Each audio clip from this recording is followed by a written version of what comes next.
Don't talk about Texas or Amarillo skies. Don't talk about Houston or them Austin City nights. Don't talk about Galveston or sweet, sweet Abilene. Don't talk about Texas. Hey, mister, can I bum a ride? Anywhere you're gone is fine, as long as it's out of town. I could even fill your tank as a way that I can say thanks. I'm feeling kinda down. We can talk about anything that you want to, except one thing, mister, I'm begging you.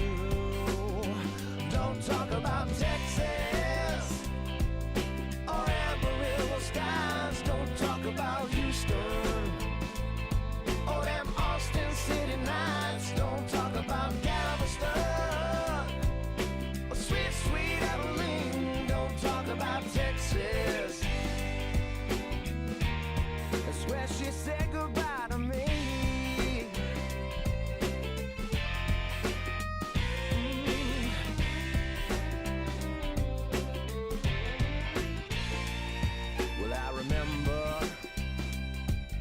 She fell in love with me on that Corpus Christi beach. It felt so right. And I remember how her green eyes used to shine, and a taste on her sweet lips was like cherry wine. We can talk about any state that we've been through, except the one where I hitched this ride with you. Don't talk about Texas or Amarillo skies. Don't talk about Houston or them Austin City lights. Don't talk about Galveston or sweet, sweet Abilene. Don't talk about Texas. That's where she said goodbye to me.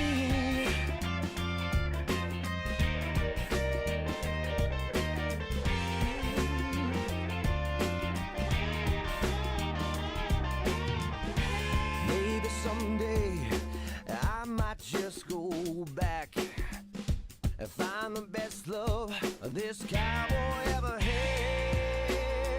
Yeah. Don't talk about Texas or Amarillo skies. Don't talk about Houston or them Austin City lights. Don't talk about Galveston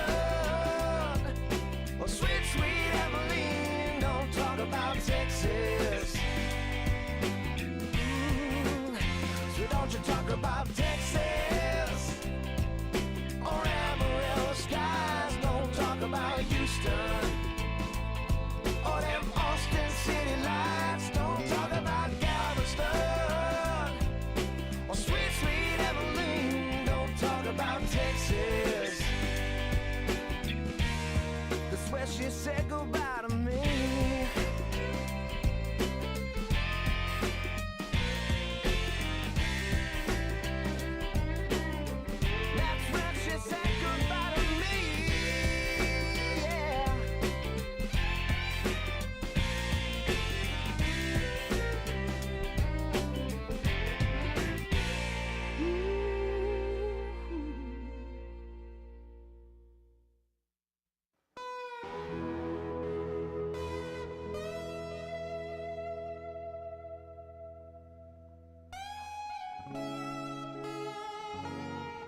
Just another Friday night in LA. We all getting down, feeling right. And there she is alone again in the corner, sipping on a glass of house red wine. As the band begins to play, she's grooving, letting music fill her soul.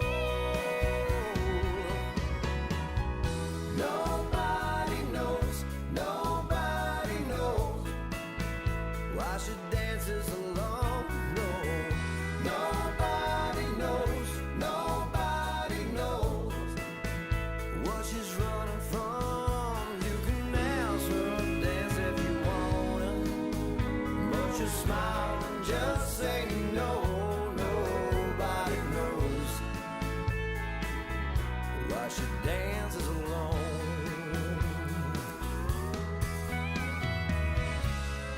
There's a million things that it could be,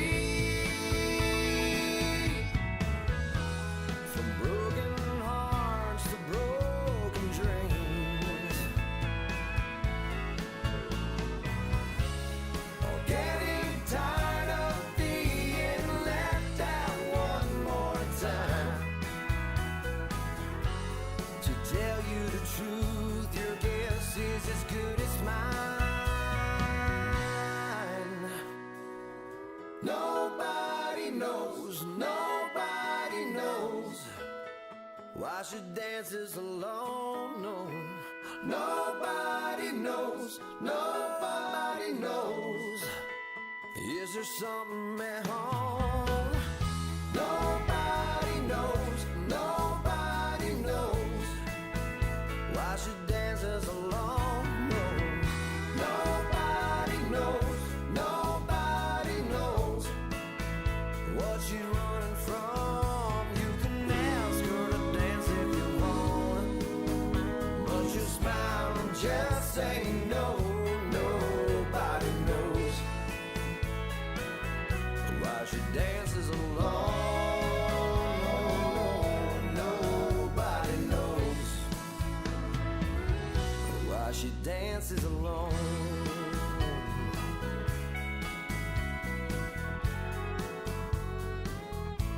Said nobody knows.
we welcome everyone to this morning's hearing on oversight of the Department of Justice.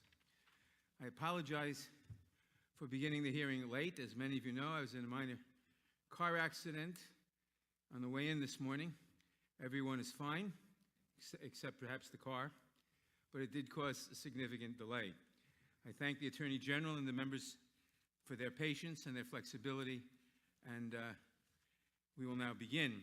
But before we begin, I want to acknowledge, I want to note that we are joined this morning by the distinguished Majority Leader, the gentleman from Maryland, Mr. Hoyer.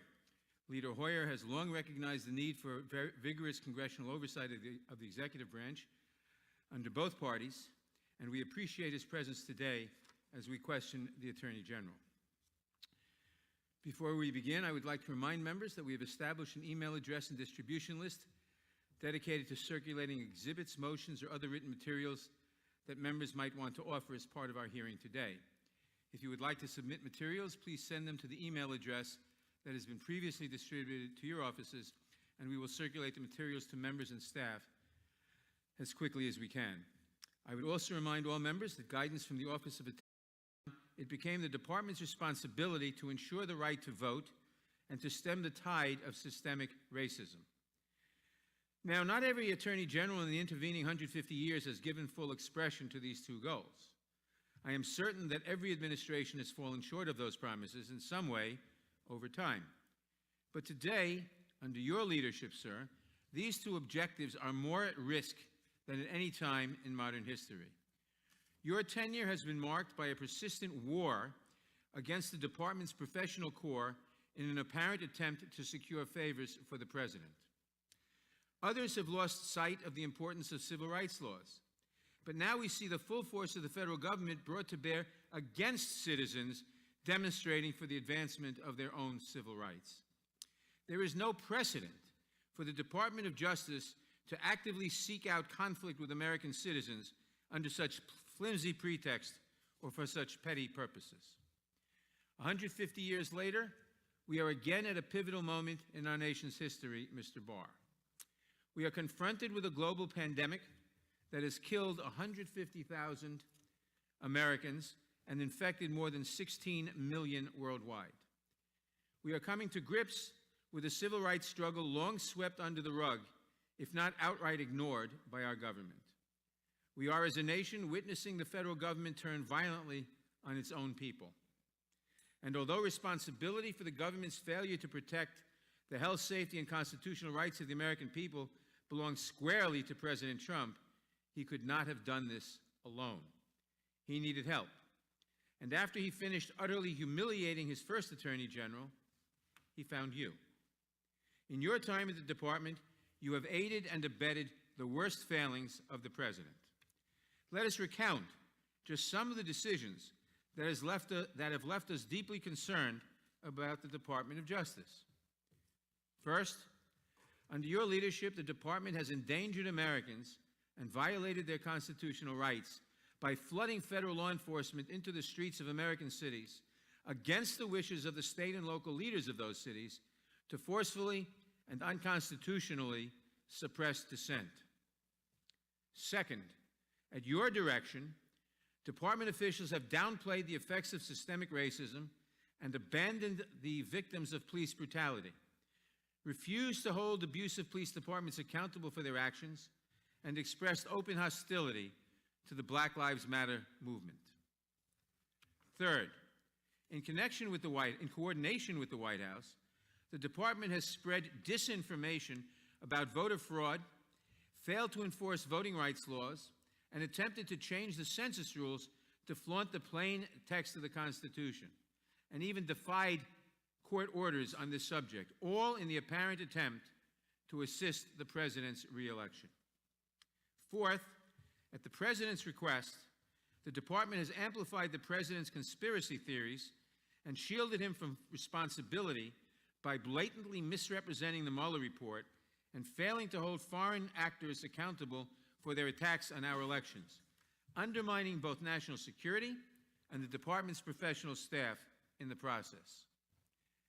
Fifth, again and again, you personally have interfered with ongoing criminal investigations to protect the president and his allies from the consequences of their actions.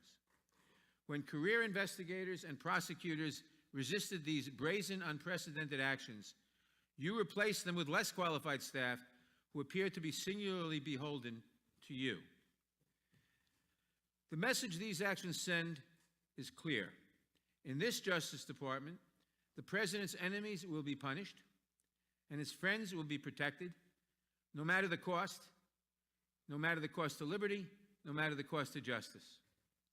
Finally, and perhaps most perniciously, the department has placed the president's political needs over the public health by challenging stay-at-home orders in the states hit hardest by the pandemic. The department's persistent efforts to gut the Affordable Care Act will make recovery that much harder. These actions come at a price: real damage to our democratic norms, the erosion of the separation of powers, and a loss of faith in the equal administration of justice. In the hands of President Trump, a Department of Justice that adopts a dangerously expansive view of executive power and demonstrates a willingness to shield him from accountability represents a direct threat to the liberty and safety of the country. And we were warned.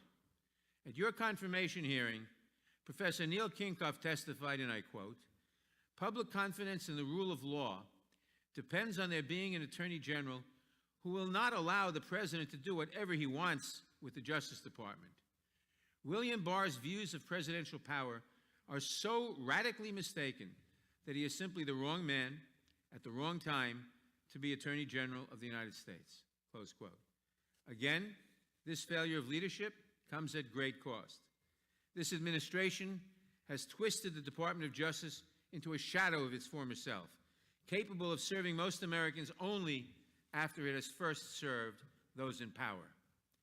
This committee has a responsibility to protect Americans from that kind of corruption, Mr. Barr. We have a responsibility to ensure that the Justice Department and its Attorney General administer justice equally and fairly. And this is what has brought us to this hearing room today.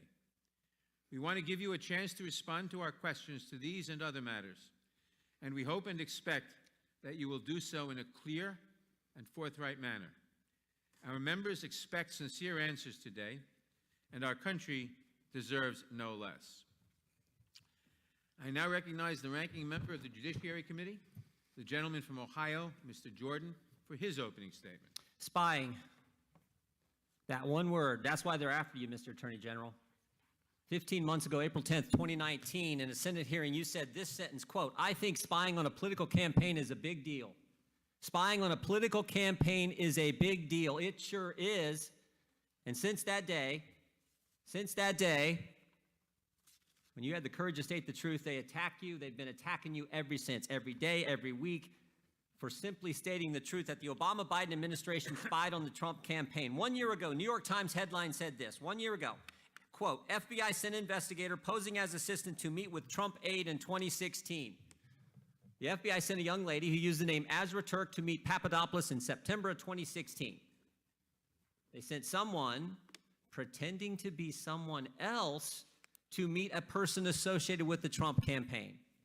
You know what they call that? You know what they call that? Spying. 1 month later, October 2016, they used the dossier to spy on Carter Page. The salacious, unverified dossier, Jim Comey's words, not mine. They took it to the FISA court, didn't tell the courts that the Clintons paid for it, didn't tell the court that the guy who wrote the document, Christopher Steele, had already communicated to the Justice Department that he was, quote, desperate to stop Trump from getting elected. And guess what? There were 15 more lies that they told the court. 17 in total. They're outlined by the Inspector General, each and every one of them in his 400-page report. But guess what? Chairman Nadler refuses to allow Mr. Horowitz to come here and testify and answer our questions about the 17 lies the Obama-Biden administration told to the secret court. The Obama-Biden DOJ opened the investigation in July. They used a secret agent lady to spy on Papadopoulos in August. They lied to the FISA court in September, and they did all this without any basis for launching the investigation to begin with. How do we know that? How do we know there was no basis? They told us. Now, they didn't want to tell us, but thanks to Rick Grinnell, who released the transcripts of their testimony, we now know there was no basis for them to start the investigation in the first place. Sally Yates, Rhodes, Samantha Power, Susan Rice. Here's what Susan Rice says. I don't recall intelligence I would consider evidence of a conspiracy. How about James Clapper? I never saw any direct evidence that the Trump campaign or someone in it was conspiring with the Russians to meddle with the election. Say that again. I never saw evidence that the Trump campaign was conspiring, and yet they investigate him. There was never a proper predicate. So why'd they do it? There was no reason to do it. Why'd they do it? They told us that too. Peter Strzok, August 2016, asked, is Trump going to win? What's his response? Remember, this is Peter Strzok. This is the guy who ran the investigation. No, he's not. We'll stop it. August, Peter Strzok says, we'll stop Trump. September, they spy on Papadopoulos. October, they use the fake dossier to lie to the court. But guess what happens in November? Guess what happens in November? November 8th, 2016, the American people get in their way. 63 million of them, to be exact. Now everything changes. Now the real focus is, wow, wait a minute, we didn't stop him. He won. Now what do they have to do? They have to do the cover-up. And who do they have to go after? Who's target number one in their cover-up? The former head of the Defense Intelligence Agency, the guy who's about to become National Security Advisor to the President of the United States, Michael Flynn. They can't have him hanging around because he'll figure it out. So they decide to go after Michael Flynn, three-star general, served our country for over 3 decades. And we know they went after him because they told us that too. Bill Priestep, head of counterintelligence at the FBI, the day they interview Flynn, January 24th, 2017, his notes say what? What's our goal? To get Flynn to lie so we can prosecute him or to get him fired? Think about what the Obama, Biden, DOJ, what their administration did in the last month. The last month they were in power. January 4th, the agents investigating Flynn want to drop the case. Comey tells them no. January 5th, they have the now famous meeting in the Oval Office. Obama, Biden, Rice, Comey, all of them are in there. They're plotting their strategy, how they're going to get Flynn. January 6th, Comey goes up to Trump Tower, briefs President-elect Trump on the dossier that they already know is false, just so they can leak it to the press, and the press will write the story that they briefed the president on the dossier. And then, of course, January 24th, the day they go set up Michael Flynn in his interview. Guess what else they did? Guess what else they did between Election Day and Inauguration Day? That 2-month time, guess what else they did? 38 people, 49 times unmasked Michael Flynn's name. Comey, Clapper, Brennan, Biden, 7 people at the Treasury Department unmasked Michael Flynn's name, for goodness sake. And of course, Flynn resigns on February 13th. Flynn resigns on February 13th. Now the cover-up is complete. Flynn's gone. Everything's fine, they think, until May 9th, 2017, when President Trump fires Jim Comey. Now they got a problem again. The guy who was going to keep it all quiet, he's been fired. Now, how do they continue the cover-up? Real simple. Jim Comey leaks his memos with the express purpose of getting a special counsel appointed to investigate something they already know is not true. And that's exactly what happened. We get 2 years, 19 lawyers, 40 agents, 500 witnesses, 2,800 subpoenas, and a $30 million cost to the taxpayer, and they come back with nothing. Absolutely nothing. And so all they got left is to attack the Attorney General, who had the courage to state the truth right from the get-go, the first time he testifies after he's confirmed. And you guys attack him every day, every week, and now you've filed articles of impeachment against him. It's ridiculous. He had the courage to do what no one else would do at the Justice Department. Sally Yates wouldn't call it spying. Jeff Sessions wouldn't do it. Rod Rosenstein wouldn't do it. Chris Wray sure as heck isn't going to do it. So, Mr. Attorney General, I want to thank you for having the courage to call it what it was, spying. I want to thank you for having the courage to say we're going to get the politics out of the Department of Justice that was there in the previous administration. And maybe most importantly, and we're going to talk about this in our side on questioning, I want to thank you for defending law enforcement, for pointing out what a crazy idea this defund the police policy, whatever you want to call it, is, and standing up for the rule of law. And frankly, we have a video we want to show that gets right to this point. Can we play that video, please?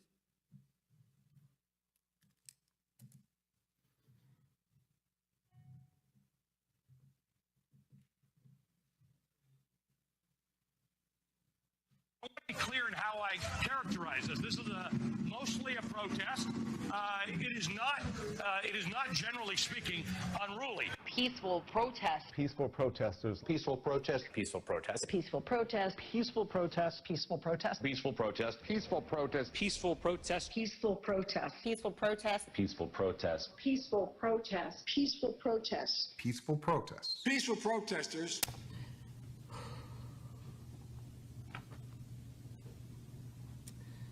On behalf of myself, my children, and the family of David Dorn, we'd like to thank friends, neighbors, co-workers, and the community for showing all the love and support we've suffered through the tragic loss of my husband, my beloved husband, David Dorn.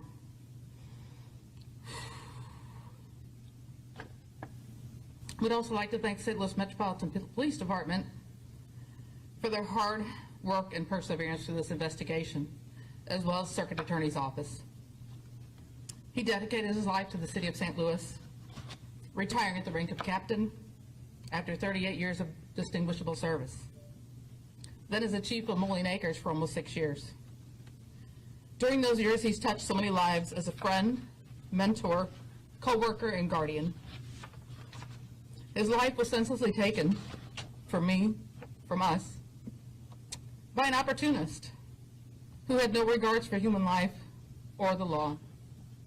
This didn't have to happen, but it must have been God's plan for David.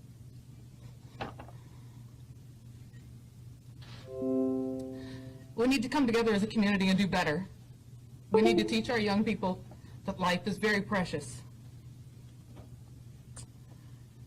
We as a family are going to be taking some time to focus our attention on healing, which is very important as we move forward. We would like David's legacy to be remembered as a loving husband, father, grandfather, brother, uncle, friend, colleague, and most importantly, a child of God. I want to thank you all for coming, and God bless you all.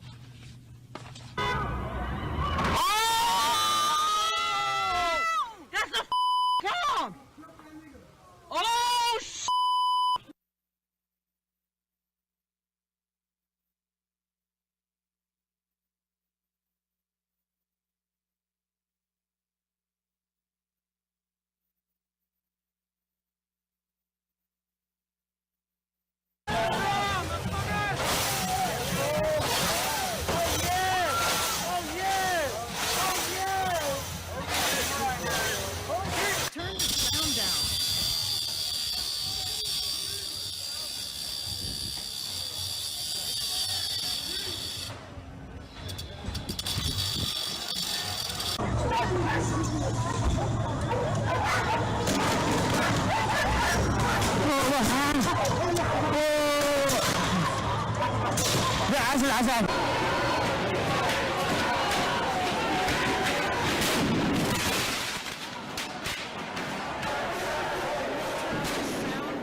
Please don't tell me what to do.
I hope that Mr. Jordan will never complain about the length of my opening statement. Without objection, I am going to insert the committee's audio-visual policy into the record of this hearing, and note that the minority did not give the committee the 48-hour notice required by that policy. Without objection, all other opening statements will be included in the record. I will now introduce today's witnesses. William Barr has served as the Attorney General of the United States since February 14, 2019, having previously served in the same position from 1991 to 1993 under President George H.W. Bush. He also served as Deputy Attorney General and Assistant Attorney General of the Office of Legal Counsel under the Bush administration, was a member of the Domestic Policy Staff under President Reagan, served in the Central Intelligence Agency, and was a law clerk for Judge Malcolm Wilkie of the U.S. Court of Appeals for the D.C. Circuit. In addition to his significant public service, he also has extensive experience practicing law in the private sector. Attorney General Barr received his A.B. and M.A. from Columbia University and a J.D. from George Washington University School of Law. We welcome the Attorney General and we thank him for participating today. Now, if you would please rise, I will begin by swearing you in. Would you raise your right hand, please? Or left hand? Do you swear or affirm under penalty of perjury that the testimony you're about to give is true and correct to the best of your knowledge, information, and belief, so help you God? Let the record show the witness has answered in the affirmative. Thank you, and please be seated. Please note that your written statement will be entered into the record in its entirety. Accordingly, I ask that you summarize your testimony in 5 minutes. To help you stay within that time, there is a timing light on your table. When the light switches from green to yellow, you have 1 minute to conclude your testimony. When the light turns red, it signals your 5 minutes have expired. Mr. Barr, you may begin. Good morning, Mr. Chairman, Ranking Member Jordan. I'm pleased to be here this morning. On behalf of the Department of Justice, I want to pay my respects to your colleague, Congressman John Lewis, an indomitable champion of civil rights and the rule of law.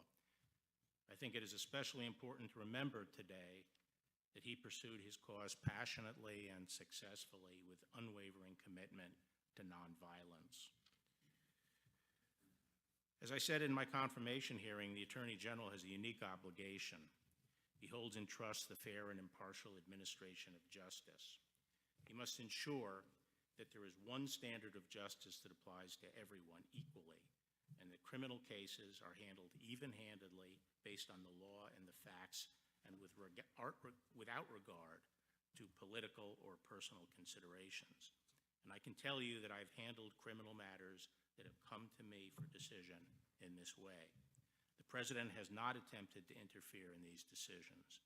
On the contrary, he has told me from the start that he expects me to exercise my independent judgment to make whatever call I think is right, and that is precisely what I've done.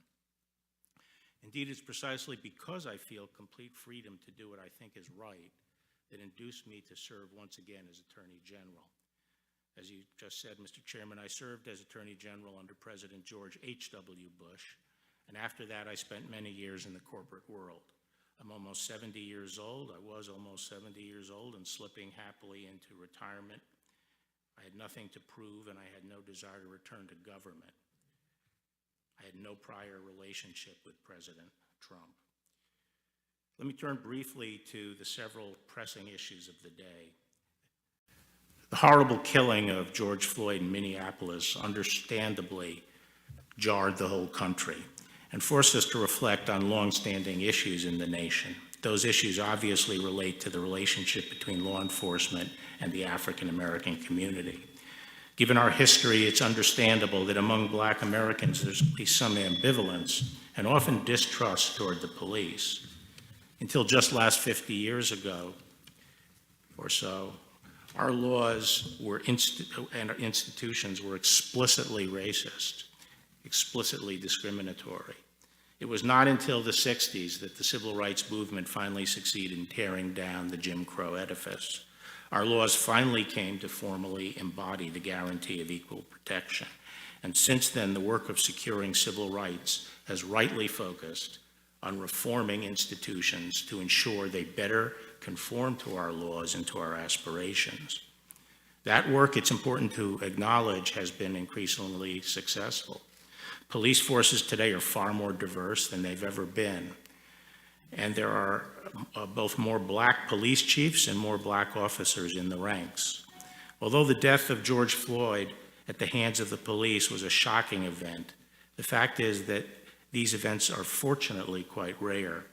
According to statistics compiled by the Washington Post, the number of unarmed black men killed by police so far this year is 8. The number of unarmed white men killed by police over the same period of time is 11. And the overall numbers of police shootings have been decreasing.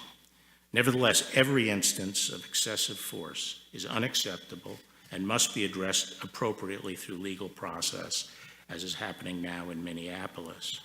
But apart from the numbers, I think these events strike a deep chord in the black community because they are perceived as manifestations of a deeper, lingering concern that in encounters with police, blacks will not be treated even-handedly. They will not be given the benefit of the doubt. They will be treated with greater suspicion. Senator Tim Scott has recounted the numerous times he's been unjustifiably pulled over on Capitol Hill. And as one prominent black professional in Washington said to me, African Americans often feel treated as suspects first and citizens second. And I think these concerns are legitimate. At the same time, I think it would be an oversimplification to treat the problem as rooted in some deep-seated racism generally infecting our police departments. It seems far more likely that the problem stems from a complex mix of factors which can be addressed with focused attention over time. And we in law enforcement must be conscious of the concerns and ensure that we do not have two systems of justice. Unfortunately, some have chosen to respond to George Floyd's death in a far less productive way by demonizing the police, promoting slogans like "all cops are bastard," and making grossly irresponsible proposals to defund the police. The demonization of the police is not only unfair and inconsistent with principles of all people should be treated as individuals, but gravely injurious to the inner city communities. When communities turn on and pillory the police, officers naturally become more risk averse and crime rates soar. Unfortunately, we are seeing that now in many of our cities. The threat to black lives posed by crime on the streets is massively greater than any threat posed by police misconduct. The leading cause of death for young black males is homicide. Every year, approximately 7,500 black Americans are victims of homicide. The vast majority of them, around 90%, are killed by other blacks, mainly by gunfire. Each of those lives matter. It is for this reason that in selected cities where there has been an upsurge in violent crime, we are stepping up and bolstering the activities of our joint anti-crime task forces. Finally, I want to address a different breakdown in the rule of law that we've witnessed over the past 2 months. In the wake of George Floyd's death, violent rioters and anarchists have hijacked legitimate protests to wreak senseless havoc and destruction on innocent victims. The current situation in Portland is a telling example. Every night for the past 2 months, a mob of hundreds of rioters have laid siege to the federal courthouse and other nearby federal property. The rioters have come equipped for fight, armed with powerful slingshots, tasers, sledgehammers, saws, knives, rifles, and explosive devices. Inside the courthouse are a relatively small number of federal law enforcement personnel charged with a defensive mission to protect the courthouse. What unfolds nightly around the courthouse cannot reasonably be called protest. It is, by any objective measure, an assault on the government of the United States. As elected officials of the federal government, every member of this committee, regardless of your political views or your feelings about the Trump administration, should condemn violence against federal officers and the destruction of federal property. Thank you, Mr. Chairman, and I appreciate your listing for me the areas of concern in your opening statement, and I'm looking forward to addressing them all. Thank you for your testimony. We will now proceed under the 5-minute rule with questions, and I will recognize myself for 5 minutes. On July 22nd, you joined the President as he announced the expansion of Operation Legend, an initiative... Let me start that again. On July 22nd, you joined the President as he announced the expansion of Operation Legend, an initiative to combat violent crime in Kansas City with approximately $61 million in DOJ grants. I am confused, however, as to the purpose of launching Operation Legend at this moment in time. In December of last year, you announced that the department would divert over $70 million in grants to 7 U.S. cities under an initiative called Operation Relentless Pursuit, correct? That's right. And Operation Relentless Pursuit targeted a familiar list of cities, places like Albuquerque, Baltimore, and Kansas City, correct? Correct. At the same July 22nd press conference, you initially claimed that over 200 arrests had been made under Operation Legend, correct? Correct. But you misspoke. Correct. The U.S. Attorney's Office for the Western District of Missouri later confirmed that only a single arrest had been made under the auspices of Operation Legend, correct? I don't know. And the 199 other arrests were made under Relentless Pursuit or other programs. Well, that was correct. I think you could be forgiven for being confused. Operation Legend appears to be little more than a repackaging of existing operations in these cities. So why all the drama? Why join the President at the White House to announce a bold new operation that appears to be neither bold nor new? Understandably, Americans are very suspicious of your motives here. There are those who believe you are sending federal law enforcement into these cities not to combat violent crime, but to help with the President's re-election efforts. The President has made clear that he wants conflict between protesters and police to be a central theme of his campaign. So let me ask you directly, Mr. Barr. Yes or no? Yes or no? Did you rebrand existing projects under the Legend in order to assist the President in an election year? I wouldn't call it.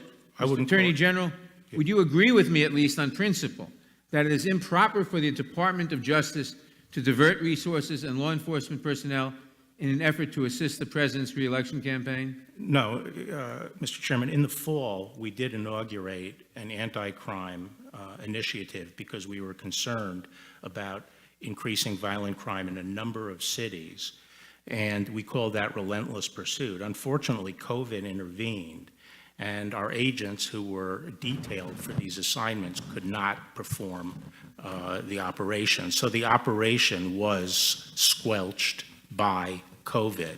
So we couldn't complete or make much progress on Relentless Pursuit.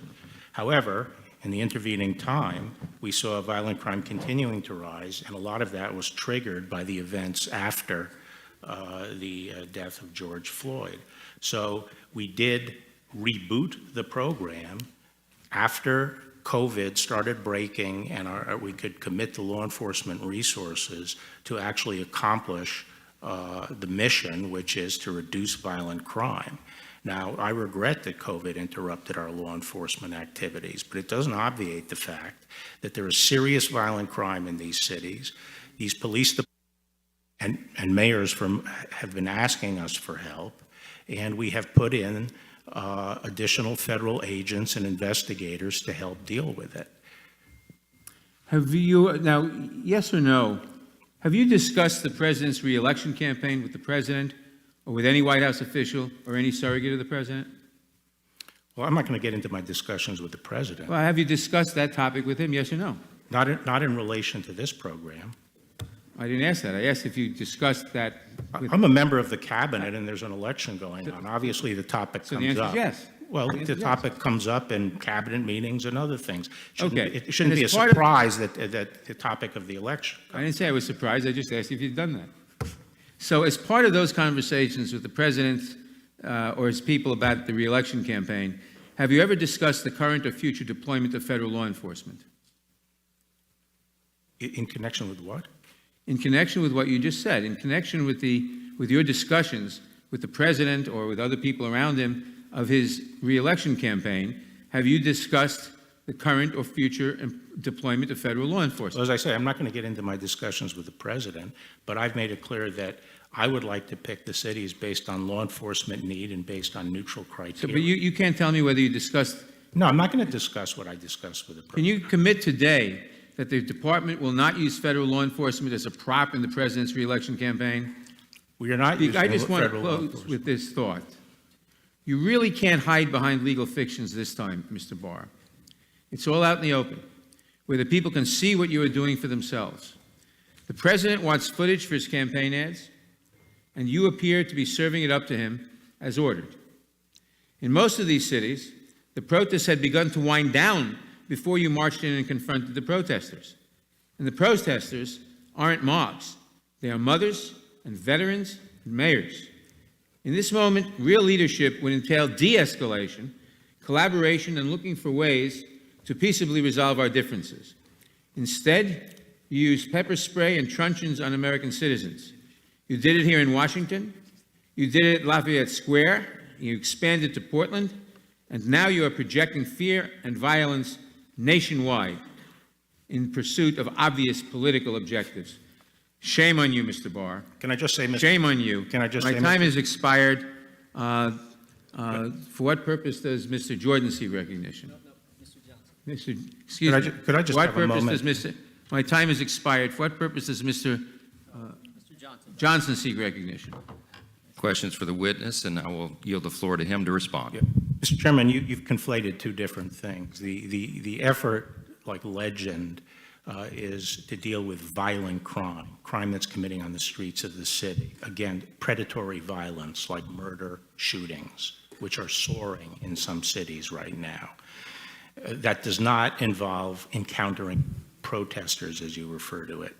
Civil disturbance is a different set of issues. And I just reject the idea that the department has flooded anywhere and attempted to suppress demonstrators. We make a clear distinction between demonstrators. The facts speak for Well, themselves. This is my time, I'm Mr. answering, Chairman. and you know, the fact of the matter is, if you take Portland, the courthouse is under attack. The federal resources are inside the perimeter around the courthouse, defending it from almost 2 months of daily attacks where people march to the court, try to gain entrance, and have set fires, thrown things, used explosives, and injured police, including just this past weekend, perhaps permanently blinding 3 federal officers with lasers. We are on the defense. We're not out looking for trouble. And if the state and the city would provide the law enforcement services that other jurisdictions do, we would have no need to have additional marshals in the courthouse. On behalf of hundreds of millions of Americans, thank you for that clarification, and thank you for being here. And thank you for your service today and your willingness to do this in very challenging times. Mr. Attorney General, we're very appreciative. It's not an easy job. It's a vitally important one. I so appreciated what you said in your opening statement today, which is what you said in your confirmation hearing. The Attorney General has a unique obligation. He holds in trust the fair and impartial administration of justice. We appreciate that so much. The Democrats have asserted here this morning, and they continue to say in the media, that under your leadership, the Justice Department has become highly politicized. Why is that a totally unfounded allegation? Because actually what I've been trying to do is restore the rule of law. And the rule of law is, at essence, that we have one rule for everybody. If you apply one rule to A, the same rule applies to B. And I felt we didn't have that previously at the department. We had strayed. And I would just ask people, I'm supposedly punishing the president's enemies and helping his friends. What enemies have I indicted? Who could you point to one indictment that has been under the department that you feel is unmerited, that you feel violates the rule of law? One indictment. Now, you say I helped the president's friends.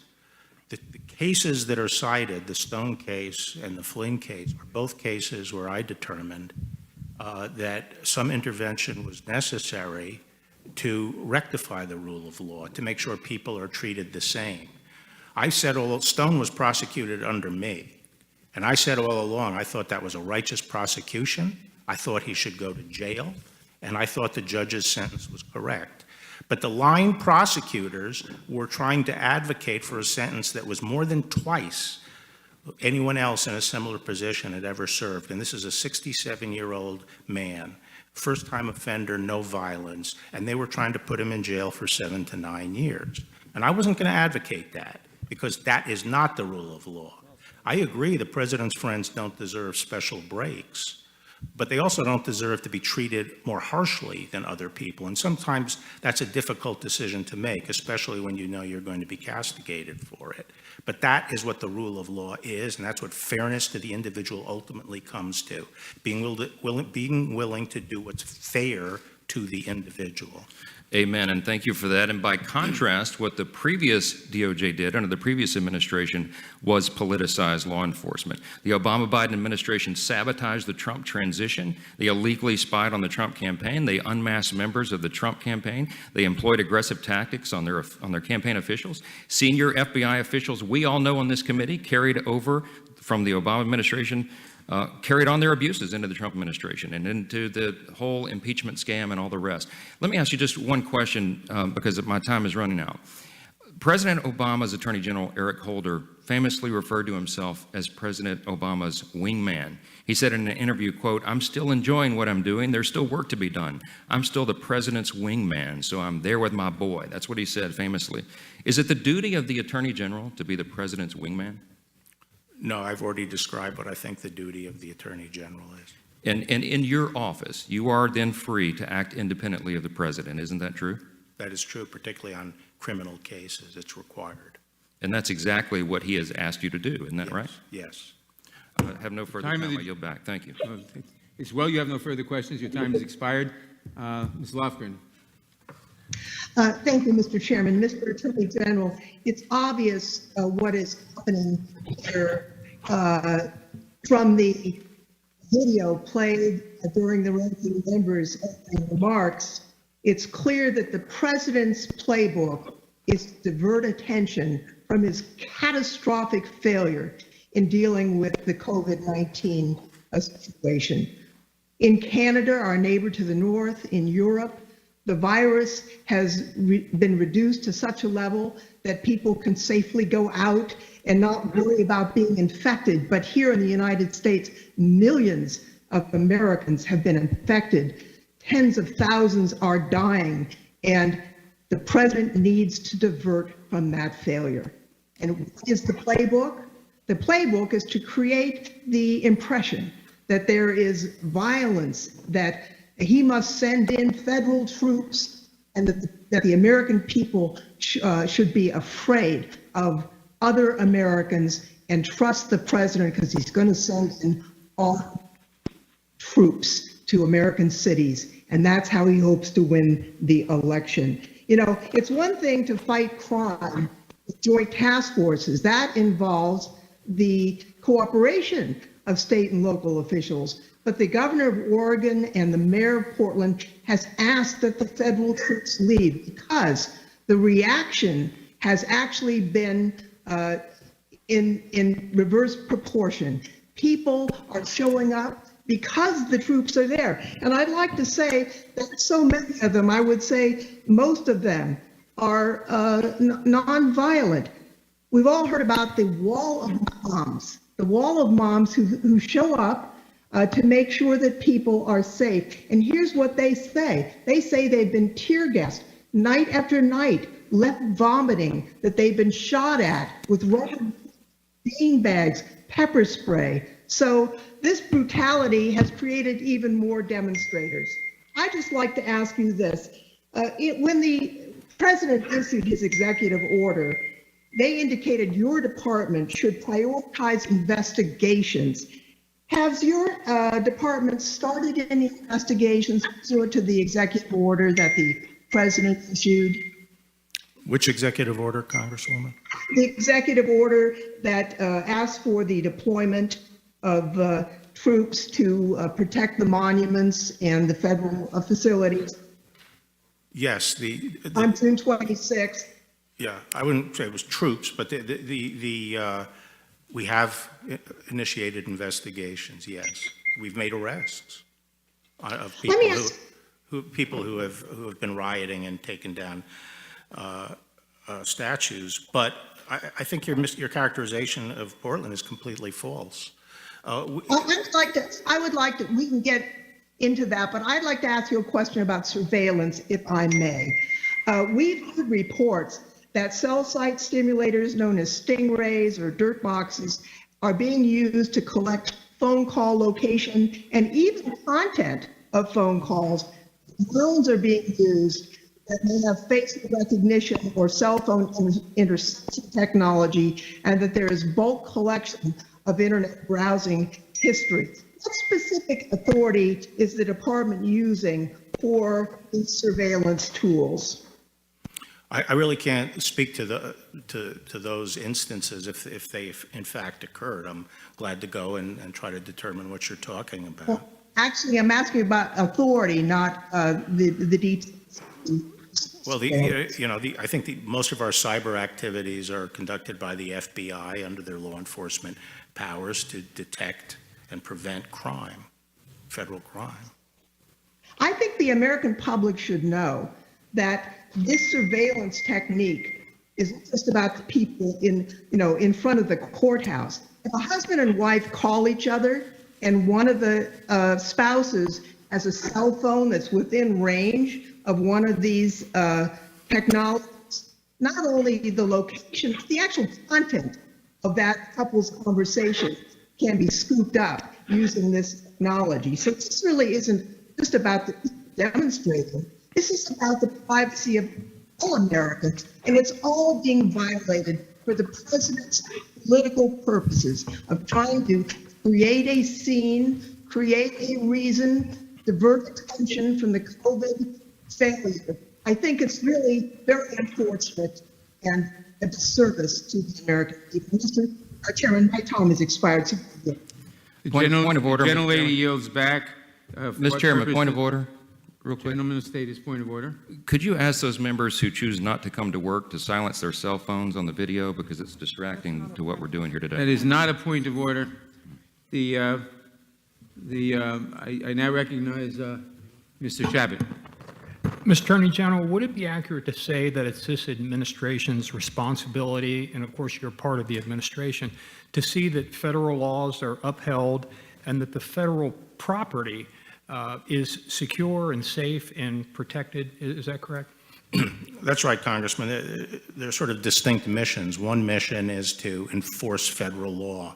And by the way, the federal government is the sovereign of the United States. We have two sovereigns here in the United States, and we enforce the federal law all over the country. Every square foot of the country, we enforce federal law. The other is protecting federal property, and specifically U.S. courthouses, which are the heart of federal property in all 93 jurisdictions in the United States. And we have the obligation to protect federal courts, and the U.S. Marshals specifically have been given that obligation. Federal courts are under attack. Since when is it okay to try to burn down a federal court? If someone went down the street to the Prettyman Court here, that beautiful courthouse we have right at the bottom of the hill, and started breaking windows and firing industrial-grade fireworks in to start a fire, throw kerosene balloons in and start fires in the court, is that okay? Is that okay now? No, the U.S. Marshals have a duty to stop that and defend the courthouse, and that's what we are doing in Portland. We are at the courthouse defending the courthouse. We're not out looking for trouble. Thank you, General. And as far as weapons and devices that were utilized by the group of people, and you mentioned trying to destroy the courthouse. I mean, they were literally trying to burn it down, and apparently didn't give a hoot about the people that were occupied in the building as well. So people were in danger. That is absolutely right. So as far as the weapons that you mentioned, let me get this straight. My understanding is that the people attacking the building had, among other things, rifles, explosives, knives, saws, sledgehammers, tasers, slingshots, rocks, bricks, lasers. Have I missed anything, or does that about cover it? You have missed some things, but that's a good list. Well, But, they have these powerful slingshots with ball bearings that they shoot. They've used pellet guns. We believe we have found those projectiles have penetrated marshals to the bone. And they use the lasers to blind the marshals. They do start fires. They start fires if they can get the fire inside or through the windows, and they start fires along the outside of the courthouse. When the marshals come out to try to deal with the fire, they're assaulted. General, if local elected officials, mayors and city councils and governors did their jobs and kept the peace, would it even be necessary for federal law enforcement personnel to be there in the first place? No, and that's exactly the point. Look around the country. Even where there are these kinds of riots occurring, we haven't had to put in the kind of reinforcements that we have in Portland because the state and local law enforcement does their job and won't allow rioters to come and just physically assault the courthouse. In Portland, that's not the case. General, some have derisively referred to these law enforcement personnel as stormtroopers and worse. Does that accurately describe them? Or would you like to set the record straight? No, they're obviously not stormtroopers. Normally we would have a group of deputy marshals in a court that would be, in business suits and ties or regular civilian dress. Those would be the deputy marshals as the protective force for the court. But after almost a month of rioting in Portland, we sent in, I think it was around the 4th of July timeframe, we sent in about 20 special operations marshals. And those are tactical teams that are able, are padded and protected so they could deal with this kind of thing. Up until last week, I was told we had our stormtrooper from the Department of Justice amounted to 29 marshals in the courthouse. 29 marshals. As of until recently increased, I think there were 95, I was told, 95 DHS, Federal Protective Service and other DHS officers trying to protect the courthouse and 3 other buildings. That's what we're trying to do. We're trying to protect federal functions and federal buildings, which are a very small part of the city, but the rioters go at them, and we have gradually increased our numbers there to try to protect those facilities. If the state would come in and keep peace on the streets in front of the courthouse, we wouldn't need additional people at the courthouse. Thank you, General. My time's expired. The gentleman's time has expired. Ms. Jackson-Lee. Mr. Chairman, before I begin, I'd like to submit into the record a picture of Lewis and Clark History Department chair shot at protests in Portland. Ask unanimous consent. Place that into the record. John Lewis in 1963 said, "We are tired about being beat by police. We're tired of being put in jail. We want our freedom now." Mr. Attorney General, in your remarks, you indicated that we've made great progress since that time, and you indicated that the killing of George Floyd was shocking. I disagree. It was outright cold-blooded murder on the streets of America, unfortunately by police misconduct. You seem to have a difficult time understanding systemic racism and institutional racism that has plagued so many. Mr. Attorney General, do you understand a black mother's or parent's talk to their child, to their son? Do you know what that is? I think I do. I don't know if you do, but Trayvon Martin, Ahmaud Arbery, Tamir Rice, Michael Brown, Sean Bell, and George Floyd. Black mothers and fathers have had to talk to their sons about police violence. I take no backseat to the history of this committee that has stood for good policing, not misconduct. And so I ask you this question: does the Trump Justice Department seek to end systemic racism and racism in law enforcement? I just need a yes or no answer. To the extent there is racism in any of our institutions in this country and the police, then obviously this administration will fully enforce this. So you agree that there may be systemic To racism? the extent, in where? Let me continue my line of I questioning. don't agree that there's systemic racism in the police department. Specifically, Generally in this country. I'm reclaiming my time, Mr. General. Specifically, do you understand the violent impact of racial profiling? And do you support the end racial profiling, racial and religious profiling in the George Floyd bill, including the removal of the strict interpretation of qualified immunity, which would leave individuals like Breonna Taylor and George Floyd without any relief at all? No, I'm opposed to eliminating qualified immunity, and I don't agree that it would leave the victims of police misconduct Well, let me share with you some aspects. without any remedy at all. I'm reclaiming my time. Let me share with you some aspects of profiling. After the death of George Floyd found that while black people make up 19% of the Minneapolis population and 9% of its police, they were on the receiving end of 58% of the city's police use of force incidents. In addition, we've seen that black men are twice as likely to be stopped and searched. Hispanic drivers, 65% to receive a ticket, and Native Americans in Arizona 3 times more likely to search and be stopped. Let me ask you the questions of how we respond to that. The Justice Department has many tools at its disposal to reduce police violence, to pattern or practice investigations, a practice to end bad policing and police violence. It addresses police violence at an institution level rather than just focuses on acute cases. If you understand that, then why has your department only pursued one pattern or practice investigation since President Trump took office that could stop systemic racism? If you read my statement or listened to my statement, I did specifically acknowledge that there was a difficulty in this country with the African American community. Mr. Attorney General, I have short time. Well, Can you just tell me why you have not done a question. pattern in practice? What was the reason? And you asked me what I thought the response was, and I thought the response to this is, in fact, training of police.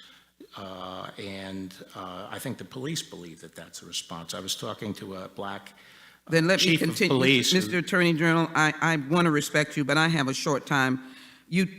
For example, 18 U.S.C. Section 242, which makes unlawful the denial of rights under the color of law. Can you defend the fact that in the first 7 months of FY 2020, federal prosecutors filed only 242 charges in just 27 cases in the Trump DOJ? And were you aware that in FY 2019, federal prosecutors brought Section 242 charges in just 49 cases in the United States? And are you aware of how many cases we've had? 184,274, which means that in FY 2019, only about 27 out of every 100,000 prosecutions was related to Section 242 charges.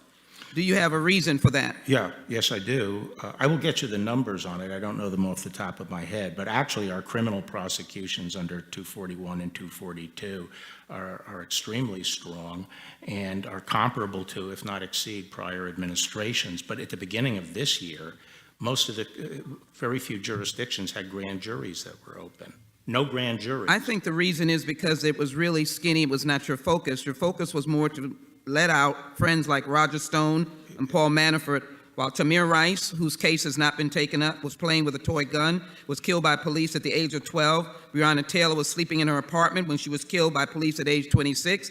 And Rashad Brooks, 27, was killed just for sleeping in his car in a Wendy's parking lot. And George Floyd from Houston, Texas, known as a humble man, was murdered in the streets of Minneapolis crying, "I can't breathe." I would hope that the DOJ would focus on systemic institutional racism because there is good policing. That's what we're trying to do in the Judiciary Committee, and that's what we need you to join us on, Mr. Attorney General, and to recognize that institutional racism does exist, and until we accept that, we will not finish our job and reach the goals and aspirations of our late iconic John Lewis. With that, I yield back. The gentlelady yields back. Mr. Gomer. Attorney General Barr, we've been hearing about these peaceful protests in major cities around the country, controlled by Democratic mayors and city councils. You've had a lot of experience. Have you ever seen so many people hurt, injured, and killed at peaceful protests in your life? I haven't seen it, no, not at a peaceful protest. Obviously, as I've said from the beginning, these peaceful protests in many places are being hijacked by a very hardcore of instigators, violent instigators. And they become violent, and their primary direction of violence is to injure police. Police casualties far exceed anything on the civilian side. Yeah, weren't there over 50 police injured in Chicago just in recent days?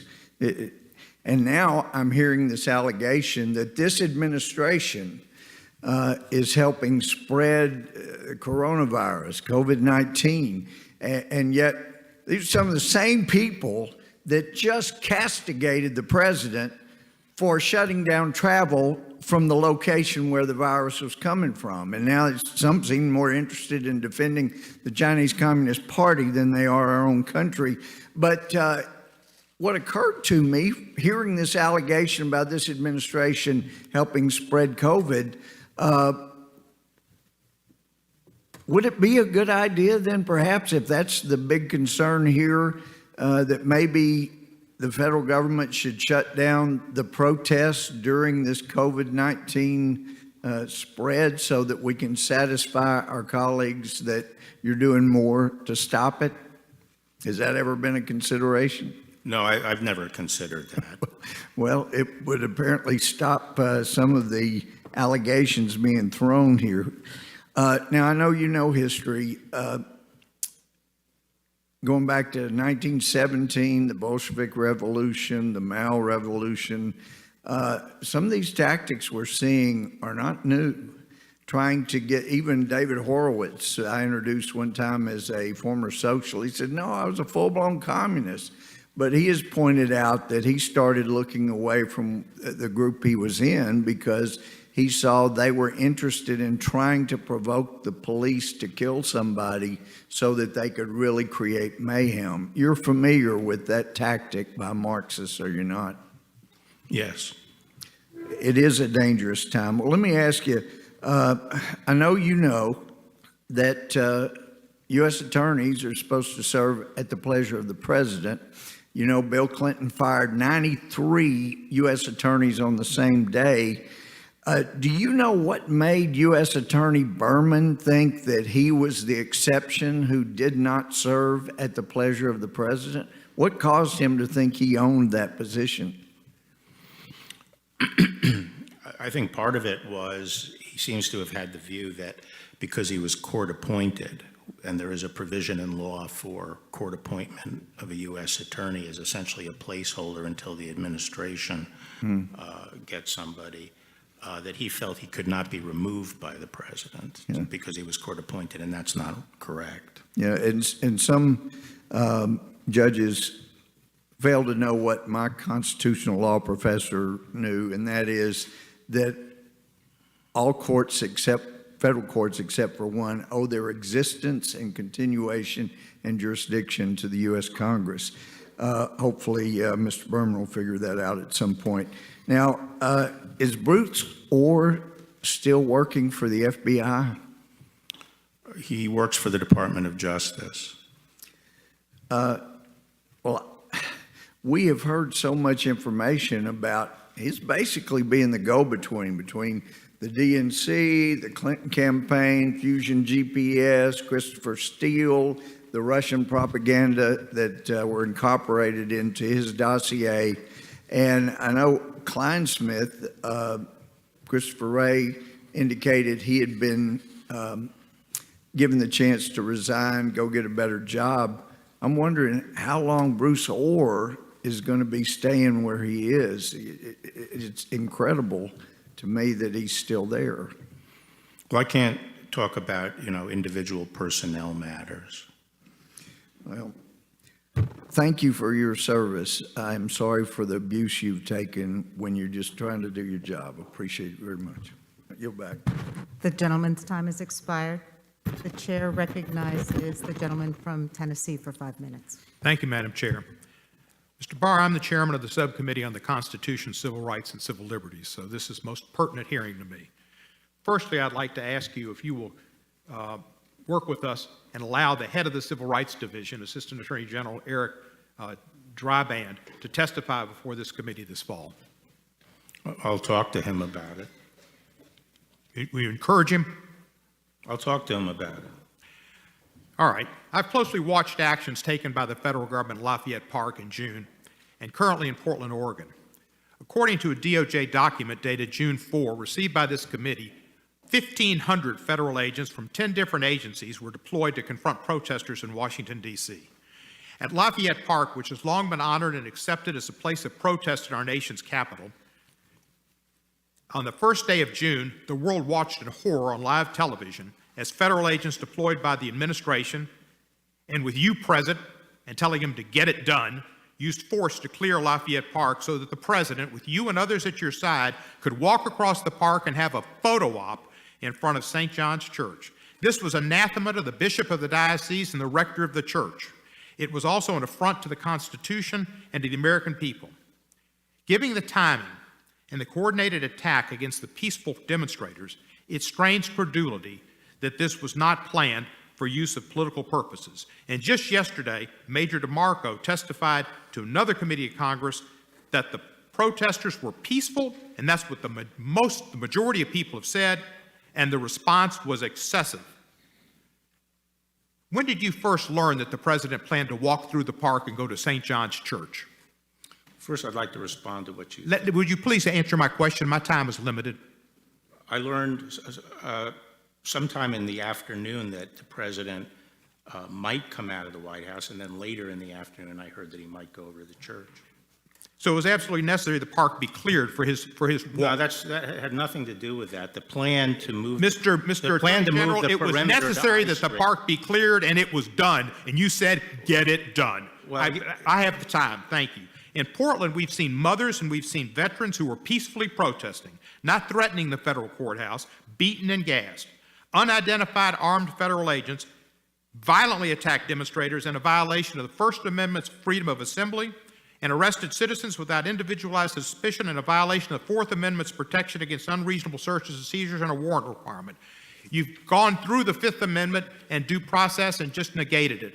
And the 10th Amendment, which leaves general policing to the law enforcement, to the states, has been forgotten. Maybe what happened was your secret police were poorly trained, just like your Bureau of Prisons guards were poorly trained and allowed the most notorious inmate in our nation's last several years, Jeffrey Epstein, to conveniently commit suicide. Sad. You misled Congress and the American people about Special Counsel Mueller's findings with your, quote, summary, unquote, of his report. It was issued about a month before you released the redacted portion of the Mueller report. But you set the stage. You set the stage such that the Special Counsel objected to the accuracy of how it was reported by the press and what you said. And federal judge Reggie Walton, appointed by George W. Bush, declared in a ruling that your summary was, quote, distorted, unquote, and misleading, unquote, and that the court could not trust you. Further, Judge Walton stated your report was, quote, a calculated attempt to influence public disclosure about the Mueller report in favor of President Trump, unquote. This committee still does not have the unredacted Mueller report. America has still not seen the unredacted Mueller report. Your excuses for not releasing it because it had to do with ongoing cases no longer exist because those ongoing cases have been completed or commuted or finished. Other attorney generals work with this Judiciary Committee to see that the American public and that the Judiciary Committee had unredacted copies of that report. You have not. You've gone to court to stall it. This report needs to be given to this committee. In Michael Cohen, you've treated him differently than Michael Flynn and Roger Stone. In Michael Flynn, you've attempted to dismiss the charges, even after he twice pled guilty. And in Roger Stone, you went further. Mr. Barr, John Lewis said to us, if not me, who? If not now, when?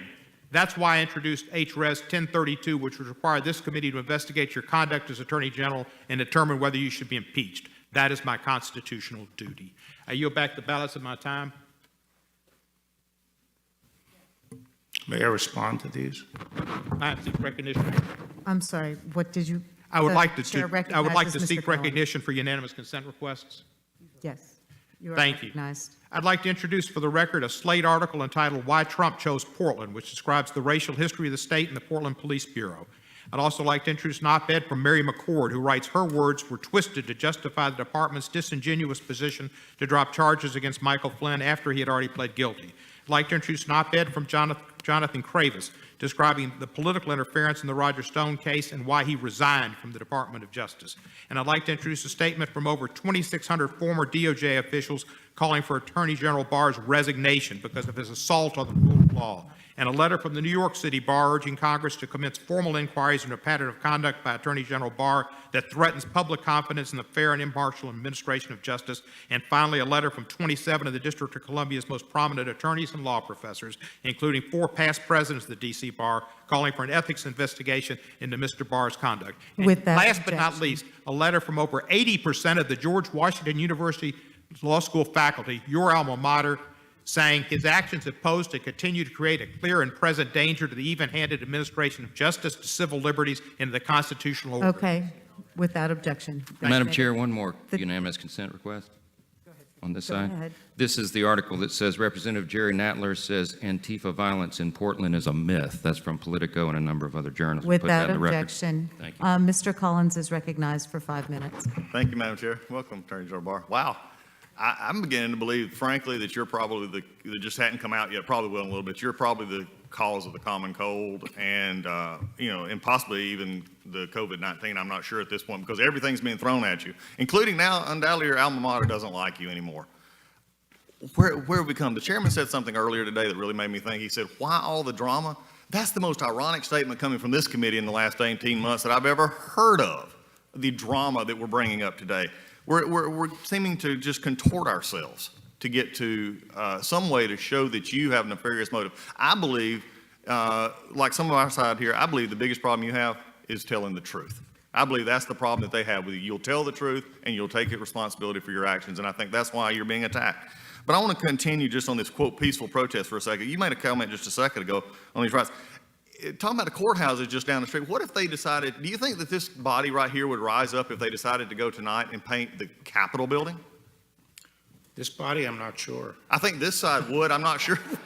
Yeah, this side, other side, I'm not so sure. It may be the peaceful protest to burn down the Capitol. Maybe we're back to 1812 again. Yeah. But also, the other question I have is, and you've heard it earlier today, the stormtrooper comments by the Speaker of the House. And we know that that is a direct reference to the paramilitary wing of the Nazi Party. Stormtroopers going at it.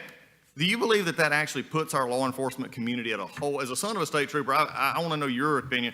Don't you think it encourages the violence that we're seeing and encourages the participation against the police?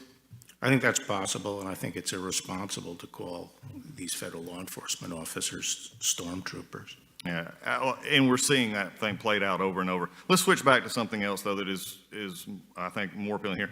We've talked about the investigations, and especially with going with Flynn. Do you believe that there was actually a basis to go after General Flynn? I mean, what we've seen so far, what's been released, and especially keeping an investigation open, Peter Strzok kept it open. Do you believe there's actually a basis for the beginning of this investigation to start with, or continuing it? Well, I would just say, I asked another U.S. attorney in St. Louis who had 10 years in the FBI and 10 years in the Department of Justice as a career prosecutor to take a look at it, and he determined, based on documents that had not been provided to Flynn's side and not been provided to the court, that in fact there was no basis to investigate Flynn. And furthermore, it was clearly established by the documents that the FBI agents who interviewed him did not believe that he thought he was lying.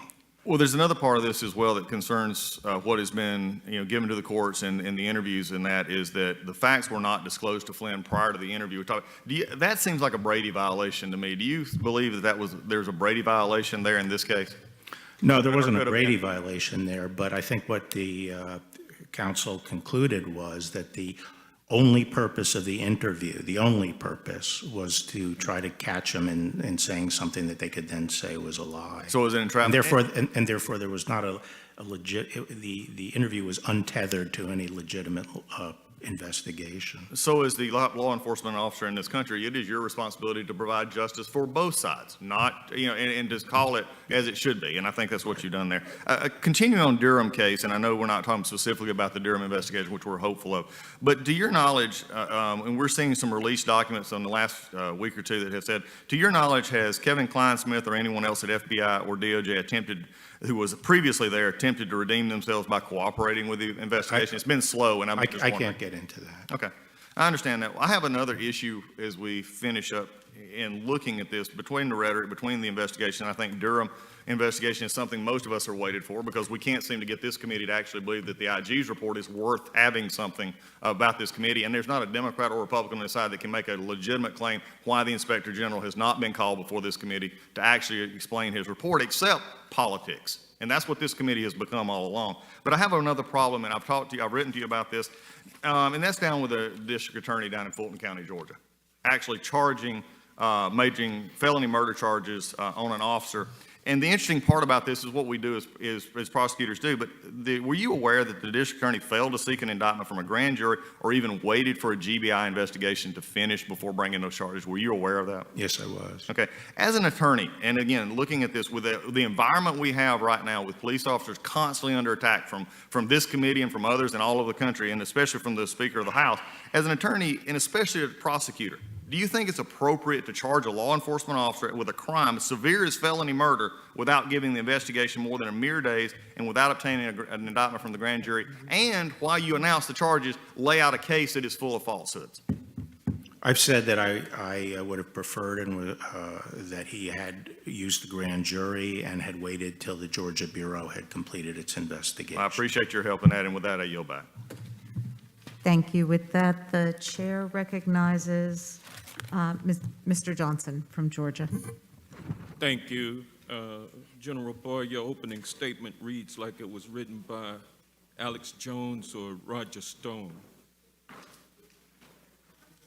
Do you stand by that statement? Yes.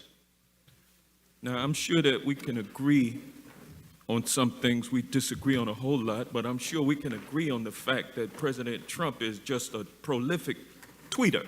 Isn't that correct? He seems to be. And he tweeted many times about the Roger Stone sentencing, didn't he?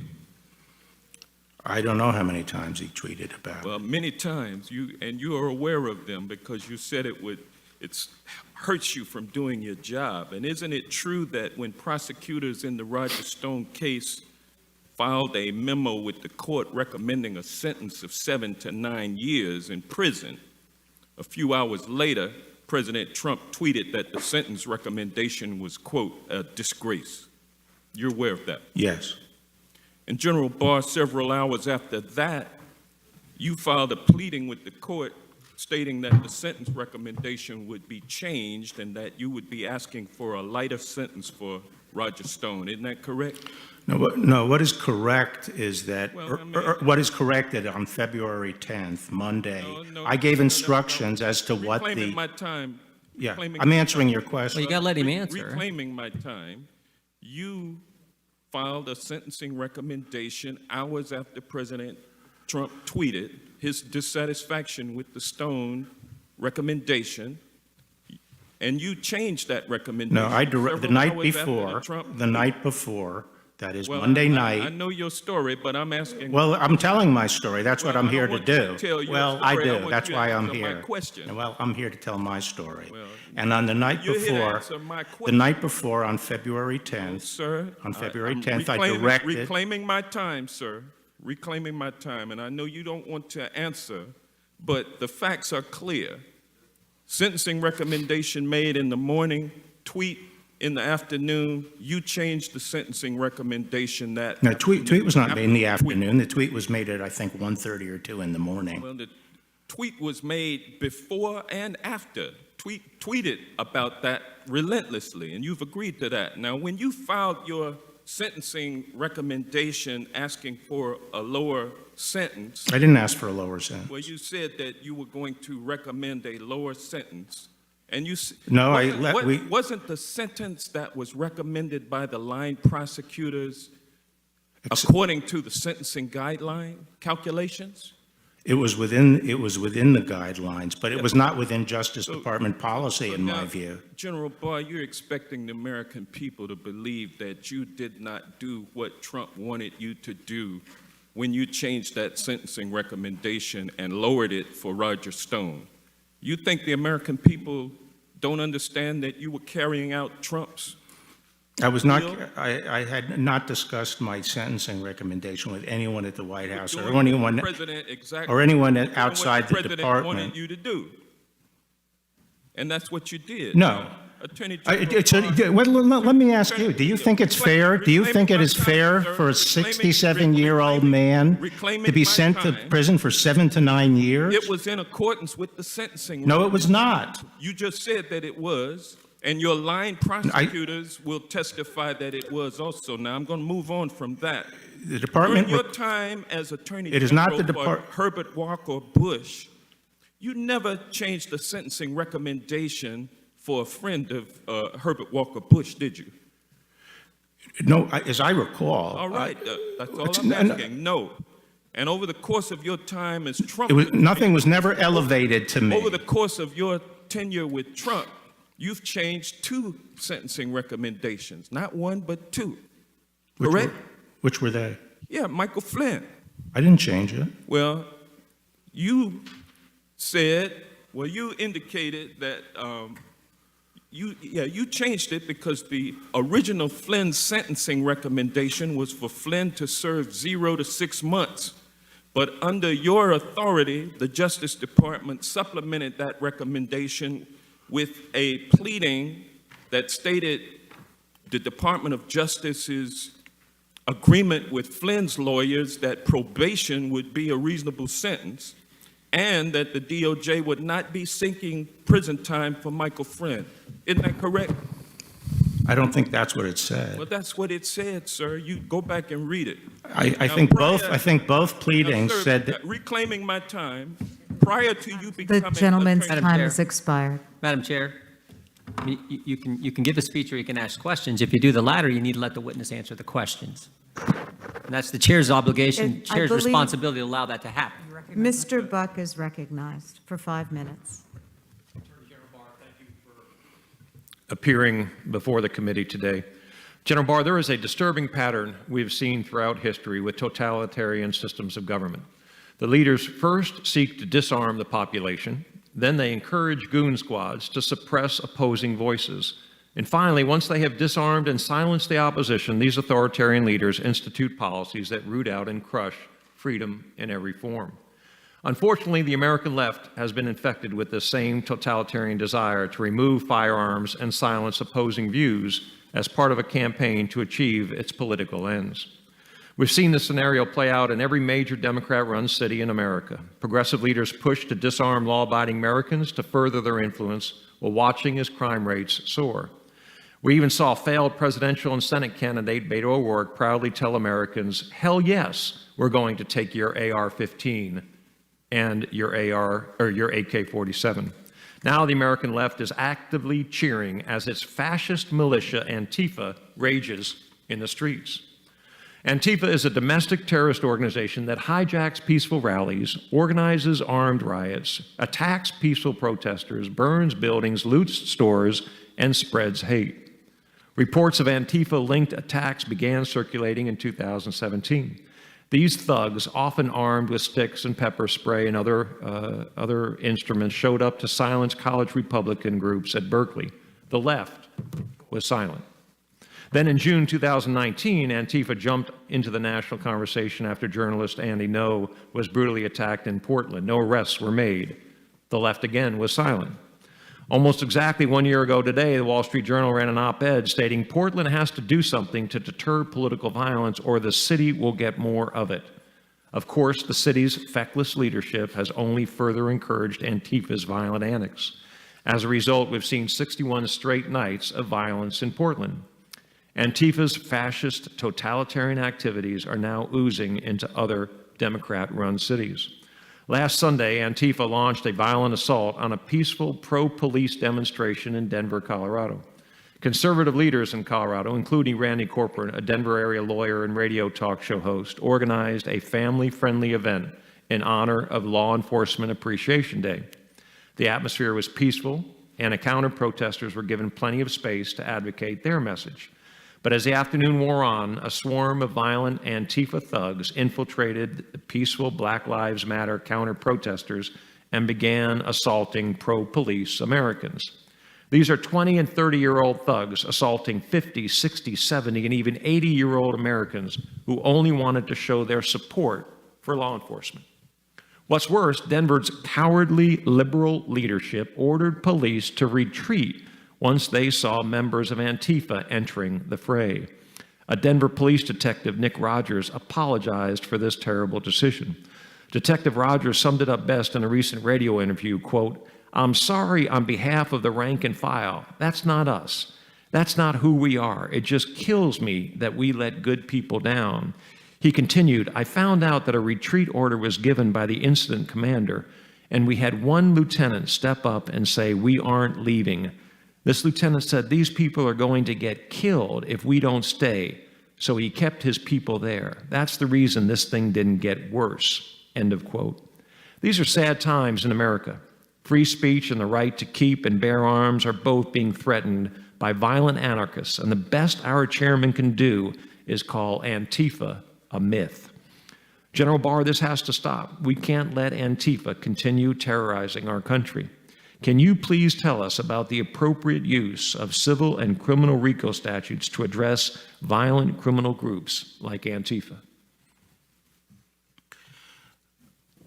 In the wake of the beginning of these riots, I asked our joint terrorism task forces, the FBI's joint terrorism task forces around the country, to be our principal means of developing evidence and prosecuting violent extremist terrorists who were involved in these activities. And one of the tools, obviously, we would use is RICO, which can be used against an organization. But that doesn't mean that we currently have a RICO case pending. Okay. I thank the gentleman. And do you have anything you want to say in response to the speeches that have been given by the other side, and then you've been cut off? Yeah, well, let's, on Lafayette. The gentleman's time has expired. Could I ask for a brief recess? Yeah, Madam Chair, the witness like a break. Yes. 15? Mr. Barr, Mr. Barr, Mr. Barr, 10 minutes? For a brief. 10 minutes? 5. Okay. Recess for 5 minutes. The committee will stand in recess for 5 minutes.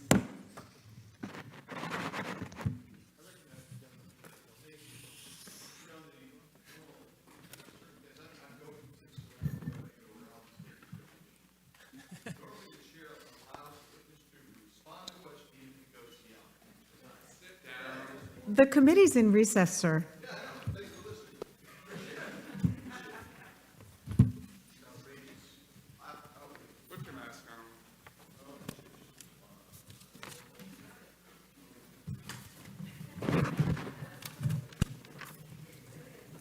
Like real temper tantrum.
committee is in session. The chair recognizes Mr. Deutsch for 5 minutes.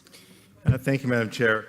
Attorney General Barr, you just told us that nothing was ever elevated to me. You had said in an interview recently that there's a process in place, an escalation system. It's the AG's responsibility to resolve it. How is this elevated to you, the case of Roger Stone? On Monday, February 10th, the U.S. Attorney was with me, and he raised the issue with me. So it was elevated by Timothy Shea. Yes. And had it been elevated during the 2 months between the time the conviction came in under the former U.S. Attorney and the time that Timothy Shea started? I think Shea may have had conversations with people in the... Did you ever have conversations with a former U.S. Attorney about this case? About the sentencing? Stone. I don't recall any discussion about Stone. Right. So Timothy Shea, you said in the interview that he was new, he had just started. He was new, but he worked for you for a long time, didn't he? Yes. And what was his job for you? Well, when I was Attorney General 30 years ago, he worked... No, now, just now. He was on my staff. He advised you on criminal justice policy and law enforcement, right? Correct. And you named him acting U.S. Attorney. Had you discussed the Stone case with him before you named him acting U.S. Attorney? No. Did you discuss sentencing with him? Not before. The first time was when he came in. It wasn't Monday, actually.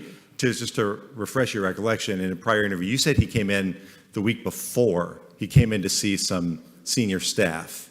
That's what you... No, that's what I said. He may have had discussions with people in the deputy's office. I was not involved in those discussions. Basically, I didn't, as far as I can recall, I had no substantive involvement in Stone until that Monday when he came in the morning. Well, I'm sorry, Mr. Attorney General, the week before when he came in to see the senior staff that he had worked with the week before when he was working on... No, I said I think he had raised it with people in the deputy's office. That's senior staff too. Right, I understand. But I was not involved. He started on July 31st. The first week he was there, he came to raise this issue. I think he started February 1st. Right. The first week he was there, he came into your office to raise the issue of sentencing. In the interview you did with ABC, you said... I don't think he came... That's what you told ABC News. You said that he's talked to senior staff. Not you, perhaps, but he talked to senior staff. I don't know what... I think I speak English. I said that before he came in to see me, I believe he had some conversations. Conversations with senior staff, right. That's right, before he came to see you. We're saying the same thing. But the first it was raised with me... Was on Monday.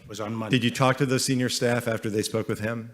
I think at a 9 o'clock meeting, they said that he was trying to work something out on sentencing, and he was actually optimistic that something could be worked out. So I didn't really think of it as an issue until that Monday when he told me that prosecutors...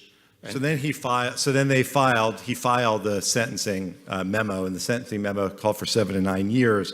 It's the policy of the U.S. Attorney's Office to suggest a specific guideline range, which they did, and then you overruled the line prosecutors. They asked for a lower sentence, and you gave some reasons. You talked about health. Health is to be considered only for an extraordinary physical impairment. Did that apply to Roger Stone, Mr. Attorney General? That's what the guidelines said. Well, actually, I can't reveal all the information. I'm not asking what his health was, but did that apply? No. Okay. And did what apply? His health. Was that the reason? Health is a reason to... I know. Is that the reason for Roger Stone? Where you're asking for a lower sentence. Let me go on. It says age. Let me go on. Hold on one second. Age can be consideration.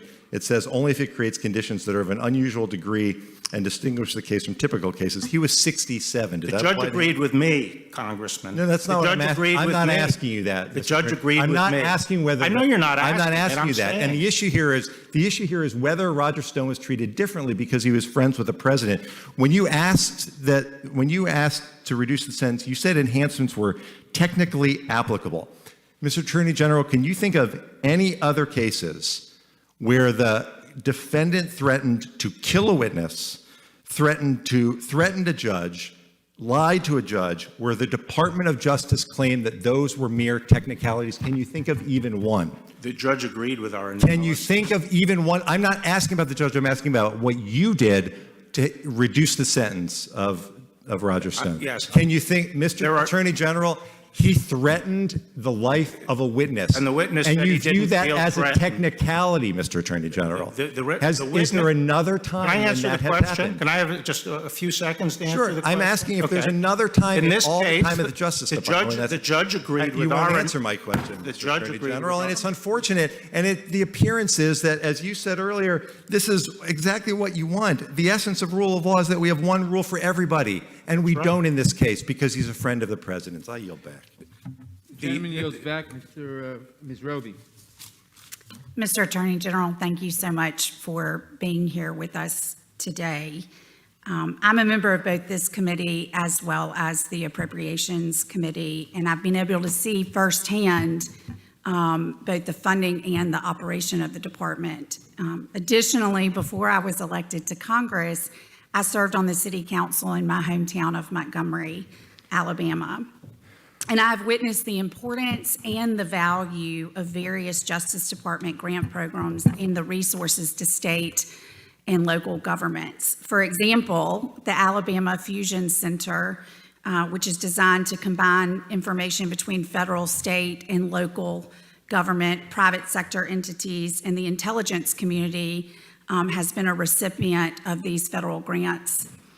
And the Alabama Fusion Center is also responsible for the Alabama Center for Missing and Exploited Children, and has done a great job in work in combating child exploitation.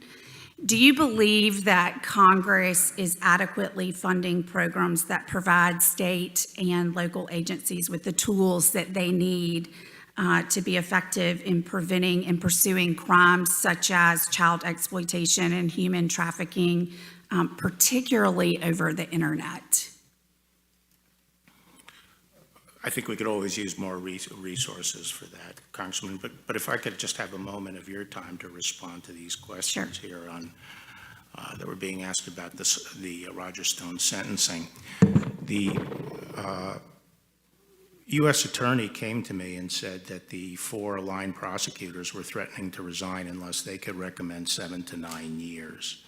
But there was no comparable case to support that. It would have been a very disparate sentence. All the cases were clustered around 3-year sentence for that. And the way they had gotten to the 7 to 9 was by applying an enhancement. And there are debates all the time within the Department of Justice about the proper calculations under the guidelines and whether a particular enhancement applies or doesn't apply. And those are usually worked out and resolved. But here they were saying that they were taking an enhancement that has traditionally been applied to mafioso and things like that, threatening a witness, and they were applying it to him because he had a phone call at night where he told a witness that if you want to get it on, let's get it on, and I'll take your dog. And we felt that that technically could apply, but in this case, it really didn't reflect the underlying conduct. And the overarching requirement at the Department of Justice is that we do not presume and automatically apply the guidelines. We make individual assessments of the defendant and what is really just under the case, and nothing that is excessive.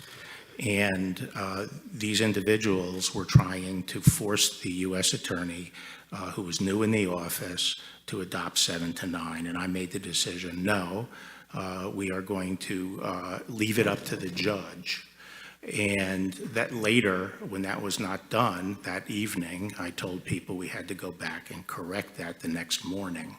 So that's the sequence of events. But at the end of the day, the proof of the pudding is in the eating. The judge said she would not have gone along, she didn't think, with the first recommendation because the enhancement artificially inflated the exposure of the defendant. And she came out exactly where I had come out. So at the end of the day, the question is fairness to the individual. And even though I was going to get a lot of criticism at the end of for doing that, I think at the end of the day, my obligation is to be fair to the individual. Thank you for permitting me. Yeah, I'm happy to have yielded you time to respond. That being said, Mr. Attorney General, as I am a departing member of Congress and have just a few short moments left, I just want to express to you in the department how important this issue that I originally asked you about is to me, both as a member of Congress representing my constituents in Alabama, but also as a mother of two beautiful children. And I am increasingly alarmed about the way that children are just one click away from being on a website, a forum, or a chat room, or a social media site where bad actors may be lurking. And whereas I only have a few short seconds left, I would just ask you in the time that I have left in Congress that we could continue to work together to combat child exploitation and human trafficking. And I appreciate all the work that you're doing on this. Absolutely, Congresswoman. And as you know, one of the most difficult issues coming up is encryption, because as this material gets encrypted in the chat rooms and the areas where they groom these young children, once it becomes encrypted, it'll be very hard for us to police it. Right. Thank you so much. I yield back. Thank you.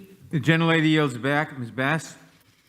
Attorney General Barr, when it comes to police engagement, last August, when speaking to the National Fraternal Order of Police, you shared your views on police engagement with the public. You stated, and I quote, "Underscore the need to comply first, and if warranted, complain later. This will make everyone safe, the police, suspects, and the community at large, and those who resist must be prosecuted. I repeat, zero tolerance for resisting police. This will save lives." Do you stand by that statement? Yes, I think it's very important that A zero tolerance attitude is costing lives, not saving them, especially in communities of Well, color. I'm not saying that. I reclaim my time. A movement and protests have arisen in response to police brutality. Here are a few examples of who bears the cost of zero tolerance. Elijah McClain was walking home from a convenience store when he was approached by police. He had not committed a crime. Police held him in a chokehold for 15 minutes, then injected him with ketamine, not under a doctor's supervision, but at the direction of non-medically trained and unlicensed police officers. Are you familiar with that case? No. Do you know how frequently ketamine is used by law enforcement to subdue civilians, especially people of color? No. Did you know if police departments have been documented as directing paramedics and EMTs to inject ketamine during arrests? No. Well then, I guess you haven't evaluated the use of force tactics since becoming AG, and especially this particular tactic of subduing suspects with ketamine. Not with respect to ketamine, no. Will you commit to directing the department to evaluate the protocols around the use of ketamine, chokeholds, and other methods used by federal law enforcement officials when making arrests or detaining subjects? Well, absolutely. Under the president's executive order, we are reviewing Thank you. And especially use of force and working Good. with police departments. Especially the ketamine. That's I'll look pretty into ketamine. outrageous. George Floyd was killed by a police officer via a chokehold. For 8 minutes and 46 seconds, a police officer knelt on his neck as he begged for his life. He was suspected of using a counterfeit $20 bill. That's how zero tolerance can amount to a death sentence for black men when used in communities of color. With George Floyd screaming, as we all know, he couldn't breathe. Now consider James Holmes, who murdered 12 people and injured 70 others in a movie theater in Aurora, Colorado, the same town as Elijah McClain, where he was arrested.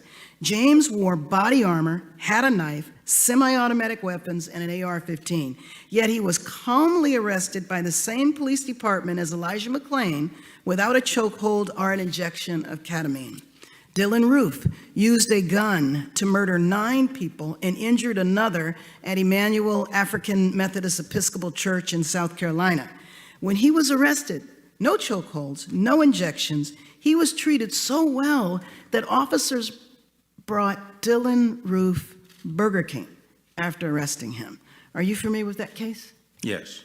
I raised those 2 examples to follow up on what my colleague from Texas highlighted earlier, that the department is not doing enough to address issues of racism, bias, and brutality in law enforcement. When someone who commits mass murder is calmly arrested and served Burger King, while a young man walking down the street is placed in a chokehold and injected with ketamine, then dies. You said that under the executive order, the administration is looking at chokeholds. What have you determined so far? Well, we're setting up a system of certification of police departments, and part of what our charter is to come up with criteria that will be used for certification, including limitations on use of force, specifically including chokeholds. So in the George Floyd Justice and Policing Act, part of it called for a national registry of law enforcement officers as a resource for police chiefs to determine who are the best candidates for jobs. As you may or may not be aware, Tamir Rice might be alive today if the police chief who hired him had known that that police officer had been fired from another department. What is your view of a national registry of law enforcement officers? The second aspect of the president's executive order is to set up a database like that so that all determinations of excessive force around the country go into that database, and if police departments aren't reporting that information, they wouldn't be certified. So we do believe in one national point where you can go in and get determinations of excessive force on law enforcement candidates for jobs. Good, thank you. And I do want to comment on part of your opening statement when you were saying that after the Jim Crow period, that our justice system was equal. And I don't believe that that's the case. I said the laws were made equal. The laws are made equal. They are certainly not applied equally. We do have systemic problems in our law enforcement system, our criminal justice system on every level. The fact of the matter is 2.3 million people in the United States are incarcerated. We incarcerate 24% of the world's prisoners. 34% are Black, while African Americans are just 13% of the U.S. population. So justice is still not equal, nor are our laws. And I think when we look at how many people are incarcerated or how many people are killed, it is not the numbers, it is the percentage to the percentage of that group in the U.S. population. I yield back my time. The gentlelady yields back. Mr. Gates. Thank you, Mr. Chairman. Mr. Attorney General, you've described the prosecution of Roger Stone as righteous. That's clearly something that the President and I disagree with you on. I would suggest that perhaps the prosecution of Andrew McCabe, who lied 4 times, thrice under the penalty of perjury, would be more righteous. I would suggest to you that uncovering the criminal conspiracy that existed where people in our own government were trying to convince intelligence agents and operatives around the world to destabilize our elections and to discredit our president would perhaps be more righteous. But as we sit here today, I don't think that Mr. Stone or Mr. McCabe or any of those other folks are killing anyone or burning down our buildings. And so I'd like to focus our effort on the most acute need I believe our country has. You've recently said that you believe Antifa to be a terrorist organization. What's your basis for that belief? I'm not sure I said terrorist organization. I said we're investigating it as domestic terrorism. But Antifa, there are a number of violent extreme groups in the United States, and they're across the spectrum. Antifa is heavily represented in the recent riots. That's not to say they're the only group involved. And they have been identified as involved in a number of the violent mob actions that have taken place around the country. And Mr. Attorney General, I saw the chairman of the Judiciary Committee recently say that Antifa is a myth, that their involvement in this violence isn't something that is real. What's your reaction to the chairman? Well, I don't think it's a myth. Antifa can be best thought of, I think, as a umbrella term for what is essentially a movement comprised of loosely organized groups around the country. In some areas of the country, there are a number of groups, and there are sort of centers of activity. The groups, as I say, are loosely organized, but they are definitely organized. But since they have an anarchic temperament, they don't get along very well with each other. So I'm not suggesting it's a national organization that moves nationally. They tend to get organized for an event, and there's a lot of organization right before an event occurs, but we see a lot of the organization during the mob violence. And that is a really important distinction when determining how to apply particularly our RICO laws to an organization like this. If Antifa is merely something that inspires people to go out and commit violence, that strikes me as legally distinct from Antifa being an organizing influence to assist people in committing crimes. One question I get from my constituents as they watch the death and violence and disruption and chaos in Seattle and in Portland and in other places is whether or not there's a risk that that could metastasize to other areas of the country. Have you given consideration to the risk that might befall other American communities if the Department of Justice were not to take action to protect and preserve federal property in places like Portland? Yes, absolutely. You know, we are concerned about this problem metastasizing around the country.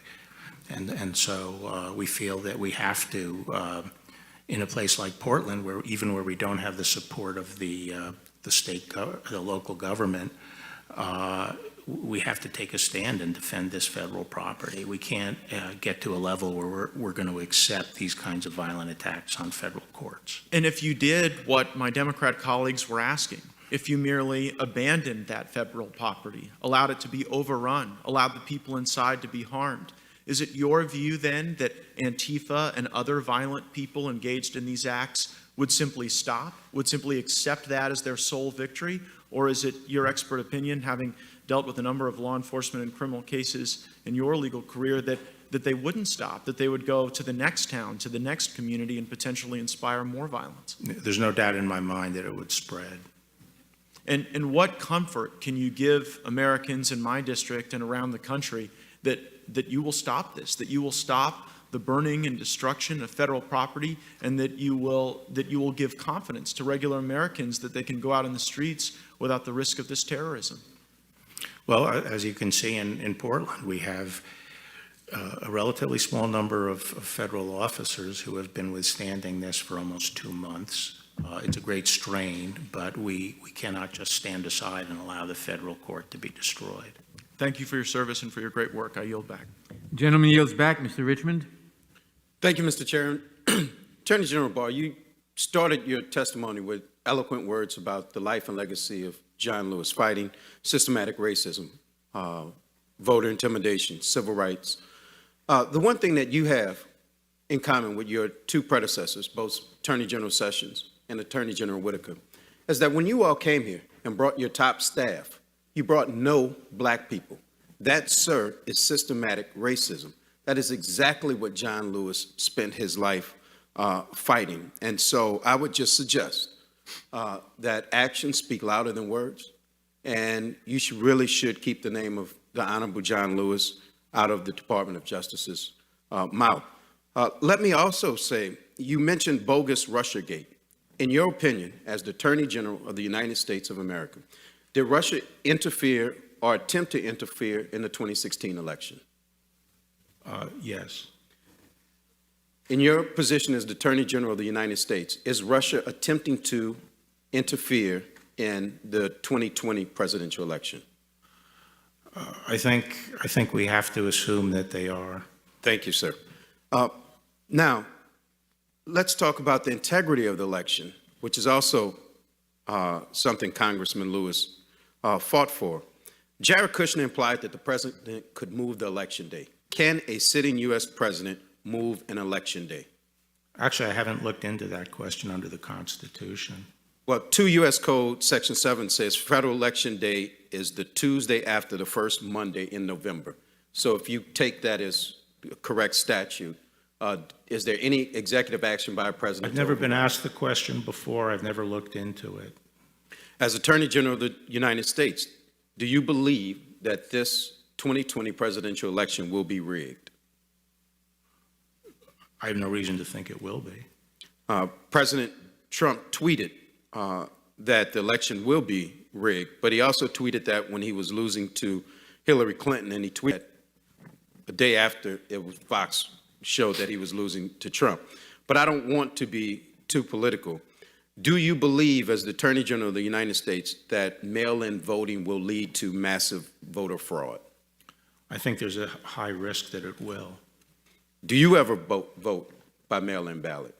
Apparently I did once at least. But you believe that other people voting by mail could lead to massive fraud? No, what I've talked about, made very clear, is that I'm not talking about accommodations to people who have to be out of the state or have some particular need not to, inability to go and vote. What I'm talking about is the wholesale conversion of election to mail-in voting. You do understand that African Americans disproportionately do not survive COVID-19 coronavirus. You are aware of that? I didn't hear the question. You are aware that African Americans, black people, disproportionately die from COVID-19 coronavirus, correct? Yes, I think that's right. And not that it would be the first time that African Americans would risk their lives to vote in this country to preserve its democracy. But the suggestion is that them having the ability to vote by mail would somehow lead to massive voter fraud, but I won't stick to that. No, I didn't say that. I just state, I think, what is a reality, which is that if you have wholesale mail-in voting, it substantially increases the risk of fraud. But it doesn't make it likely. That's all I said. Now, I also saw on TV that the president said he's not sure that he'll accept the election results. Can a president just protest because he lost an election? Protest in what sense? Well, can he contest an election just because he simply loses? Well, Gore versus Bush v. Gore was. Well, I think that was over a slim voter margin. I'm talking about if it is very clear that the president has lost an election, does he have a remedy to contest the election? Not that I'm aware of. Let me go back to what Representative Bass mentioned. You mentioned the number that there were 8 African Americans killed by the police and 11 white people killed by the police. So far this year. If you use those numbers, that's 85% of that population is white, 15% of that population is black. But if you actually look at the deaths, according to the numbers you just gave, 42% of the deaths are African American and 58% are white. That is a glaring disparity in terms of population, and I just give you those numbers. Well, not necessarily, because I have to adjust it by the race of the criminal perpetrator. No, I just did that for you. I'm using your numbers, and according to your numbers, African Americans are 4 or 5 times more likely than their percentage of the population to be killed by police than their white counterparts.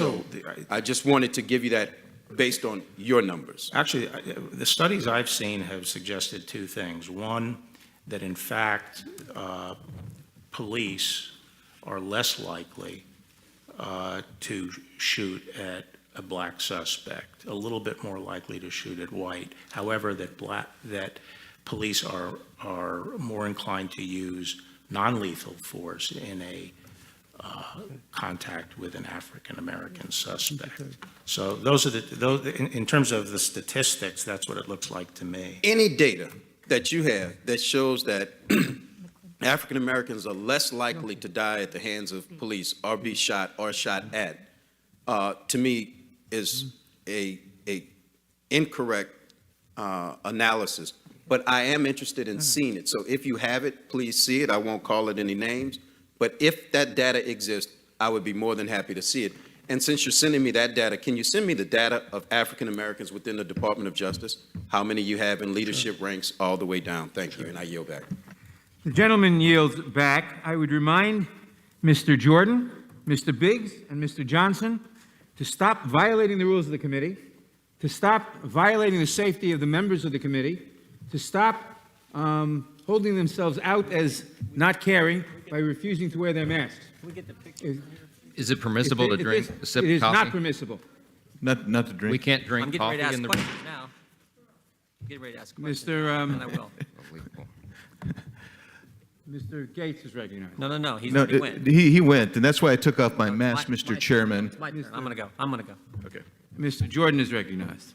Mr. Attorney General, let's clear up a few things. Judge Berman Jackson agreed with your Stone sentencing recommendation. Is that right? That's right. Yeah, she said, I am concerned 7 to 9 years would be greater than necessary. I agree with the defense and with the government's second memorandum. So it couldn't be more clear they agreed with you. That's right. Lafayette Square. Would St. John's Church be standing today if you had not taken action? Well, I think that was on Sunday. That was on Sunday night, and I think law enforcement did use tear gas. And my understanding is that night to clear the way so that the fire trucks could get in to save St. John's Church. The church. That was on Sunday night, though. Understand the time frame, but would it be standing today if there had not been action taken by federal law enforcement and local law enforcement? Right. 38 people unmasked Michael Flynn's name 49 times in a 2-month time frame. 7 people at the Treasury Department unmasked Michael Flynn's name. Is this an issue that Mr. Durham is looking into? I've asked another U.S. attorney to look into the issue of unmasking because of, the high number of unmaskings and some that do not readily appear to have been in the line of normal business. Wait a minute. So I want to be clear. So there is another investigation on that issue specifically going on at the Justice Department right now? Yes. Wow, that's great. So Mr. Durham is looking at how the whole Trump-Russia thing started. You have another U.S. attorney. Can you give us that U.S. attorney's name, or is that something you're comfortable doing? Or? John Bash of Texas. John Bash of Texas is looking specifically at the fact. At unmasking. 38 people, 49 times unmasked Michael Flynn's name, and probably other unmaskings that took place in the final days of the Obama-Biden administration. Is that accurate? Actually, a much longer period of time. Even before that? Yes. Thank you, Mr. I appreciate that, and that's information that the committee did not know. Are peaceful protests violent, Mr. Attorney General? No. Do peaceful protests destroy businesses? No. Do peaceful protests injure officers? No. Do peaceful protests attack civilians? No. Do peaceful protests burn down buildings? No. The video we played, it's hard to watch. It's really hard to watch to see that happening in our great country. But there was the start of it was almost laughable, where you have the reporter saying, as a building is burning behind him, it's not generally speaking an unruly protest. It's mostly just a protest. I mean, it's almost laughable when you have the reporter saying, I guess he's saying it's not a fire, it's just a burning building. I guess he's saying it's a peaceful burning building. A few weeks ago, well, let me ask you this. I want to go right to this. Is defunding the police a rational policy? No, I think, if anything, I'm more concerned that the police be adequately funded today and get more resources. A lot of the things we need to do to address some of the concerns people have about what they saw in Minneapolis are going to take some resources, some of the training that we have to do. And one of the difficulties in our country, it's not a difficulty, it's a fact, we have 18,000 law enforcement agencies. Most of them are very, very small. And so we have to find a way of training, making sure the training is pushed out. Is it dangerous? Dangerous to defund the police? It's extremely dangerous. Extremely dangerous. And some of the ordinances you're seeing cities pass are also dangerous. Are you familiar with the letter that Chief of Police of Seattle, Carmen Best, sent to business owners and residents in that city? Yes, I am saying that, she cannot protect, she can't do her job. Her police force cannot do the job because of exactly what she said. Gives officers the policy they're trying to pass. Thank goodness the court stopped it. The policy they're trying to pass gives officers no ability, and she emphasized no, not us, not you, Mr. Attorney, not me, gives officers no ability to safely intercede to preserve property in the midst of large, violent crowds. Mm-hmm. She also said in that letter, and again, she's taken the leadership and responsibility to tell the business owners, the citizens, that she's supposed to serve. She also tells them in that letter, I've done my due diligence on informing the council numerous times. So she's saying, I tried to tell them, these people won't listen to me. And then finally she says this, and this is the scary part. This is why it's so dangerous. She says this in her letter, Seattle police will have an adjusted deployment. That's a nice way of saying, you're on your own. We can't help you. That is how scary this defund the police. And here's the kicker. These same cities sent you a letter last week. The same week Chief of Police Best does this to the residents and citizens of her city. Her mayor sends you a letter blaming the federal government for the violence that is happening in these cities. That is how ridiculous the left's position has become. I appreciate the work you're doing, Mr. Attorney General. I'm over time. I yield back. Thank you. The gentleman yields. Mr. Jeffries. Mr. Barr, the job of the Attorney General is to defend the best interests of the people and serve as the people's lawyer. But during your time as Attorney General, you have consistently undermined democracy, undermined the Constitution, and undermined the health, safety, and well-being of the American people, all to personally benefit Donald Trump. Now, you just testified that there's no mechanism for a president to contest an election that has clearly been won by the opponent. Mr. Attorney General, what will you do if Donald Trump loses the election on November 3rd, but refuses to leave office on January 20th? If the results are clear, I would leave office.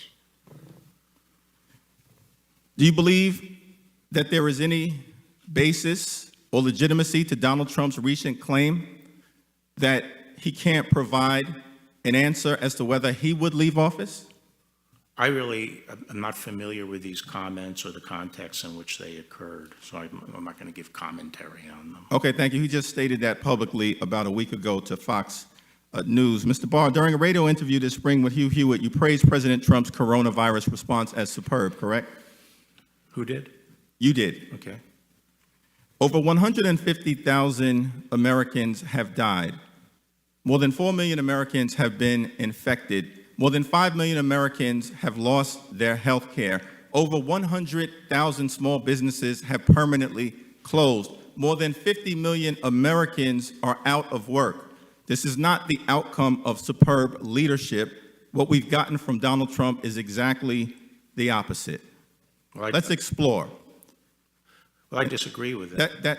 That was not a question, that was a statement. Let's explore. In February, President Trump falsely claimed that the number of coronavirus cases would go from 15 to 0 in a few days. Was that superb, yes or no? I'd have to see the context in which it was said. Here's the context. Well, the number of cases didn't go down to 0. It's over 4 million. Let's go to March. In that month, President Trump said, "I take no responsibility at all for the failure in testing." Was that superb, yes or no? It was accurate. The problem with the testing system was a function of President Obama's mishandling of the CDC and his efforts to centralize everything in the CDC when they didn't have the capacity. Thank you, Mr. Barr. That is inaccurate. That's a myth. It wasn't until this That's administration. A lie. It wasn't until Claiming my time. In April, President Trump irresponsibly suggested that the American people inject themselves with bleach. Was that superb? Yes or no? That's not what I heard. That's exactly what he said. That's what the American people heard, and you know it, and you can't defend it. Let's move on to May. In that month, on National Nurses Day, President Trump falsely called PPE shortages fake news, while nurses and other healthcare professionals resorted to wearing trash bags and ski goggles to protect themselves. Fake news. Was that superb? Yes or no? I think the administration did a good job of mustering PPE, and the national supply of PPE was run down during the Obama administration and never replaced. Thank you, Mr. Barr. The answer is no, it was not superb. By June, President Trump irresponsibly continued to refuse to wear a mask despite the public health guidance from his own experts. Was that superb? Yes or no? Which guidance? The earlier guidance that the masks wouldn't work? You know exactly the guidance that we're talking about.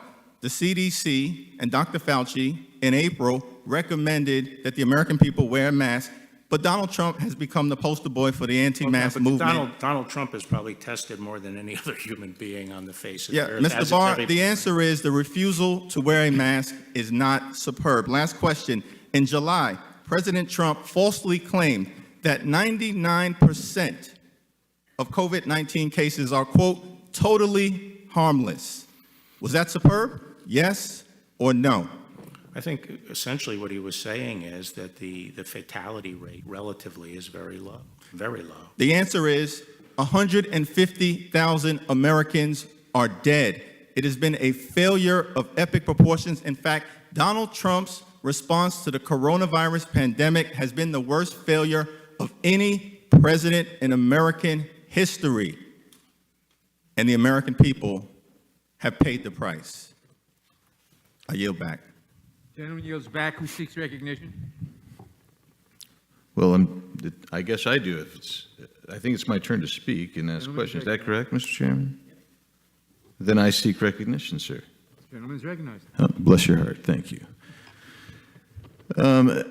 Attorney General Barr, Chairman Nadler opened up his statement by saying, "You can no longer hide behind a legal fiction." That caused me some consternation. I had no idea what he was talking about. Do you have any idea what he's talking about? I don't recall that phrase in what context. Well, who knows what context? I mean, he was just kind of rattling on there, but he was attacking you and your performance and virtually everything he could, and said you can no longer hide behind a legal fiction. And I didn't see any connection with anything else he had been saying, so I wondered if you had seen anything, and apparently you didn't see anything either. The next person to ask questions was the gentlelady from California, who consistently referred to civilian federal agents as federal troops, and intimating, if you will, that Portland was peaceable until federal civilian agents arrived on the scene. Essentially, it's kind of analogous to blaming a fire department for showing up to put out a fire and then being blamed for starting the fire. Attorney General Barr, let's just have it on the record.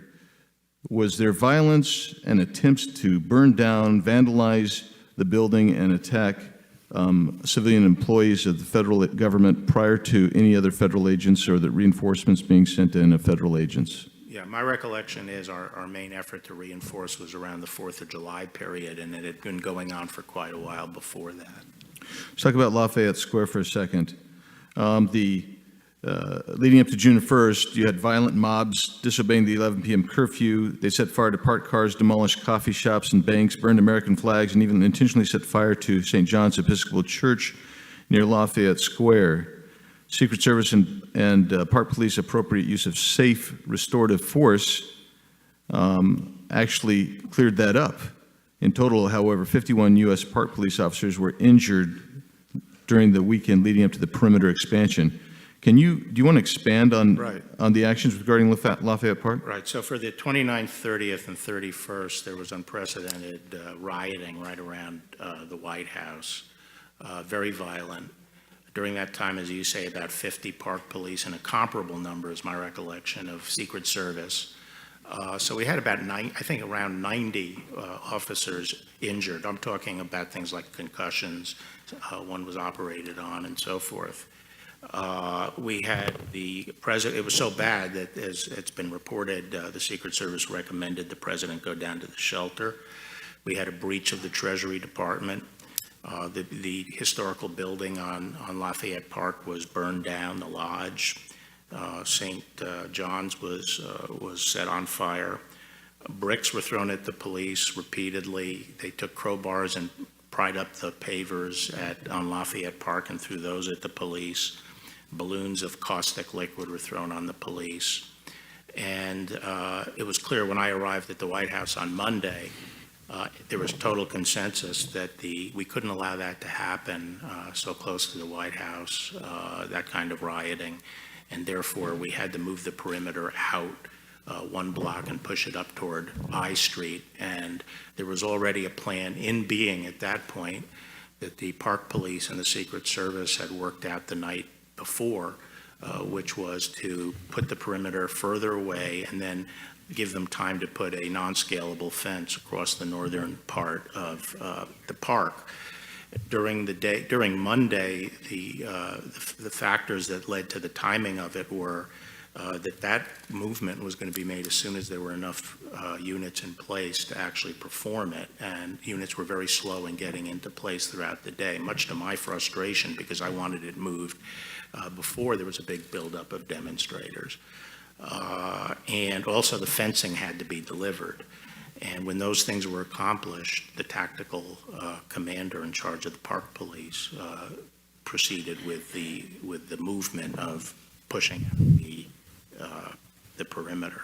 So this was something conceived of long before and didn't turn on the nature of the crowd, although I would say the crowd was very unruly. And while the tactical considerations were made by the park police, they tried to respond to the situation. To say that this had to do with a photo op is, and I don't mean to analogize this to a military operation, but it's akin to saying that we invaded the Philippines in World War II so Douglas MacArthur could walk through the surf on the beach. One follows the other, but we did not invade the Philippines so that Douglas MacArthur could walk to the beach. Thank you. Yield. Gentleman yields back. Mr. Swalwell.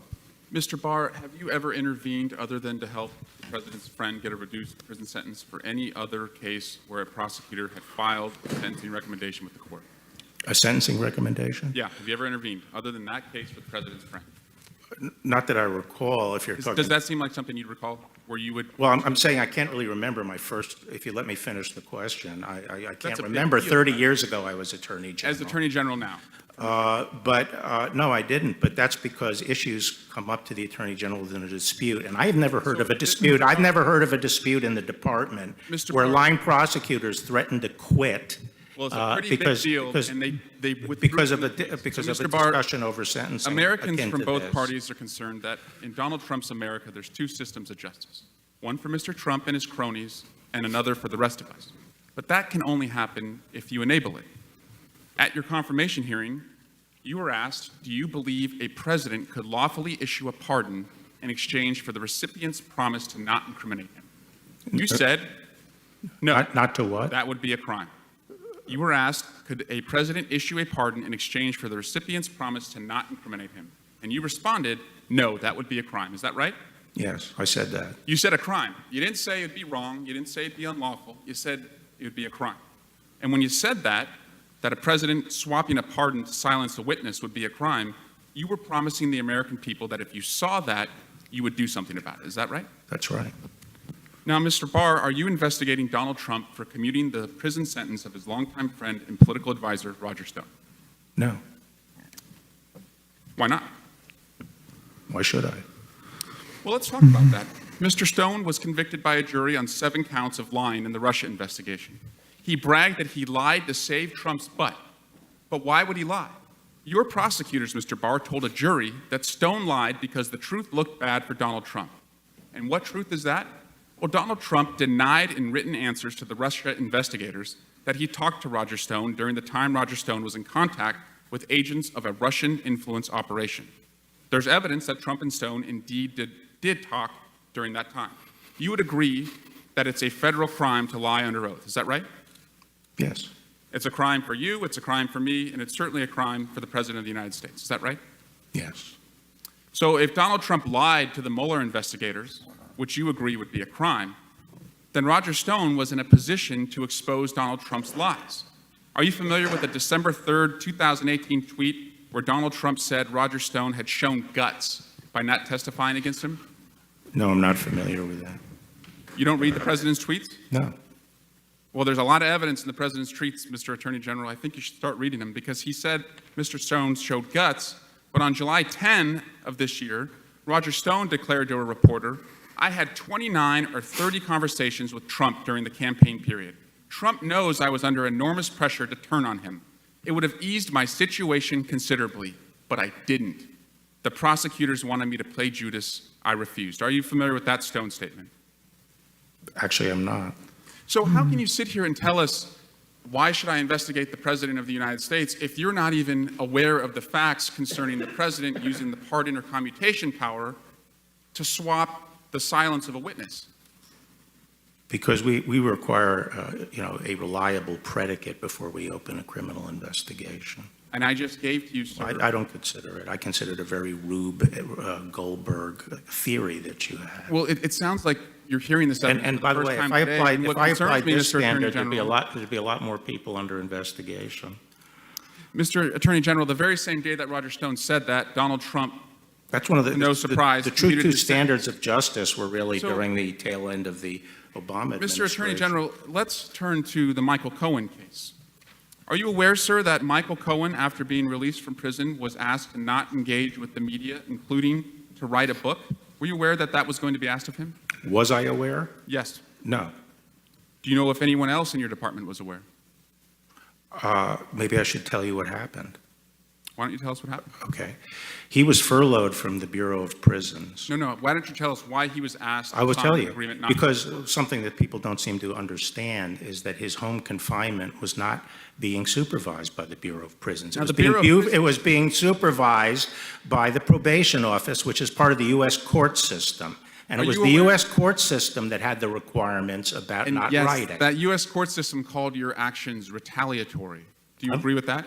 No, so all I know is what has been said in court before the judge and in the record, Mr. which Barr- is that the individual was then called by the U.S. court system saying that this guy Cohen is uncooperative, he's not agreeing to the conditions.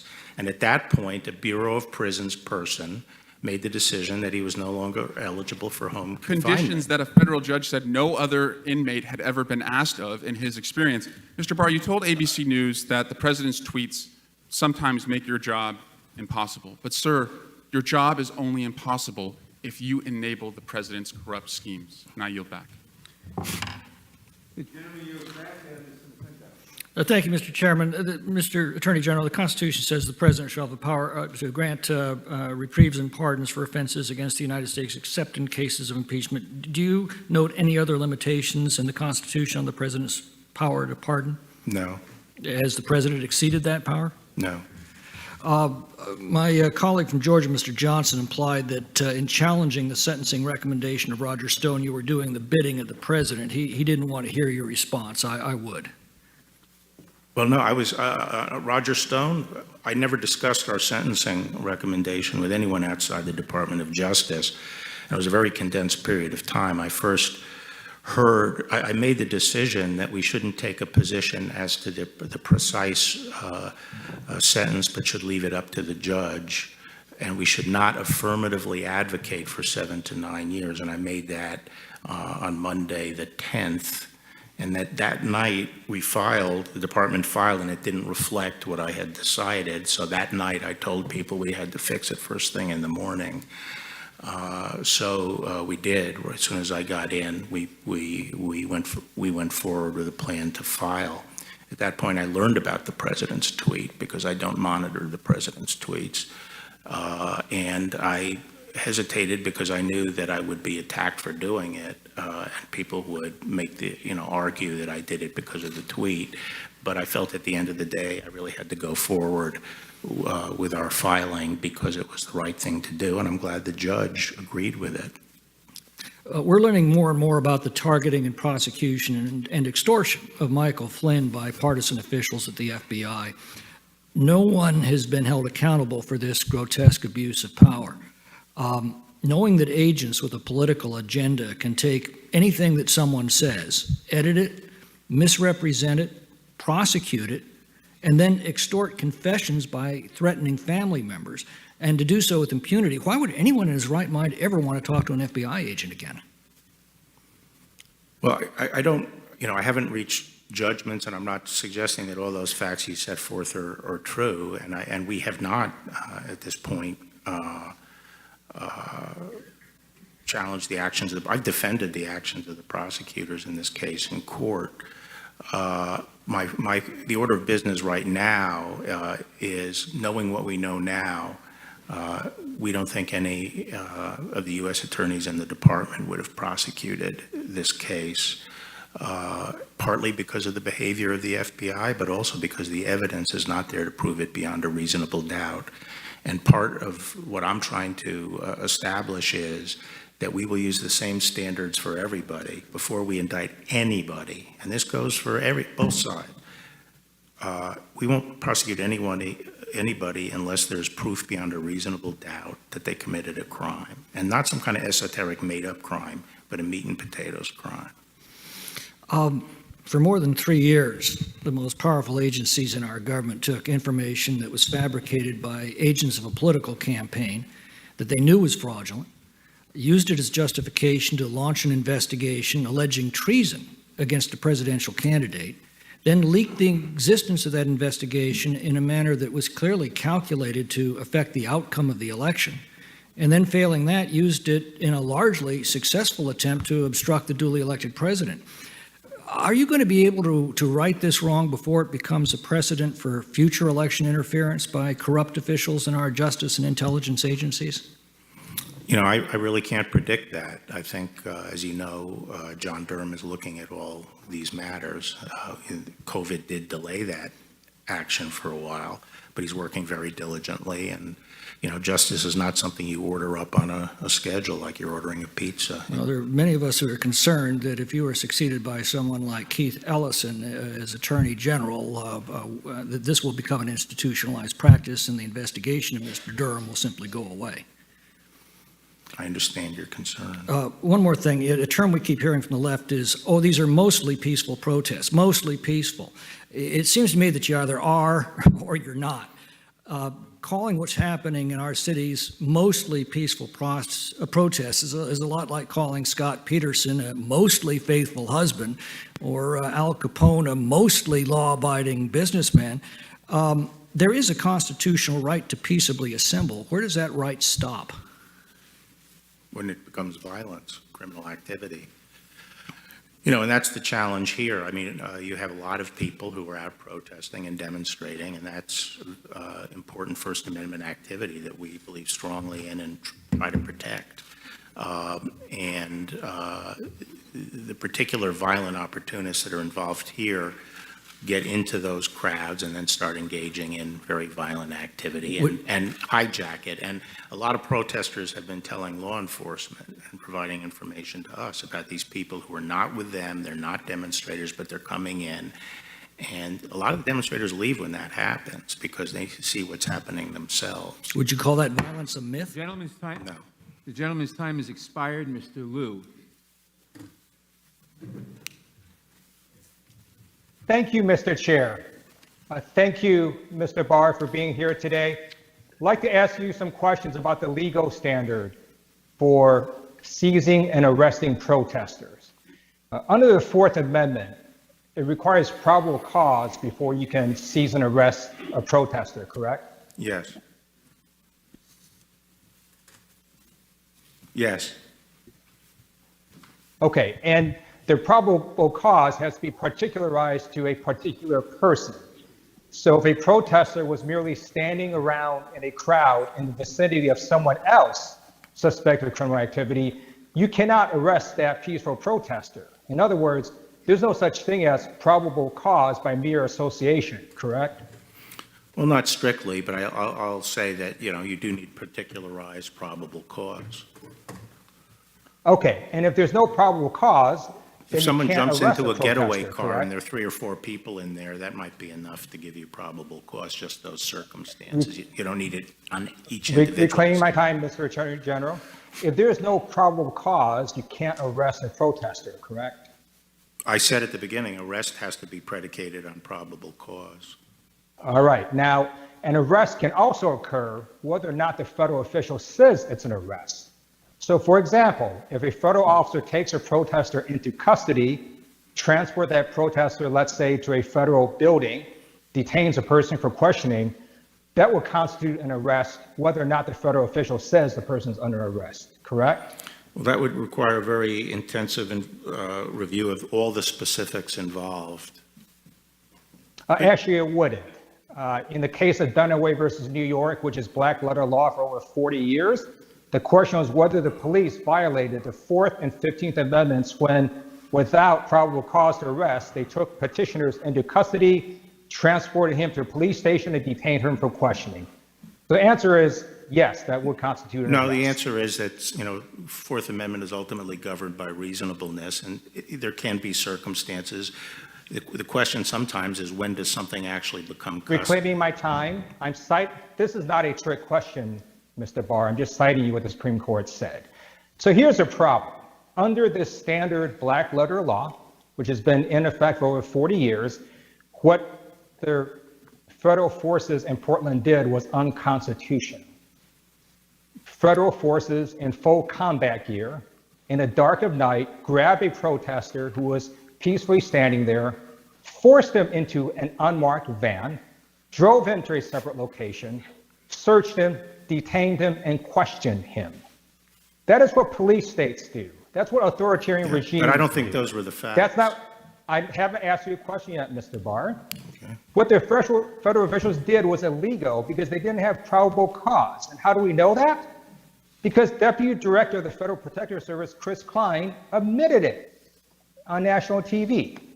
Deputy Director Klein said that the individual that they were questioning was in a crowd and in an area where another individual was aiming a laser at the eyes of officers. That's guilt by association. That's what the Fourth Amendment prohibits. Deputy Director Klein further stated that the protester was released after federal officials concluded, quote, they did not have what they needed, unquote, which again shows there's no probable cause. And it appears that federal Deputy Director Klein appears to understand that there was no probable cause because he essentially justifies that action as saying it wasn't an arrest. He calls it, quote, a simple engagement, unquote. I'm a former prosecutor. I've never heard that term, a simple engagement, because it's a made-up excuse. What these federal officials did was an arrest. They grabbed a peaceful protester, they forced him into a van, drove him to another location, questioned him. That is exactly what the Supreme Court prohibited over 40 years ago. So I obviously don't know that. I haven't asked you a question yet. In a Washington Post article on July 24th entitled Operation Diligent Valor, federal agents told reporters that there's no basis for these arrests. They said, quote, at times they have grabbed an individual and taken them inside the courthouse for questioning before determining that they had no probable cause to charge them with any crime, unquote. Deputy Director Klein said that they coordinate with the U.S. Attorney's Office on all of these arrests. I urge you to instruct your federal officials to comply with the Constitution, and I ask you to investigate these arrests because many of them are in violation of the Fourth Amendment. We do not live in a police state. We're better than that. I yield back. Gentleman yields back. Ms. Lesko. Thank you, Mr. Chair. Since Representative Liu didn't allow you any time to answer his allegations, would you care to answer any of his allegations? Yes, I mean, obviously, I don't know all the particulars of any individual case out there, but based on my general understanding, what had happened was that when they tried to effectuate arrests of the ringleaders or the people who were engaged in violence or that they saw with lasers and so forth, and they went out, they were immediately swarmed by people in black, and there was a lot of violence, so they couldn't effectuate the arrest. So the modus operandi was changed, and based on specific information as to individuals who were seen doing things and identified, they later tried to pick them up when there was less of a risk of this kind of mob response. The fact that if you have information that someone has a laser and is using it and later pick him up and he doesn't have it, it doesn't mean that there wasn't probable cause. It means he doesn't have the laser. The question is, was it reasonable for you to rely on the information that you had and the identification of that individual? In some cases, it could be a misidentification. In other cases, it could be the person, ditched the laser. So there is a distinction between whether the person ultimately can be shown to have violated the law and whether there was probable cause for the police to make the inquiry and take them and interrogate them or ask them questions at least. Thank you, Mr. Attorney General. I think I have to tell you, you probably know this, my constituents are scared. Americans are scared. I mean, they watch the TV, they see all this rioting, looting going on, statues being torn down. In Arizona, where I'm from, more guns are being sold than ever. I think there's more new gun owners than ever. And this has to stop. And I think that it's really important, as the saying goes, that in order to solve a problem, the first step is to realize there's a problem. And so I find it very disturbing, should I say, that Chairman Nadler denies that Antifa even exists. He said it to a reporter. He said on the floor of the United States House of Representatives that it was a fantasy, a made-up fantasy. And then in this very room, just recently, Congresswoman Jayapal, who represents the Seattle area, said, when I was talking about the autonomous zone, and the takeover. She said, the area is just a few miles from where I sit right now, and there is no takeover. There is no takeover. She also said, lies are being spread by my colleagues in this committee. This area is perfectly peaceful. She also said, my Republican colleagues keep saying the Seattle Police Precinct was taken over by protesters. This is incorrect. Incorrect. No one has taken over that building. Mr. Attorney General, is that your understanding of what happened there? Do you agree with Ms. Jayapal that there was no takeover? It was just Jayapal. peaceful? If you're going to say my name, please say it right. It's Jayapal. Jayapal, would you agree with that? And also, in answer, why do you think these autonomous zones in Democrat-led cities are dangerous to America? Well, starting with they're dangerous because they are purporting to keep on the outside duly constituted authority of the government. They're also, to me, outrageous because the people who are living now under this autonomous zone haven't selected the government.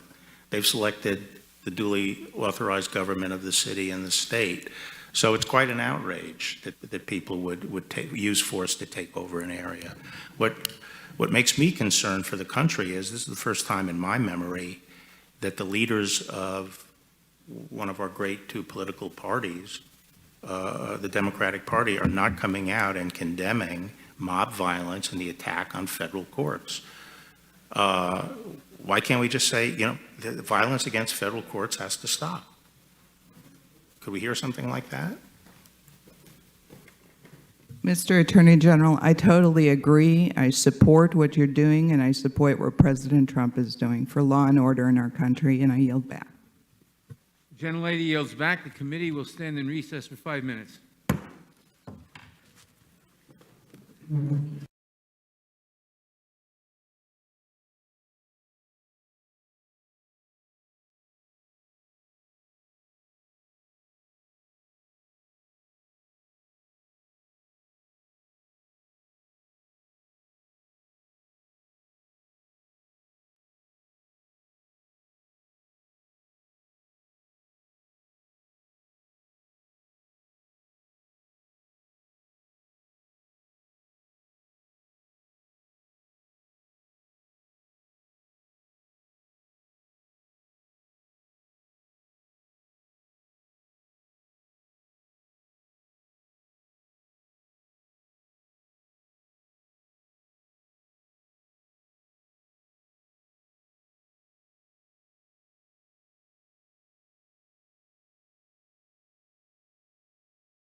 The committee will resume. Mr. Cicilline. Sir, in your opening statement, you continue with your sustained effort to undermine the finding of Russian interference in our election. In March 2019, you sent a letter to the committee mischaracterizing Special Counsel Robert Mueller's finding that Vladimir Putin interfered in the 2016 presidential election in sweeping and systematic fashion to benefit Donald Trump. Mr. Mueller promptly sent you a letter calling you out for your mischaracterization, and you never corrected it. You then delayed the release of the full report, leaving the American people stewing with your misleading summary in support of President Trump's bogus claims that there was no collusion, no obstruction. You repeat these claims today, that there was no basis for this investigation and it was politically motivated by calling it the Russiagate scandal. But of course, in December 2019, the Justice Department's own Inspector General, your department's, Michael Horowitz, found that the investigation had been initiated properly and without political bias. Isn't that correct? No, It's not correct? That was not Mr. Horowitz's finding? no. He said. You are wrong, Mr. Attorney General. He found the said that he investigation had found been no initiated properly. He said he found. Reclaiming my time without political bias. He said he and found in no April, evidence. reclaiming my time, Mr. Attorney. In April of this year, the Republican-led Senate Intelligence Committee unanimously found that Russia interfered with our elections and attempted to undermine American democracy, correct? And I said so too. Is it ever appropriate, sir, for the president to solicit or accept foreign assistance in an election? It depends what kind of assistance. Is it ever appropriate for the president or presidential candidate to accept or solicit foreign assistance of any kind in his or her election? No, it's not appropriate. Okay, sorry you had to struggle with that one, Mr. Attorney General. Now let's turn to the First Amendment. Americans all across this country have been exercising their First Amendment rights to peacefully protest police brutality against black people. I've read your statement, I listened to you this morning, and we're certainly aware of certain individuals who have engaged in violent acts. And we all agree that's wrong. But there was a lot missing from your statement. For example, as I'm sure you've also seen, the vast majority of protesters are peaceful. And despite that, unidentified federal agents have attempted to prevent these mothers, veterans, and peaceful Americans from exercising their First Amendment rights, even using unmarked vehicles to grab protesters off the street and using tear gas and munitions against them. You forcefully condemned protesters this morning, but let me ask you, sir, why have you not condemned the federal officers you're sending into cities without proper training who are attempting to take away the constitutional rights of Americans peacefully protesting? I haven't condemned protesters. Protesters are good. Demonstrations are good. They're part of the First Amendment. So let me ask what I'm Mr. condemning is people who commit crime. Yeah, we agree. Do you think it's ever appropriate, Mr. Barr, for officers to use force against peaceful protesters? Yes or no? Not against peaceful protesters. So you also don't mention in your statement today or your testimony that federal officers have even tear-gassed elected representatives. County Commissioner Sharon Myron confirmed firsthand, last night I was tear-gassed by a federal occupying force. I saw throw canisters of poison without warning into a nonviolent crowd, including elders and the vulnerable. And on July 23rd, the mayor, Ted Wheeler, was tear-gassed. He called the tactics of the officers abhorrent. These are elected representatives with grave concerns that officers are using abhorrent tactics, including tear-gassing elderly, nonviolent Americans. So let me ask you, sir, do you think it's ever appropriate to use tear gas on peaceful protesters, yes or no? Well, the problem in these things sometimes occur because it's hard to separate people who Mr. Barr, my question is very specific. Do you think it is ever appropriate to use tear gas on peaceful protesters? It is, yes or no? It is appropriate to use tear gas when it's indicated to disperse. On peaceful protesters? To disperse an unlawful assembly, and sometimes, unfortunately, peaceful protesters are affected by Okay, now I'm going to show you there's video evidence as well. I'm going to ask you to look at this video.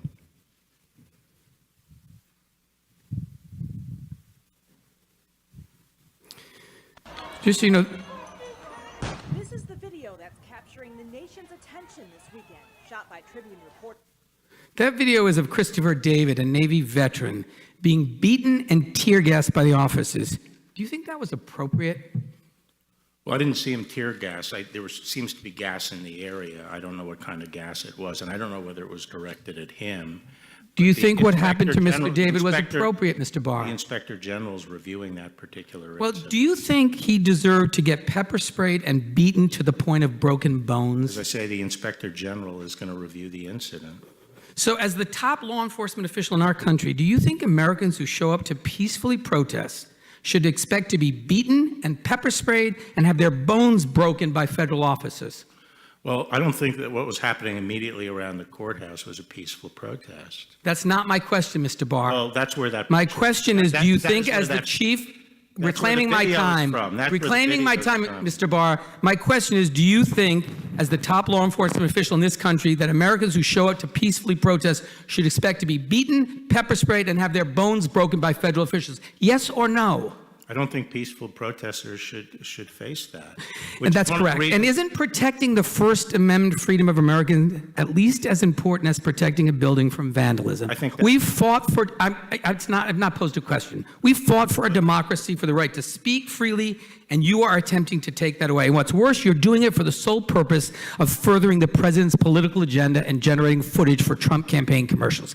The Justice Department is responsible for protecting the constitutional rights of Americans, not to serve as the president's personal bully or political director. And speaking of protesters, it's worth remembering every suffragette, every person who marched to end child labor, every abolitionist who demanded an end to slavery was a protester. The revolutionaries who transformed us from colonists into a nation were protesters. Protesters aren't chaos. They're deeply American examples of values, a desire for this country to be at its best self. They're righteous, sometimes they're necessary. One of America's most beloved and effective protesters, John Lewis, lies in state 1,000 feet from here in a deserved place of honor. And sir, your failure to respect the role of peaceful protest in this country is a disgrace, it's un-American, and it's important to remember what these protests are about. Black Lives Matter, abuse at the hands of police by black Americans, and I want to let you see now a video that fairly represents peaceful protest that is happening all across America that you conveniently omitted from your testimony and your statement.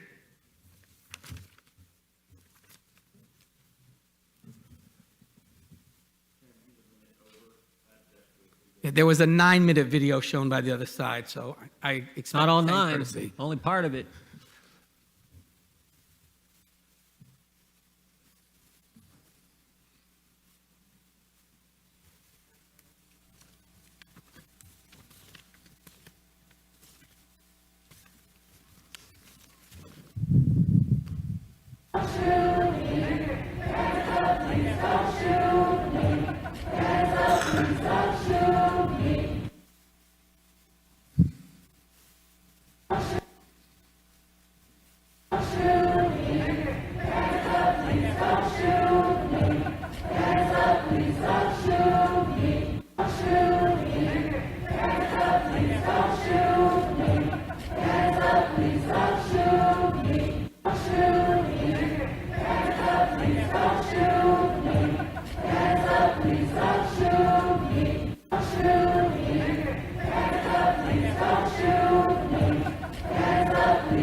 With that, Mr. Chairman, Gentleman yields Mr. Chairman, just real quick.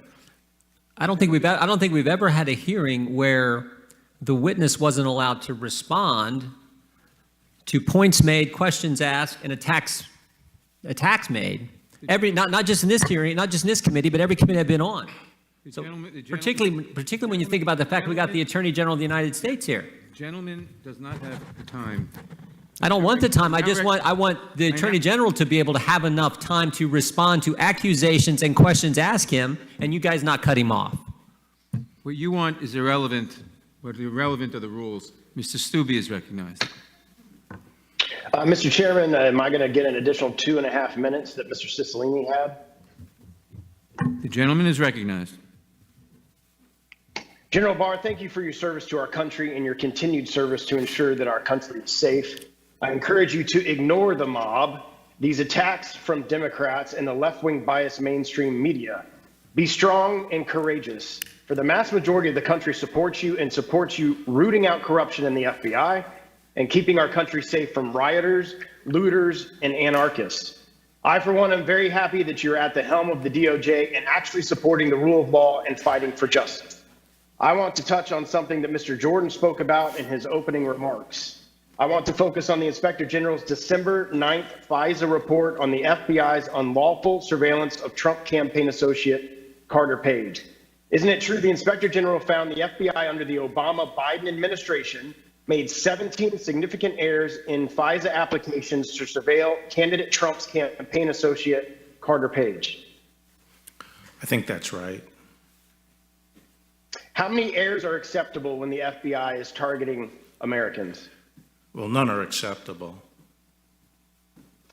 Then there was the complete Woods Files failures the FBI operated under during the Obama-Biden administration. The Inspector General found that 51 factual assertions in the FISA applications to surveil Page, 1, lacked supporting documentation, 2, the supporting document did not support the FBI's factual assertions, or 3, the supporting document showed the FBI's factual assertion was inaccurate.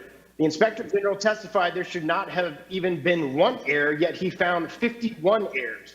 Why is it so important for surveillance targeting Americans to be error-free? Well, especially under FISA, which is a counterintelligence tool and doesn't have the same built-in protections that the criminal justice process would have. It's very important because you're going to be spying on Americans that you have you've demonstrated an appropriate basis for doing that, and therefore there's a special burden on the investigative agency, in this case the FBI, to have accurate information as to the basis of their surveillance. And I think the Bureau has been working very hard to correct those problems and to put in place a much more effective system of guaranteeing that the information is accurate. Isn't it true the FBI under the Obama-Biden administration cherry-picked favorable evidence to obtain a FISA warrant to surveil Carter Page and ignored facts that cut against probable cause? Well, I don't want to characterize. I mean, this is part of what's under review. Some exculpatory information was not passed along to the court. Let me just put it that way. That's evident in the Inspector General's report. I'll yield the remainder of my time to Mr. Jordan. Thank the gentleman for yielding. Mr. Attorney General, do you deploy federal law enforcement to enforce federal law? Yes. Do you deploy federal law enforcement to protect federal property? Yes. Would the federal building in Portland be standing today if you had not deployed federal law enforcement? I don't think so. There have been multiple attempts to set it afire. Yeah. And I have to say, I don't understand why a small contingent of marshals inside the court poses a threat to anybody's First Amendment rights. They set up a fence on federal property, I am told, around the court, and when people are arrested, it's because they're trying to come into the fence. These aren't peaceful protesters. They bring power tools to cut through the wire and so forth to get in. This is a very strange occupation of a city when you have, 100, 120 federal people behind a fence trying to protect the building, and all these people are trying to cut their way in. That is the occupation of a city? Thank you. Did the Chicago Fraternal Order of Police president ask for your help? Did who ask for my help? The head of the FOP in Chicago. Did they ask for your help? I think he did. Previous exchange, they talked about Mr. Horowitz's report. Is there anything you'd like to add? You didn't get a chance to respond to that. Yeah, my understanding of my recollection of the report is it didn't find there was no bias. And he made that clear in subsequent testimony. What he said was he couldn't find no documentary or other evidence demonstrating bias. Yeah, and what would be helpful if maybe Mr. Horowitz could come in front of this committee and the individual who was raising that concern with you, Mr. Attorney General, could ask Mr. Horowitz himself about what he found in that report and subsequent reports that we have not yet had a hearing on. The gentleman's time has expired, Mr. Raskin. Thank you. Sir, did I hear you correctly to say that the purpose of unleashing this federal agent assault with tear gas and rubber bullets and pepper spray on 2,000 nonviolent protesters in Lafayette Square was to secure and defend the St. John's Episcopal Church. Was that the purpose of it? No, I didn't say that. I made very clear that the purpose was to move the perimeter to I Street, which had been the plan, as far as I'm aware, all day the week before. So it was legitimate in that I'm case. talking about the June 1st. Yeah, the June 1st assault on a lot of people, including my constituents, and Well, it we had wasn't to bring them to your office to talk Okay, about well, it. I don't think it was an assault. They were told by loudspeaker that the Park Police were preparing to clear H Street, and could they move off H Street? Reclaiming my time, I think you said something to the effect of the St. John's Episcopal Church would have been overrun. No, that was on Sunday night, I believe, and I Okay. hope I Are have you this right. aware that the rector of the church, that the Episcopal Archbishop of Washington, and the presiding bishop of the Episcopal Church nationally, along with the Catholic bishop of the Archdiocese of Washington, all denounced this police assault on the civil rights and civil liberties of the people? Did they do that before or after the fire was put out? Well, all that I know is that they denounced what you did. And if you read what the Archbishop, the Episcopal Archbishop of Washington wrote, said that using police force to clear nonviolent protesters without notice in order to conduct this grotesque photo opportunity was antithetical to the principles of Christianity. But what I want to ask you about was COVID-19, because we now lead the world in COVID-19 case count and death count. President Trump, of course, promised the disease would magically disappear. He advertised quack medical cures like injecting people with disinfectant. He told his people to slow down all the testing and refused for months to wear a mask. Last night, he retweeted a number of messages claiming that Dr. Fauci misled the American people by dismissing hydroxychloroquine as a cure for the disease. So now we have 150,000 dead Americans, 4 million infected, 40 million jobless. We lose more than 1,000 people every day, 1 American every 90 seconds. But you called his public health leadership superb, and you threw the weight of the Justice Department behind his campaign to shut down state public health orders in March and April. Now, if you look at the screen, you will see 2 tweets from the President of the United States: liberate Michigan, liberate Virginia. On April 17th, he retweeted the slogans of right-wing protesters that are blocking access to hospitals and trying to overthrow public health orders in those states. And you snapped to attention on April 27th. You designated a prosecutor to try to bring down those very public health orders in Michigan and Virginia. 2 days later, armed right-wing protesters and white supremacists disrupted the Michigan legislature, leveling death threats against Governor Whitmer, confronting police, taunting lawmakers, and forcing the legislature to shut down as they brandished their long guns and shouted in the faces of police officers. But you didn't send in a secret paramilitary police force on horseback to unleash tear gas, pepper spray, billy clubs, and rubber bullets against these protesters storming the state capitol in Michigan. No, you embraced their cause by joining litigation against the governors of Michigan and Virginia. Now, of course, your side lost your motions for emergency injunctions, but you got to spread Trump's message that it was time to call off the stay-at-home orders, the masking and social distancing. Here's what you said on national TV, echoing the claim in April that the cure was worse than the disease. Quote, "You can't just keep on feeding the patient chemotherapy and say, well, we're killing the cancer, because we were getting to the point where we're killing the patient." Do you remember saying that? Yeah, Well, what do you mean by that? exactly what it says. You have to balance the cure with the danger, which we leave to governors. You know, I know everyone likes. Well, no, I know everyone likes to lay everything at the feet of the against the president, governor. but this is a federal republic, and the president respected that. And our Okay, we're claiming my time. response has been largely Excuse me. run by governors. Now, for someone who claims to be so concerned about executive overreach, I haven't heard anyone talk about just keeping an eye on what the governor's doing. Mr. Barr, with no And that's vaccine. all the Department of Excuse Justice me, the is time is doing, fine. With no especially in vaccine. the area of religious liberty. With no, the Supreme Court rejected your position on religious liberty 5-4 and said there was nothing wrong with applying public health orders to churches. That was on an injunction. Do you accept that, or you don't accept it? Well, no, we'll talk about it later. Mr. Barr, with no vaccine, no treatment, no cure in sight, You work to disarm the states of the only weapon we have against this disease, public health measures. And now we pay the price of this policy in overrun intensive care units and morgues, a shortage of coffins and refrigerated trucks, and an out-of-control pandemic, which makes us a global pariah state whose citizens cannot enter dozens of foreign countries, including Canada. Do you know what Dr. Fauci was saying at the same time that you were moving to take down those public health orders?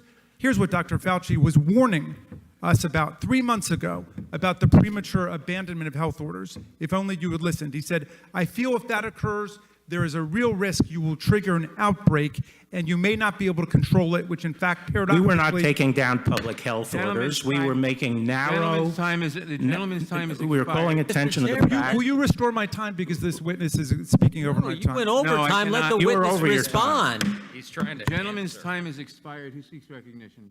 Mr. Chairman. Gentleman's recognized.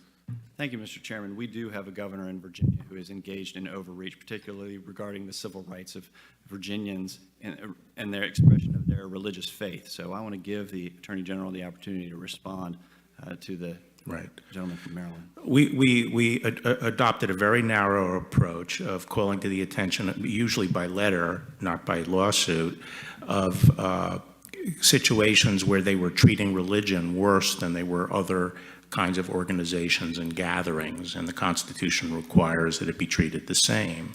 And we were calling those to the attention of the governors, and most of the governors that we called attention to voluntarily changed their own orders. There were a few occasions where we pointed out anomalies in the regulation, differential regulation of business, and again, mostly they were voluntarily changed by the governors. So this was not a wholesale attack on stay-at-home orders. It was just that these are very broad powers that have been ceded, basically telling everyone to stay at home and only work if you're an essential business and so forth. And therefore, someone has to keep an eye on that and make sure there's no overreach. And as time went by, there were times where, that you had these crazy rules in effect that were overly burdensome and raised constitutional problems. I want to thank you for raising those points early, and particularly with regard to Virginia and the church out on the Eastern Shore. I want to thank you also for being here and for returning to lead the Department of Justice and right the ship and root out the rank partisanship and bias that had corrupted the administration of justice for many years. The Democrats allege that Attorney General Barr has politicized the Justice Department doing the personal bidding of President Trump, but it's not only unfounded, it's especially hypocritical in light of the politicization that occurred during the Obama-Biden administration and led by President Obama's self-described wingman, Attorney General Eric Holder. The Obama-Biden Justice Department investigated journalists, shut out career prosecutors, and flouted congressional oversight. I want to ask, particularly, even after President Trump assumed office, FBI lawyers exhibited bias against Trump while working for both Mueller and the FBI's Russia investigation, and the Inspector General couldn't rule out political animus against candidate Trump as influencing FBI abuse, correct? That's my understanding. The Inspector General found that an FBI lawyer altered evidence to support a FICE application to surveil Carter Page and criminally referred this lawyer to Durham for federal prosecution. The same lawyer who also worked on the investigations into Clinton's misuse of classified information and Russia collusion expressed bias against President Trump. And the Inspector General testified back in December that he can't rule out bias. Mr. Attorney General, I'd ask, what would the consequences be to one of your Justice Department lawyers if they doctored underlying documents so they could support evidence submitted to a federal court? In the abstract, talking generally, that lawyer would be fired. Would they likely be disbarred as well? Yes. And isn't it true that the IG found that an FBI lawyer doctored an email to support probable cause against candidate Trump's campaign aide? I think that's right. And the same FBI lawyer worked on the Russia investigation targeting candidate Trump's campaign and was on the special counsel Mueller team investigating President Trump, correct? I'm not sure about that. And while working on those investigations, the Inspector General found several texts showing that animus, correct? On that particular lawyer? I believe so. Yes. I can't remember the time frame of the text, but I know there were other texts. going to talk to you about the unmasking that occurred where Mr. Grinnell released a list of 39 officials who submitted a request to unmask the identity of General Flynn from November 8th, 2016 to January 31st, 2017. 49 requests were submitted. Is that a normal number of requests for unmasking? I mean, historically, that seems to be a high number, and the other question you have to ask is why was this after the election? And 7 Treasury officials, including Secretary of the Treasury Jacob Lew, Deputy Secretary Sarah Raskin. Is that a normal occurrence?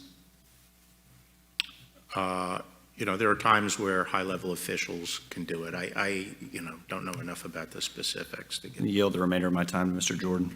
Mr. Attorney General, what's more important, going to church or going to a protest? It depends on the individual. Both covered under the First Amendment, right? Right. Yeah, what's more important, going to work or going to a protest? Again, it depends on the individual. You know, we're all free. We can all make our choices. I'm talking about government limits on those activities. What's more important, government putting limits on protesting or government's putting limit on attending church? Are they both First Amendment? Exactly. Right. Exactly. And we should treat them the same, shouldn't we? Right. Gentleman's time has expired. Ms. Jayapal. Mr. Barr, on June 1st, there were protests against the murder of George Floyd and police brutality in Lafayette Park. Let us not be distracted by you or my GOP colleagues as to what these powerful and massive protests were actually about. They were about the persistent killing of Black bodies by law enforcement, and finally, an awakening in America of the conscience of our country. And yet, your response, Mr. Barr, was to direct federal officers to close in on the protesters and to use shields offensively as weapons, tear gas, pepper balls, irritants, explosive devices, batons, and horses to clear the area just so the president could get a photo op. So I do want to ask you, do you think that your response, do you think the response at Lafayette Square to tear gas, pepper spray, and beat protesters and injure American citizens who were just simply exercising their First Amendment rights was appropriate? Well, first, it's my understanding that no tear gas was used on Monday, June 1st. Mr. Barr, that is a semantic distinction that has been proven false by many fact checkers. How is it semantic? Do you think? How is it semantic? Tear gas is a particular compound. You talked about chemical irritants, and it has been proven false by reports. So just answer the question. Do you think that it was appropriate at Lafayette Park to pepper spray, tear gas, and beat protesters and injure American citizens? Well, I don't accept your characterization of what happened, but as I explained, the effort there was... Mr. Barr, I just asked for a yes or no, so let me just tell you, I'm starting to lose my temper. According to sworn testimony before the House Natural Resources Committee by Army National Guard officer Adam DeMarco, who was there, this was, quote, an unprovoked escalation and excessive use of force against peaceful protesters. Well, I don't remember DeMarco as being... Mr. Barr, excuse me, this is my time. Sir, the president told governors on a telephone call that the way to deal with the protesters of police brutality and systemic racism like in Lafayette Square is that, quote, you have to get much tougher. You have to dominate. If you don't dominate, you're wasting your time. These are terrorists. And he also talked about you on that call, sir. Here's what he said. He said, the Attorney General is here, Bill Barr, and we will activate Bill Barr and activate him strongly. Do you remember that call, Mr. Barr? Yes, I do, but he wasn't talking about protesters. He was talking Mr. about Barr, rioters. apparently the president believes that you can be activated to implement the president's agenda and dominate American people exercising First Amendment rights if they're protesting against him. But let's look at how you respond when the protesters are supporters of the president. On 2 separate occasions, after President Trump tweeted, "Liberate Michigan," to subvert stay-home orders to protect the public health of people in Michigan, protesters swarmed the Michigan Capitol carrying guns, some with swastikas, Confederate flags, and one even with a dark-haired doll with a noose around its neck. Are you aware that these protesters called for the governor to be lynched, shot, and beheaded? No, You're not aware of that? I was not aware of it. Major protests in Michigan. You're the Attorney General, and you didn't know that the protesters called for the governor to be lynched, shot, and beheaded. So obviously you couldn't be concerned about that. Well, there are a lot of You protests didn't- around the United States, and on June Attorney 1st, General I Barr, was you worried seem about to the be District of engaging Columbia, in which is protests federal. in certain parts of the country. You're very aware of those, but when protesters with guns and swastikas and I am Confederate aware of flags, excuse me, protesters Mr. in the Barr, this federal is government. my time and I control it. You are aware of certain kinds of protesters, but in Michigan, when protesters carry guns and Confederate flags and swastikas and call for the governor of Michigan to be beheaded and shot and lynched, somehow you're not aware of that. Somehow you didn't know about it, so you didn't send federal agents in to do to the president's supporters what you did to the president's protesters. In fact, you didn't put pepper balls on those protesters. So the point I'm trying to make here, Mr. Barr, that I think is very important for the country to understand, is that there is a real discrepancy in how you react as the Attorney General, the top cop in this country, when white men with swastikas storm a government building with guns. There is no need for the president to, quote, activate you because they're getting the president's personal agenda done. But when black people and people of color protest police brutality, systemic racism, and the president's very own lack of response to those critical issues, then you forcibly remove them with armed federal officers, pepper bombs, because they are considered terrorists by the president. You take an aggressive approach to Black Lives Matter protests, but not to right-wing extremists threatening to lynch a governor if it's for the president's benefit. Did I get it right, Mr. Barr? I have responsibility for the federal government, and the White House is the seat of the executive Mr. Barr, let me just branch, make it clear. not You for are the- supposed the to Michigan represent authorities the can people handle- of the United Michigan States authorities of can America, handle- not violate people's First Amendment rights. You are supposed to uphold democracy and secure equal justice under the law, not violently dismantle certain protesters based on the president's personal agenda. Gentlelady's time has expired. Mr. Chairman, I would like to ask unanimous consent to also introduce into the record a report from the MIT Election Data and Science Lab, which says that over the past 20 years, more than 250 million ballots have been cast by mail, and the fraud rate is 0.00006%. Without objection, Mr. Eschenthaler. Thank you, Mr. Chairman. And thank you, AG Barr, for being here today. I truly appreciate it. And I'm sincere when I say it's an honor. Yeah. AG Barr, let me just... Could I just ask you for 1 minute, though? To respond, yes. Yeah. As I made clear, moving H Street out to I Street as the perimeter was a decision made the day before. It was justified by the extreme rioting that was going on around the White House. I don't remember Captain DeMarco, who was the same Captain DeMarco who ran as a Democratic candidate for Congress in Maryland, even being close to the discussions as to what was going on. Now, the fact is that the movement was not geared to the behavior of that particular crowd. It was geared to the fact that we were moving the perimeter out so we could put a fence up on H Street, by H Street. But it is a fact that the Park Police reported, and I saw myself projectiles being thrown from that crowd. So I did not consider them all peaceful protesters. But I'm sorry. Thank you for giving me that opportunity. You're welcome, AG Barr.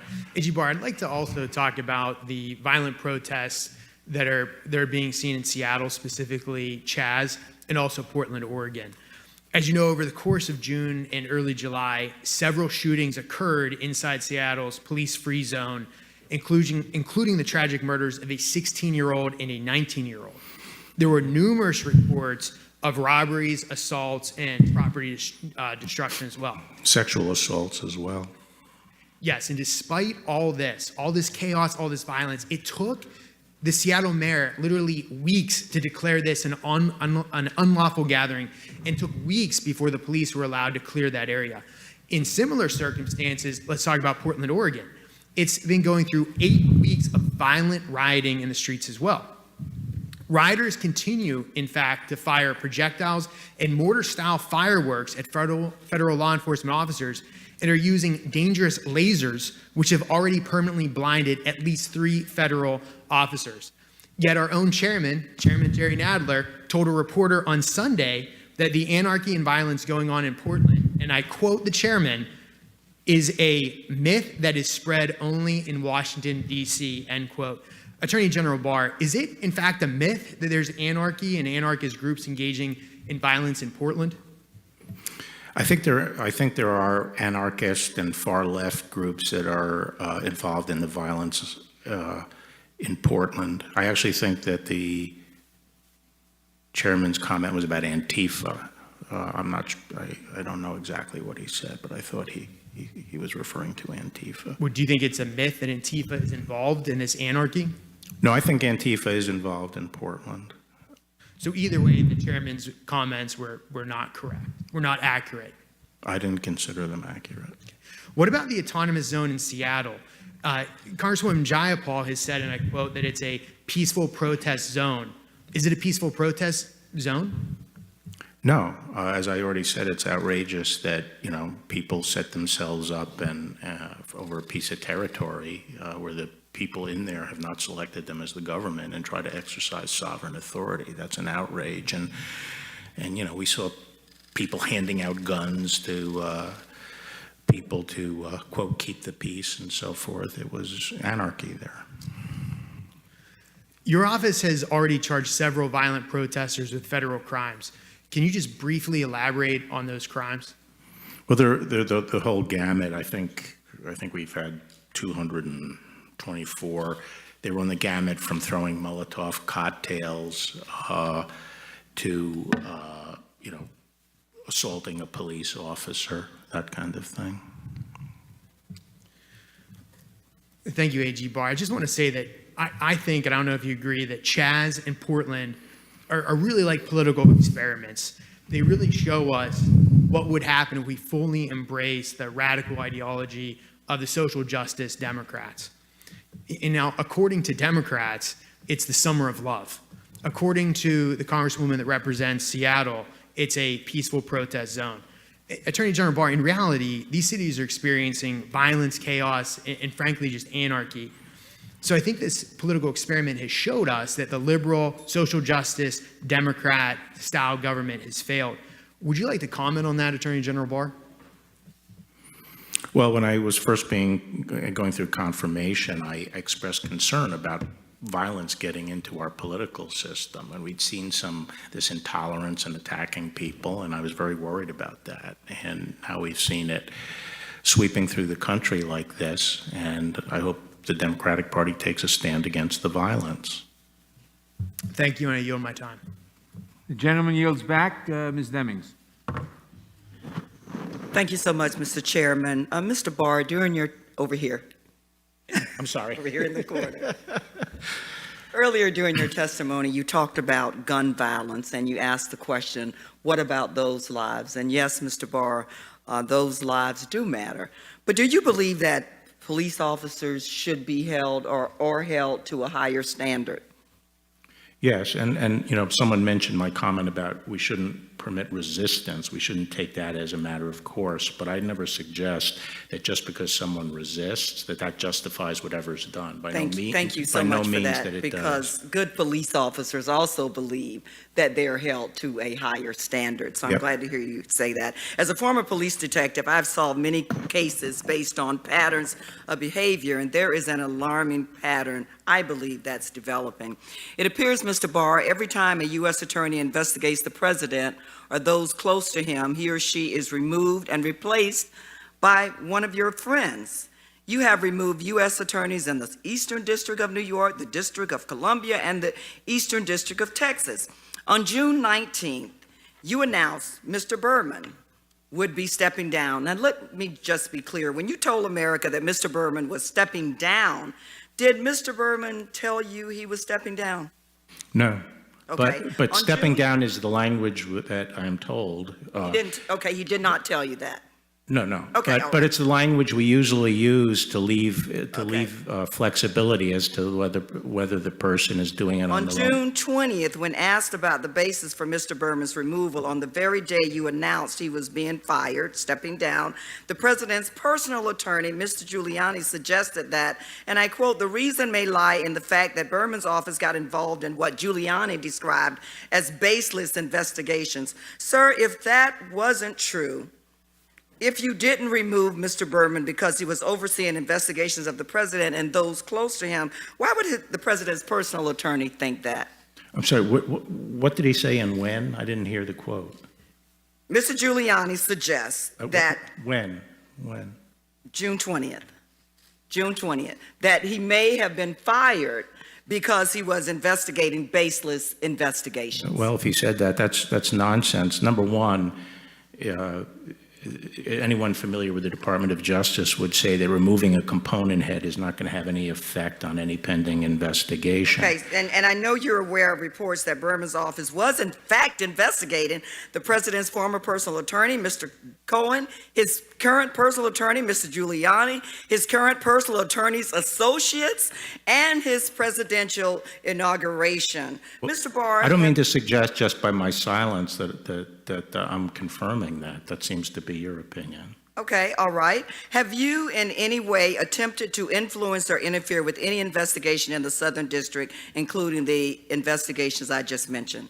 I have not interfered in any investigation. I've raised questions on occasion about certain matters, but as far as I'm aware, the office was satisfied with the resolution. Your efforts to remove him bypassed the normal operation of law. Now we know the OLC opinion indicates that a sitting president cannot be indicted or criminally prosecuted, because you made sure President Trump understood that in your 19-page or however long job application. However, you are aware the special counsel confirmed that a sitting president can be investigated. You did read that in the special counsel's report. Is that correct? Yes. Given Mr. Trump's residence and former business location, the Southern District, Berman's office would have decision-making authority over whether to investigate the president himself, and you removed him. I've explained why I removed him. Okay, sitting here today under penalty of perjury, do you still maintain, as you stated in a February 13th interview, that the president has never asked you to do anything in a criminal case? Yes or no, please? Yeah, no. I mean, will I confirm it? Is that the question? Or do you stand by your testimony or your... He has never asked me, directed me, pressured me to do anything in a criminal case. Okay, all right. You are aware, and I think you had this conversation earlier with one of my colleagues, that the president's former attorney, Mr. Cohen, was released early from prison due to concerns of COVID-19. Yes.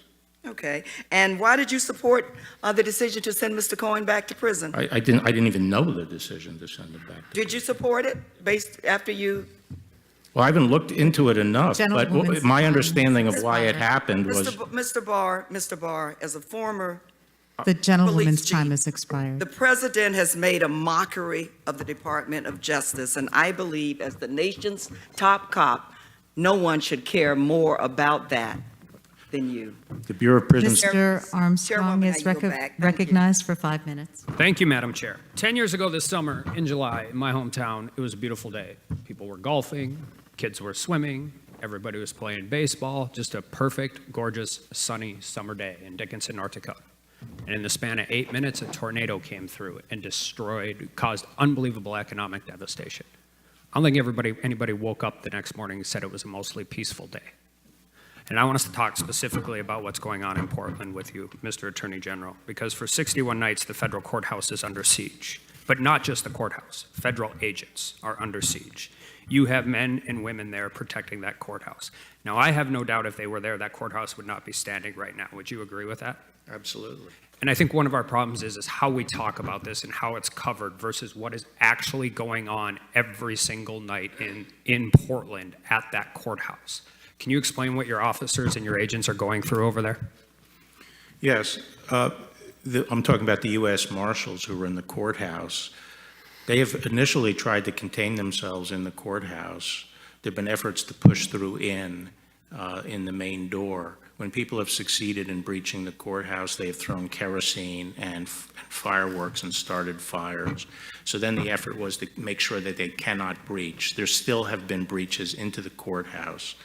But basically, they try to remain in there. And starting after the 4th, they tried to arrest the people who were directing fireworks. They would climb up onto the side of the court, break windows, shoot fireworks in. And whenever the marshals came out to try to put an end to that or interdict it, they were shot at with slingshots. Lasers were constantly being put into their eyes, even when they're inside the courthouse. There's a good description of it in an AP story. I was just going to quote that. We don't have to take your word. I watched as injured officers were hauled inside. In one case, the commercial firework came over so fast the officer didn't have time to respond. It burned through his sleeve, and he had bloody gashes on both forearms. Another had a concussion from being hit in the head with a mortar. Right. That's right. And, we've had a lot of injuries out there, and these are people who this Congress has charged with protecting federal courts. They're directed to protect federal courts in the U.S. Code, and they are under attack. And they're being injured, and it's been constant for 60 days. Acting Secretary Wolf has said that the violent mobs are publishing personal information of federal officers, jeopardizing not only them, but their families. Why is doxing federal agents so dangerous, and are you concerned about it? Well, it's dangerous because people can take retaliation against their homes, their families, or them, when they're by themselves. I see some of these Latin American countries in Central America where the police are very, very brave because the gangs they're trying to deal with go to their houses and kill their families. And, you never think that could happen here, but you could never think some of the stuff we're seeing today could ever happen here. Is being burned by essentially improvised explosive device, being blinded by lasers, is this something that typically happens with federal marshals in federal courthouses? No, not at all. How is this handled? How is this going for recruitment, morale? How are they doing? I mean, I generally want to know, how are they doing? Well, I think that AP story, gives you a feel. They feel that's their duty, and they feel that's where they have to be. A number of them are from that area, but they're extremely tired, and we've had to rotate in some more. We're put in some more people because they're very, very tired, and you make mistakes when you're tired. Well, and I think that's an important part, because I think one of the most amazing parts of this whole thing, it started with under 30 agents there, now it's still under 100. 61 nights in a row, they defend against a siege, fires, burning down these things. You know what's the most amazing thing? They get up every morning and that courthouse is still running. They're still conducting the federal government's business. So I'm going to say something that I think should be said a lot more often. Tell them thank you. Tell the courthouse personnel thank you. Tell the clerks thank you. Tell the prosecutors thank you. Tell the judges thank you. And if you can handle it, can you tell the public defenders thank you too? Because they're still conducting the business. They do this every single night. Are they getting sleep? The marshals are having a difficult time because their demonstrators go to the hotel. They also go from hotel to hotel because the demonstrators try to disrupt their sleep at the hotel. And there's a difference between a protest and a riot. Every night at some point in time in Portland, it turns into a riot. Eventually, when you wake up the next morning and you know what's going to happen again, then we need to figure out a way to stop it. Yeah. And then just one last question. Why would we have to negotiate a ceasefire with a peaceful protest? Yeah, correct. But why would, that's right. We don't want, what we would like to see, and all we would like, is what we see in the rest of the country, which is state and local law enforcement taking care of their own city and taking care of the streets around the courthouse. The gentleman's time has expired.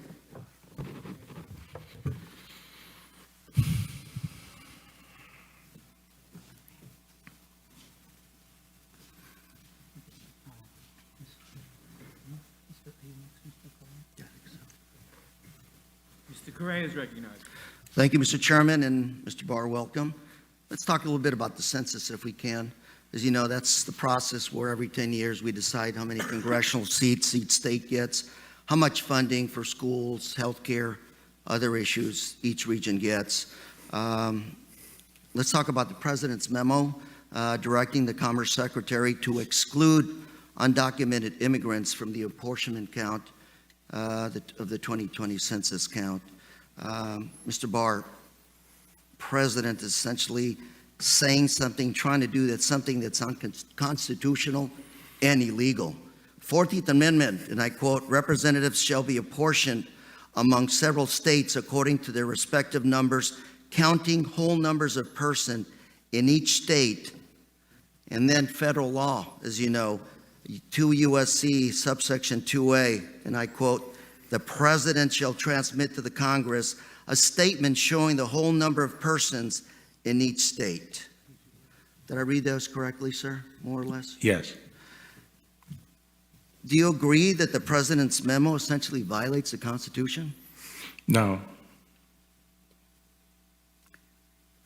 Are undocumented people not whole individuals? Or not what? Are undocumented individuals in this country not whole people?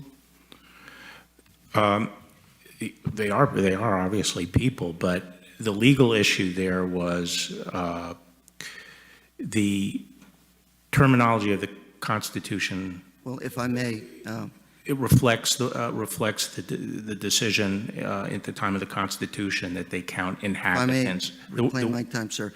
You used to work for the Department of Justice back in 1989. There was a letter written to Senator Jeff Bingham by the DOJ on point. If there's a slide, there's a letter, and I would ask unanimous consent to admit that to the record. Without objection. And I quote, in the past, the Department of Justice has taken the position that Section 2 of the 14th Amendment, that the original apportionment and census clause of Article 1, Section 2 of the Constitution, requires that inhabitants of states who are illegal aliens be included in the census count. And in our view, this issue today, we have found no basis for reversing that position. Are you reversing that position now? Well, I think what the department advised is that this came up because Alabama claims you cannot count illegal aliens in the census under the Constitution.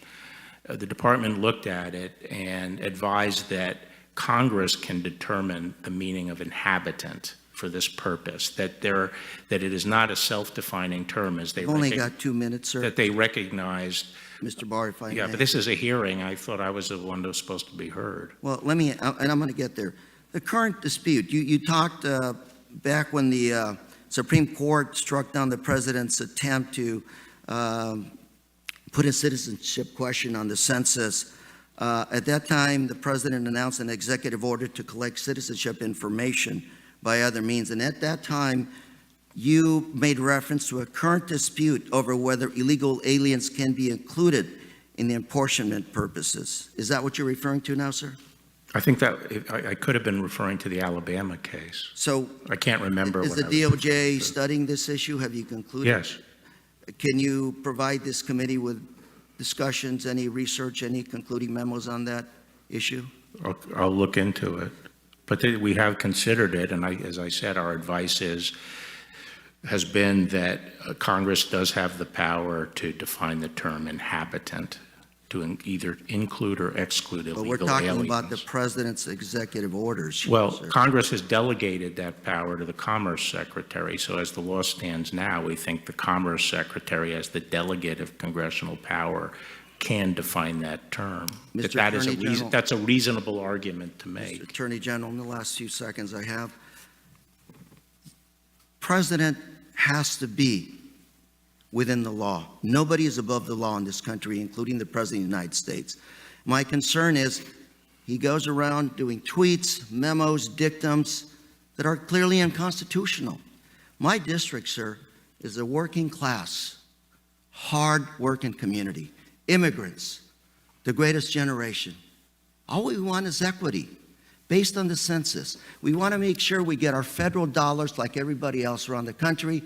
We want to make sure that our representation is equal, individual, in Orange County as it is in other parts of the country. All we ask for is respect, sir. I ask you, please tell the president, stop tweeting things, stop writing memos that are clearly unconstitutional. Thank you very much, and I yield. The gentleman yields back. Ms. Tiffany. Thank you, Mr. Chairman. Attorney General Barr, will you send a thank you to the law enforcement people that work for you for the work that they're doing here across the United States of America? Certainly. And I want to thank all the law enforcement across our country. We are an imperfect country, but law enforcement has done they do a good job across our country, and they should be recognized for that. I'm going to ask you a question about Mr. Burnell Trammell from Milwaukee here in just a minute. He was the man who was shot to death at the end of last week.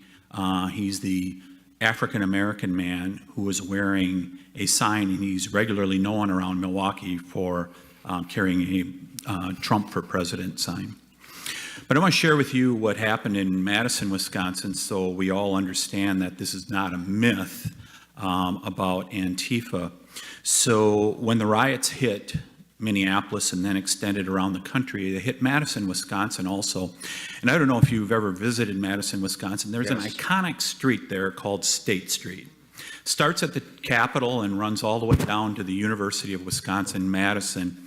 And that street, if you go there now, 75 businesses are boarded up as a result of a mayor and city council who would not protect those people. Those people went to the city council last week and they asked for some assistance. The city council, who would not protect their business, they said, no, we're not going to provide you for assistance. Shortly after State Street was destroyed, and by the way, it's disappointing in some of the film that I've seen that the police cruiser that went flaming down State Street was not included in that. But shortly after that, about a week afterwards, two monuments at the state capitol that I used to walk by all the time were torn down. One was of Hans Christian Heg, who was the abolitionist Norwegian immigrant who died at Chickamauga defending the Union and providing for the end of slavery, fighting for the end of slavery here in the United States. The other monument that was torn down, by the way, they took a tow truck and tore it down, was Lady Forward. Lady Forward is there because of women's suffrage. Wisconsin was the first state to pass suffrage back in the early 1900s here in the United States of America. Those were torn down. Just yesterday, a woman, a social worker, who teaches at a local school just outside Madison in Mount Horeb, she was charged with beating a state senator, a Democrat state senator. Her name is Samantha Hamer. Hopefully she will be given justice. But I want to emphasize to my colleagues on the left that if you think you're insulated from Antifa, which is supposedly a myth, you should really think about that, because them and other radicals, they will not spare violence on anyone. Their anarchy is meant to destroy our country.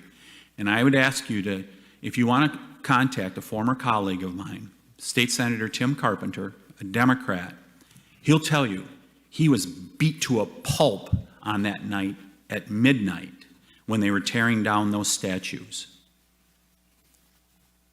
It is not a myth.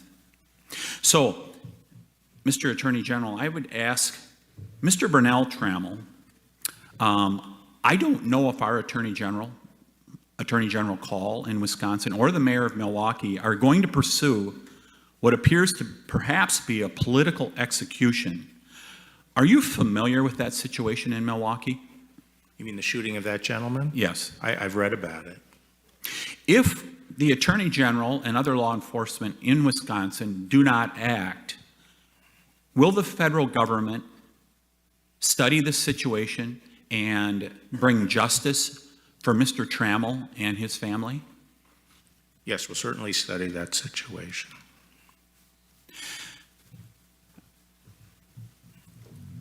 This is not a myth. You're hearing it from all over the country, and we're hearing all the time about Portland and Seattle.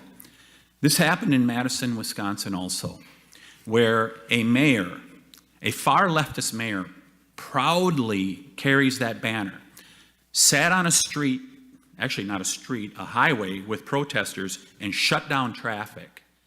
And then State Street, one of the most iconic streets in the state of Wisconsin and in Madison, was destroyed.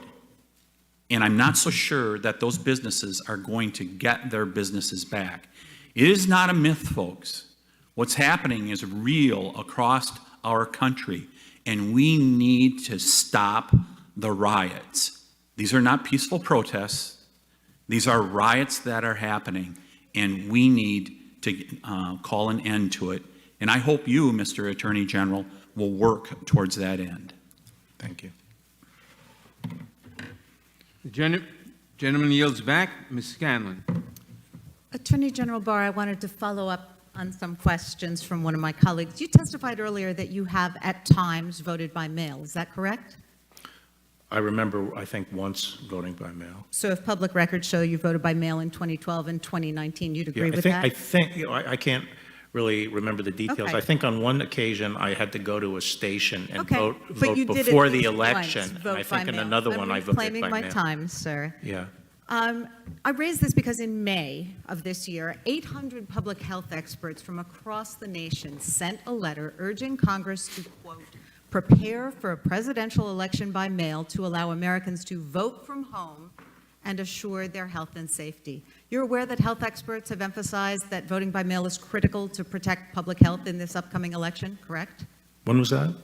In May of this year. If you're not aware of it, I can provide Okay. this to I'd be interested in your seeing. staff. Yeah. Great, I have an extra copy for you. So that public health advice is really important to citizens in the Commonwealth of Pennsylvania because we have a large population of seniors who are at higher risk for the coronavirus. They shouldn't have to choose between risking their lives and exercising their right to vote. But the problem we're facing is that the president has repeatedly sought to cast doubt on the security of mail-in ballots, saying that the 2020 election could be rigged with, quote, millions of mail-in ballots printed by foreign countries, end quote. And you, sir, have repeated this disinformation. Well, it's not Barr, disinformation. I don't have a question for you yet. Here it comes, though. Last month, you echoed the president's conspiracy theory when you suggested in at least 3 interviews that, quote, foreign countries could manufacture counterfeit ballots, end quote, to influence the presidential election, correct? You did that in at least 3 interviews? Yes. Okay. But in fact, you have no evidence that foreign countries can successfully sway our elections with counterfeit ballots, do you? No, I don't, but I have common Okay. sense. Okay, well, and that's what you responded when you were directly challenged on that. You said, no, you didn't have evidence, but it was obvious. According to state election officials, your alleged concerns here are not obvious, but in fact are outrageous. Every state in the union has absentee ballots. 2/3 of the states allow for vote by mail for any reason. 5 states, Colorado, Oregon, Washington, Hawaii, and Utah, vote entirely by mail and have done so for decades. Even the U.S. military uses mail-in ballots, doesn't it? Yes. Okay. So isn't it true that after you suggested without evidence that foreign adversaries could sway our elections using counterfeit ballots, election experts and officials from around the country said that what you suggested was virtually impossible, preposterous, would never happen, and would be readily detected due to the multiple levels of security used with mail-in ballot systems? There are not multiple levels of security. Okay, used well, with so bail. And I don't agree. I recall- don't agree that it's a. Okay, reclaiming my time. And again, I'm happy to supply you with the statements that were Before provided Donald from around the Trump country. raised concerns about it, In every fact, major publication. Reclaiming my time, sir. In fact, there is no evidence that foreign countries can make counterfeit ballots and create a real threat to our election security. Are you aware that in May, the president tweeted, and I quote, mail-in voting will lead to massive fraud and abuse. It will also lead to the end of our great Republican Party, end quote. I wasn't aware of that tweet. Well, that tweet suggests, sir, that the president is spreading disinformation about mail-in ballots because he's afraid that if more people vote, he and his party will lose. The fact, Mr. Barr, is that our foreign adversaries cannot actually influence our elections by submitting massive counterfeit ballots, but the FBI and our intelligence services have repeatedly warned that those adversaries are actively trying to sow mistrust of our election systems, and by repeating disinformation about mail-in voting, you and the president are helping them.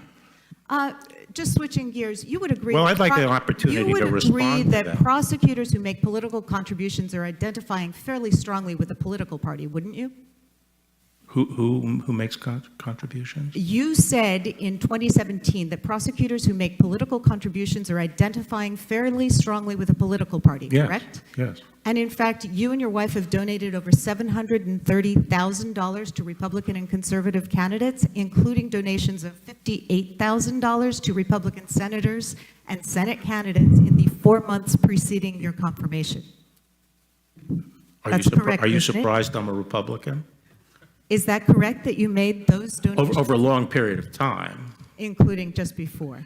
That's a cumulative of a long period of time, but basically, Mr. I never Chairman, hid the I fact yield I'm a back, Republican. and I was would talking about also- career prosecutors There's a question generally, before you. have generally historically avoided making contributions, was my view. $730,000 is not.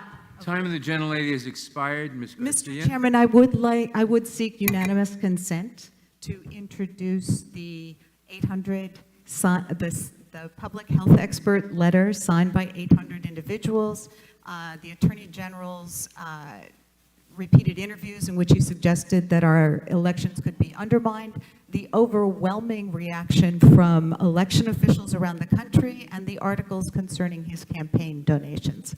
Thank you. Without objection, the articles will be entered into the record. Ms. Garcia? Thank you, Mr. Chairman. Mr. Barr, your department released Paul Manafort, the president's former campaign manager, early from prison in May out of concern for the coronavirus. In March 26th and April 3rd, your department released guidelines, criteria by which, setting priorities by which people would be released early. By your own department's admission, Manafort did not meet that criteria. Since the start of this pandemic, we have repeatedly urged you to use your authority to protect vulnerable populations in prisons, and instead you released the president's former campaign manager. Sir, do you know how many federal inmates have tested positive for COVID-19 as of today? Yeah, I have that number. Quickly, sir, because the clock ticks. Well, we have a slide, if they'll bring it up, that shows us that 10,000 inmates have tested positive and over 1,000 staff have tested positive. Do you know how many have died? about 100, almost 100, I think. That's right. It's about 99 inmates have died, and yet only 5% have been released under your guidelines. 7,000. You stated in May that you were taking, quote, every measure we can to protect federal inmates. The numbers, however, tell a different story, as do your actions. Despite releasing Manafort, your lawyers continue to argue against the release of prisoners. In April, vulnerable prisoners who suffer from serious at-risk health conditions like chronic asthma, heart disease, and kidney disease filed a lawsuit for early release in Ohio. These prisoners were being, quote, overcrowded in like cattle because prisoners were not able to social distance them. 550 prisoners sought release, yet your own department processed only 7 applications and denied them all. Yet you had time to process Manafort's application. I didn't but process apparently- Manafort's Well, your application. department did, sir. But apparently not these vulnerable Americans living at grave risk. In fact, in a series of rulings in April and May, an Ohio District Court ordered that your department, quote, act with urgency and to, quote, move inmates out due to continued risk of harm to prisoners and to government staff. And sir, your department challenged that court order, did it not? I'm not familiar with that. Well, you all did. You did not help move these inmates out as ordered. In fact, you tried to block the district court's order. However, the Supreme Court on May 26 rejected your department's request. Sir, 9 prisoners had died, and it's been 2 months since the Supreme Court's order. Do you even know today how many of those prisoners have been released or how many more have died? No, I don't. You know, we had 100, Well, sir, we started out this with 170,000 prisoners, so we've lost. I just need you to try to explain to me and to America, how is it that the former campaign manager of the President of the United States who did not meet the priority criteria got released, even though your own department admitted he didn't meet the guidelines, but all these other folks were not? If it was deadly enough of a virus that you needed to protect the former campaign manager, why not all of these Americans who also have vulnerable and have at-risk conditions? Mr. Barr, the contrast says it all. And it is not just in Ohio. In fact, in my own home state in Texas, a federal prison housing women with mental and medical health issues just confirmed last week that of the 1,357 prisoners, over 500 tested positive for COVID. One prisoner recounted, "We're like a whole bunch of hamsters in a cage, chasing our own tails, and yet none have been released." Mr. Barr, have you seen those statistics, yes or no? Well, if you can't I put out guidelines, general guidelines, to propel the release You of. have not released anyone. I put out general One of guidelines. those prisoners is a mother, Andrea Circle-Bear, who had to give birth on a ventilator in that facility because your department prioritizes releasing Paul Manafort instead of vulnerable Americans. A few weeks after this photo, Ms. Bear died, along with 2 other women housed in this facility from COVID-19. Sir, you could be saving lives by reducing the prison population. Yet you have blatantly abandoned your duty to these women. You have shamelessly abandoned your oath of office to protect all Americans impartially because you have prioritized giving special favors to the president's friends. This is not equal justice under the law. It's not the law that you and I both learned in law school.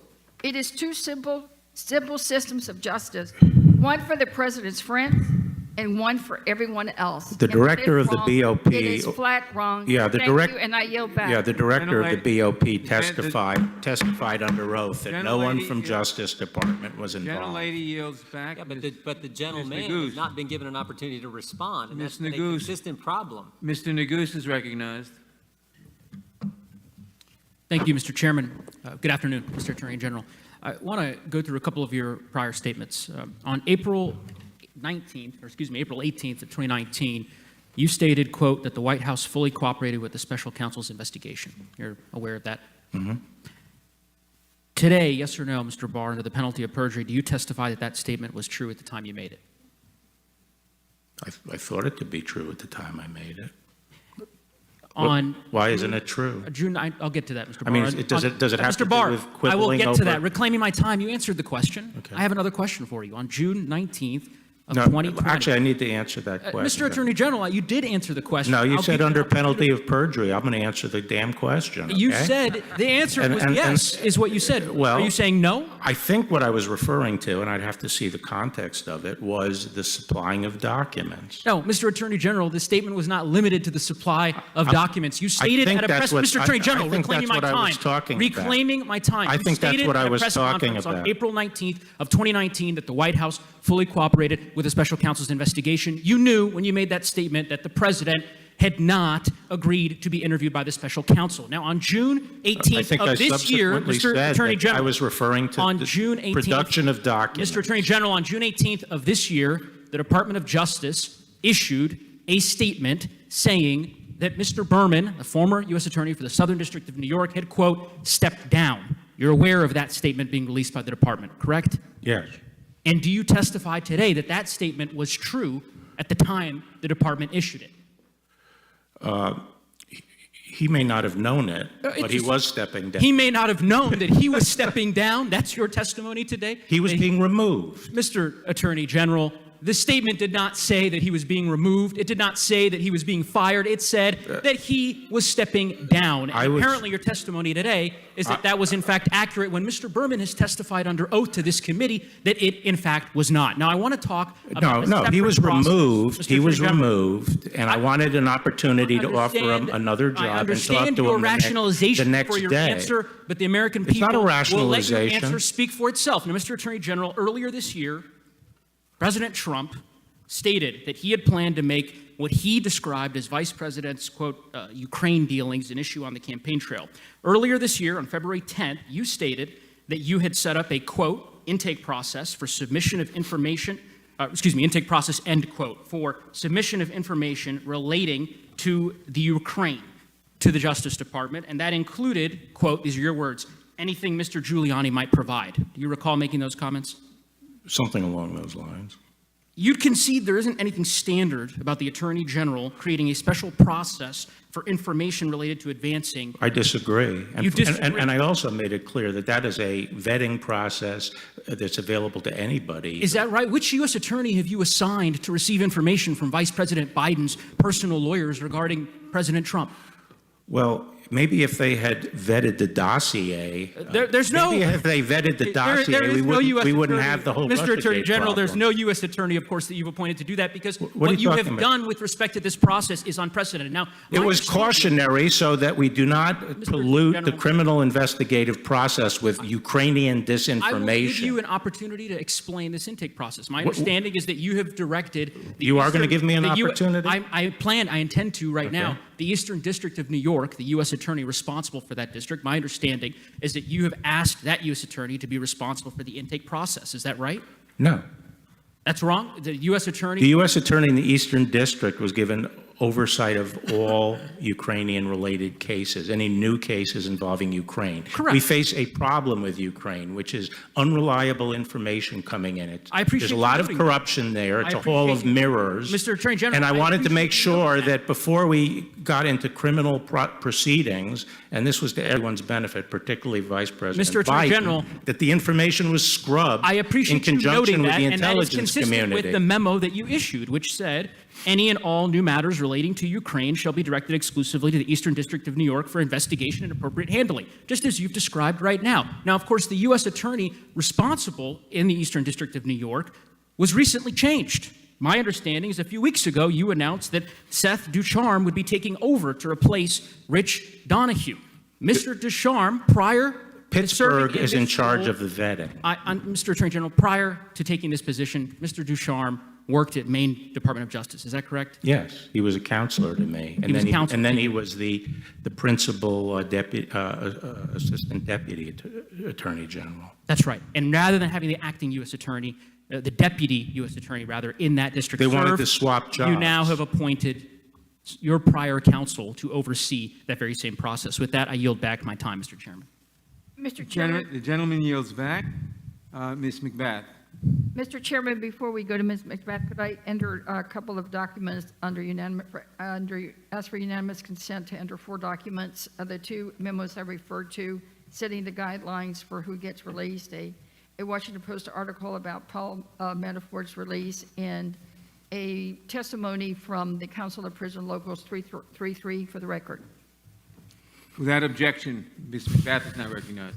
Thank you, Mr. Chairman. I want to start by thanking you, Attorney General Barr, for joining us today and for the work that the committed public servants in your department are doing to keep our country safe. But, sir, just a few months ago in May, you said that you would be taking the president's position in urging the Supreme Court to overturn the Affordable Care Act.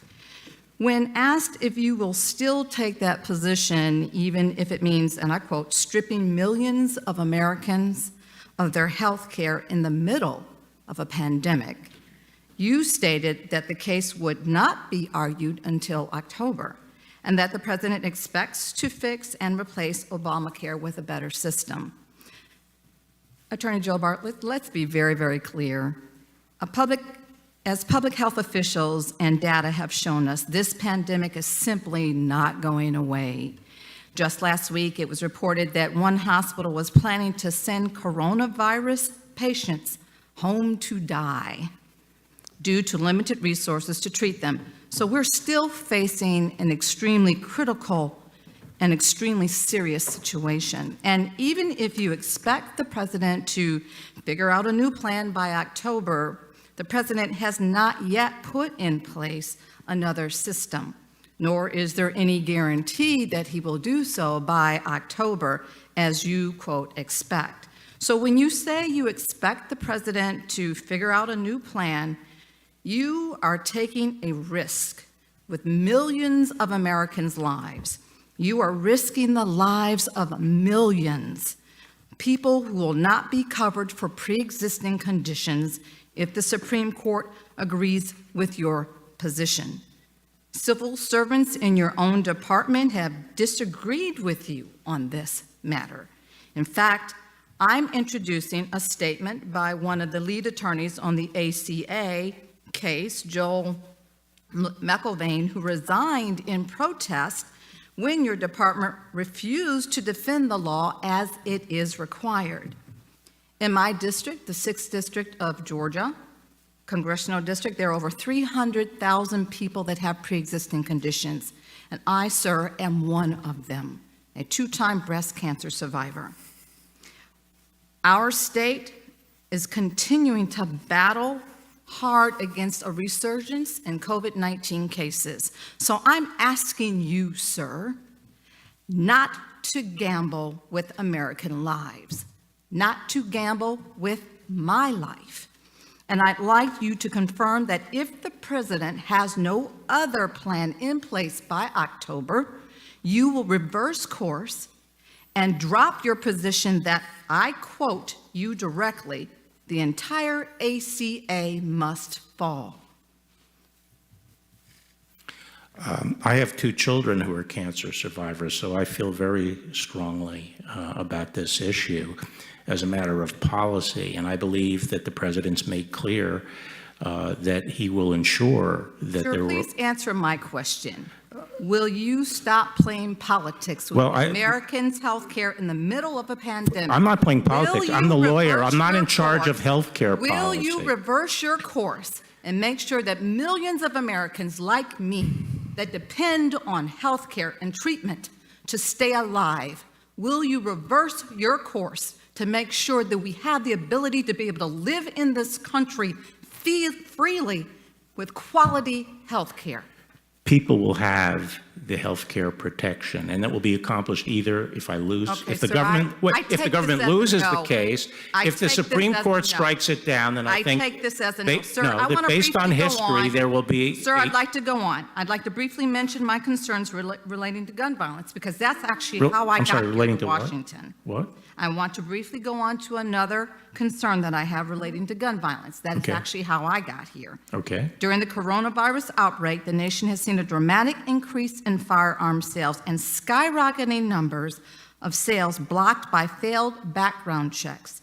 In March alone, the NICS background check system blocked 23,000 attempted sales. In other words, in 1 month, there were 23,000 attempts to get a firearm by a person who was not allowed to possess one under our current law.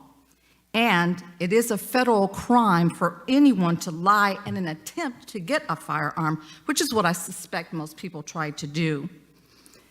I'd like to know from you, how many of these March block sales were investigated? I sent out a directive that we should start prosecuting to the extent we can these lie and try cases. Previously, we hadn't really been pursuing them. Okay, so I take that as a no. I just have one No, more thing to no. say. Well, Sir, I'm my time saying is we are up. pursuing those cases. My time is up. I take that as a no. Unfortunately, this fits a larger pattern of your administration neglecting the health and safety of Americans. From health care to gun violence, this administration is failing to keep my constituents and people all over the country healthy and safe. I demand better. Americans demand better. I want you to provide the answers that you are either unwilling to provide us or don't have answers to this committee, because these are relevant questions and we need to have answers from you. And I yield back the balance of my time. Mr. Chairman, Mr. John, I got a question. What purpose? For what purpose does the gentleman seek? For months, you've tried to get the Attorney General to come. He's here. Why don't you let him speak? Why don't you let him answer the questions? Gentleman is not. Time after time.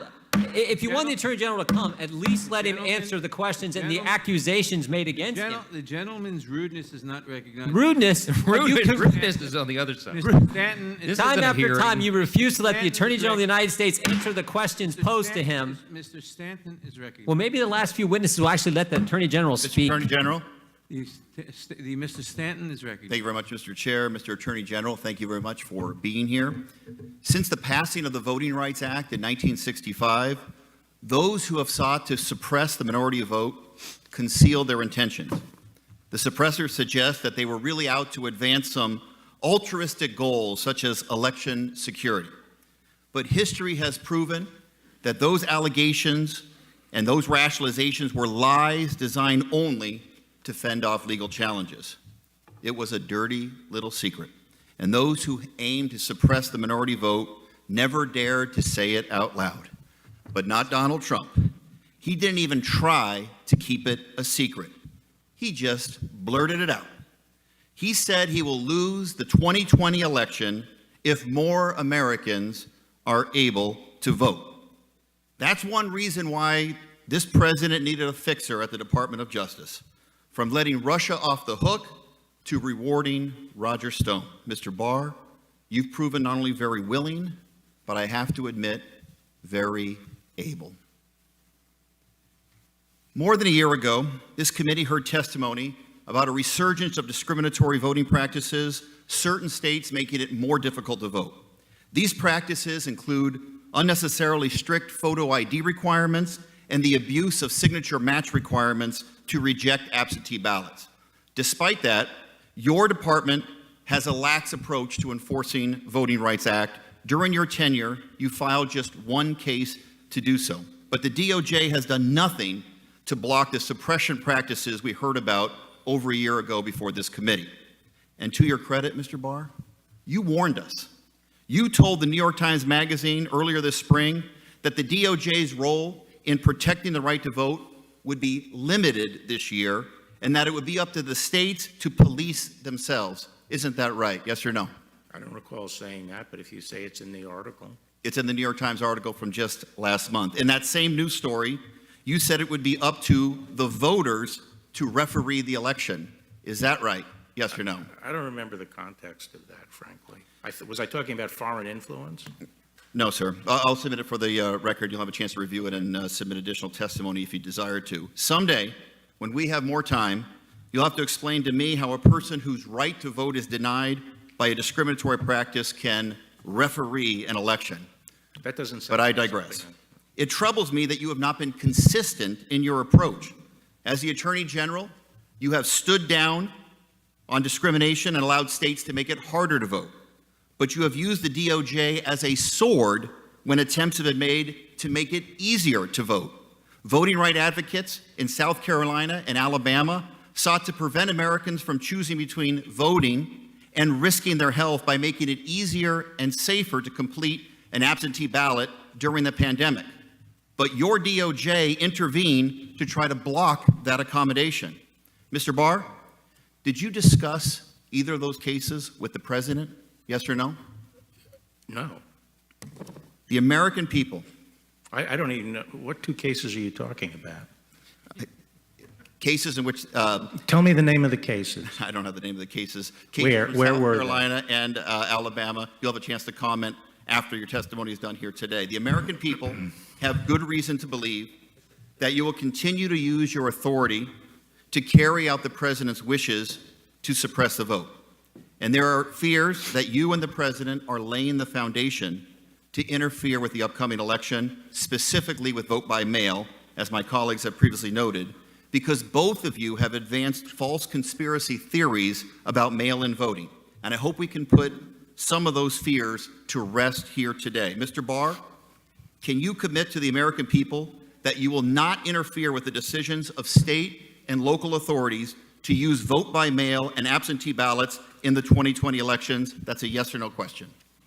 Well, I think the federal government has very limited ability to get involved in this, but I'm not going to give up whatever ability we have to ensure the integrity of the election. I've never, my observation was simply that it would inject some uncertainty into the election process, and it opens up the potential of fraud, and I think the integrity of our elections is very important. The president has suggested that only votes counted on election day should be what matters, meaning that if a voter casts a legal ballot on or before election day, but that ballot is not counted on election day, it shouldn't count at all. So I want to ask you again about your commitment to ensuring that every vote is counted. If in this upcoming November election, the president asks you to intervene and try to stop states from counting legal ballots after election day, will you do the right thing and refuse? Yes or no? I will follow the law.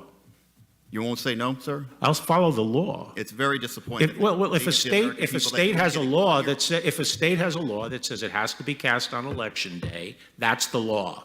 Will you commit to making sure the Department of Justice does not get involved in a contested election? Yes or no? I will follow the law. It is so disappointing that we can't get a clear answer on that. Mr. Chairman, I'd like to ask unanimous consent to submit for the record the following items. An item from The Guardian magazine, an embarrassment. Trump's Justice Department goes quiet on voting rights. Second, New York Times magazine, William Barr, state of emergency. Finally, from the Washington Post, Trump's assault on the election integrity forces question, what would happen if he refused to accept the loss? Without objection, the material will be based. Mr. Chairman, just for the record, Without objection. a member of the Judiciary Committee, following the law, Without objection. should be something a member of the Judiciary Committee knows. The gentleman is will pretty suspend- darn clear. The gentleman will suspend. Without objection, the material will be entered into the record. Ms. Dean is recognized. Sorry, Mr. Chairman, could we take a 5-minute Ms. Dean break? is recognized. Could we take a 5-minute break, Mr. Chairman? No. That's a common courtesy, Ms. Dean is Mr. Chairman, recognized. of every witness. I waited an hour for you this morning. I haven't had lunch. I'd like to take a 5-minute break. Mr. Attorney General, we are almost finished. We're going to be finished in a few minutes. Otherwise, we can certainly take a break, but You're classy. Yeah. Yes, after this, if you still Well- want one, we'll have a break. No, he wants a break now. You want it now? And you Fine. just mentioned Committee- rudeness. committee I think will we're stand- seeing it on display. Let's let Committee the will Attorney stand in General have a recess. break. Committee will stand in recess now. Thank you. Thank you, Mr. Chairman.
committee will reconvene.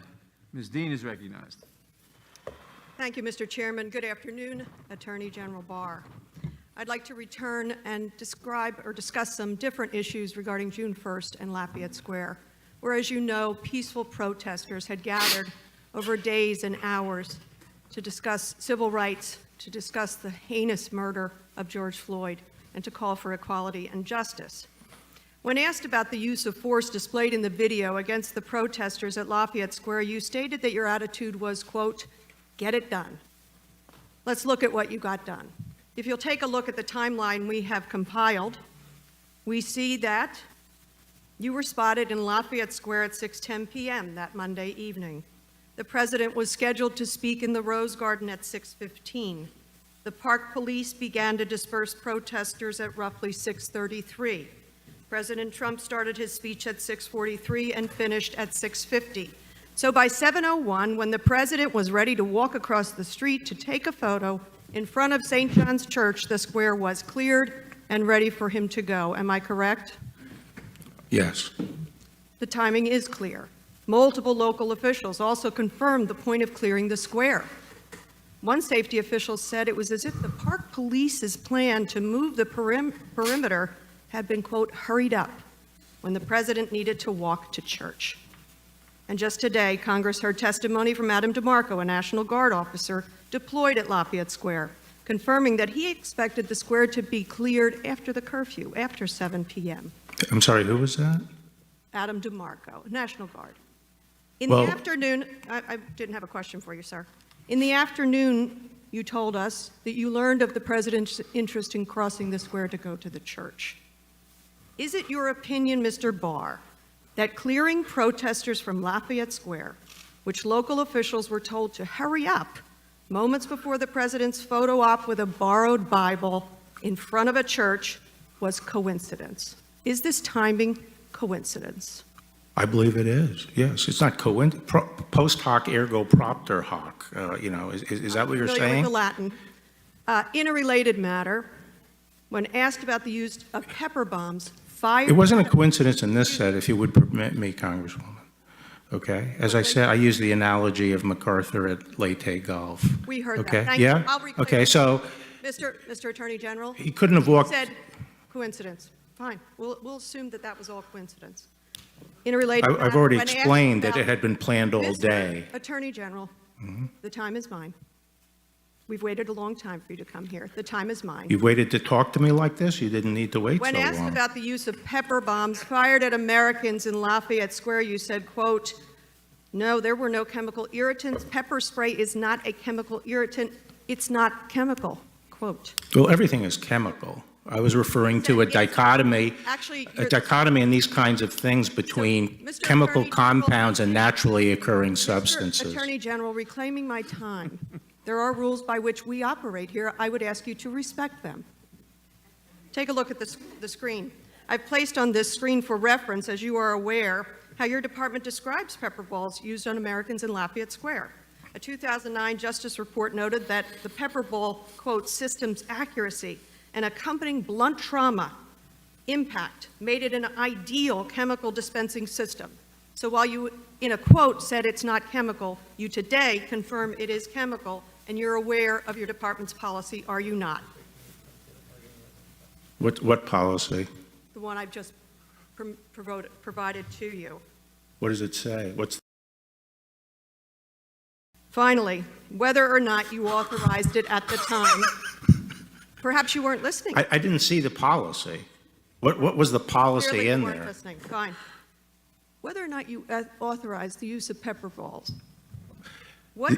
I did not ask you a question yet, sir. I ask you to please refrain from interrupting me. We watched horrifying videos played across the news and social media showing that these chemical irritants were used on protesters. So yes or no, and this is a yes or no, sir, have you begun an investigation of the use of excessive force in Lafayette Square? I think the IG is looking at everything related to, the anti-rioting. So the answer is yes, you are investigating it. The By IG way is of an investigating it. I will hope that he does not get fired. Tragically, what happened in Lafayette Square is no longer an isolated incident. Use of chemical irritants has been used in more than 90 cities. My colleague showed you the video of the Navy vet being pepper sprayed and beaten, his bones broken. Whether or not you thought this was appropriate at the time, have you now called for law enforcement to stop using these chemical irritants on protesters? Yes or no? Pepper spray? Yes. No. No? I think it's a very important non-lethal option. For protesters? No, Sir, for rioters. That was my question, for protesters. No, for rioters. Yes.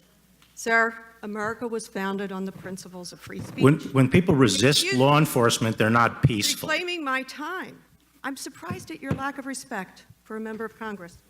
The time of the gentlelady has expired. Ms. McCarcel-Powell. Mr. Barr, good afternoon.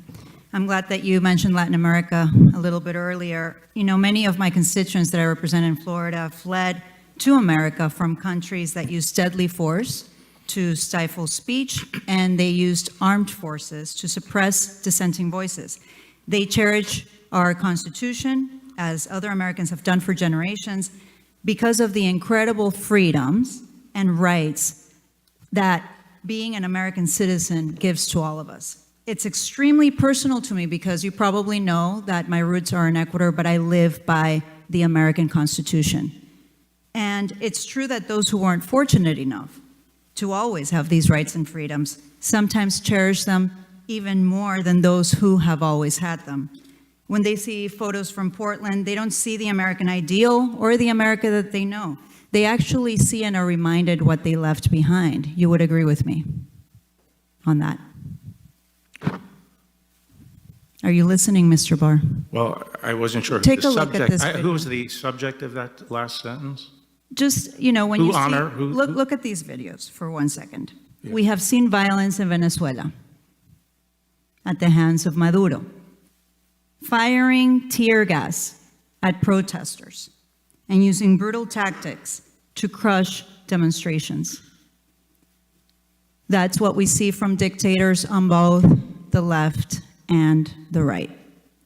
But it's hard to distinguish these photos from those events and from the videos that we've seen by U.S. federal police in Portland tear gassing and breaking the bones of a peacefully protesting U.S. Navy veteran.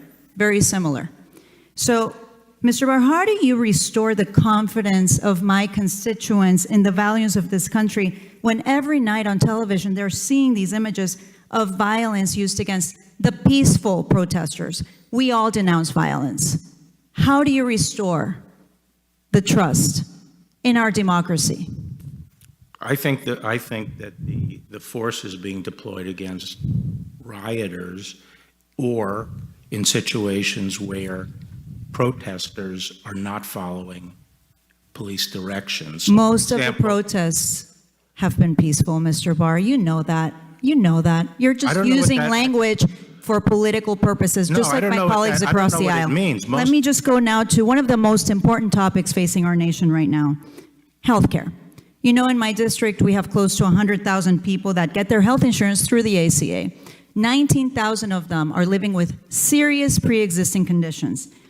And yet you are working to strip their health care at the worst possible moment, when the coronavirus is killing thousands of people in my state. They will in not be Miami-Dade stripped of their County health and in Monroe counties that I represent, do you know how many people have died from COVID-19? No, I don't.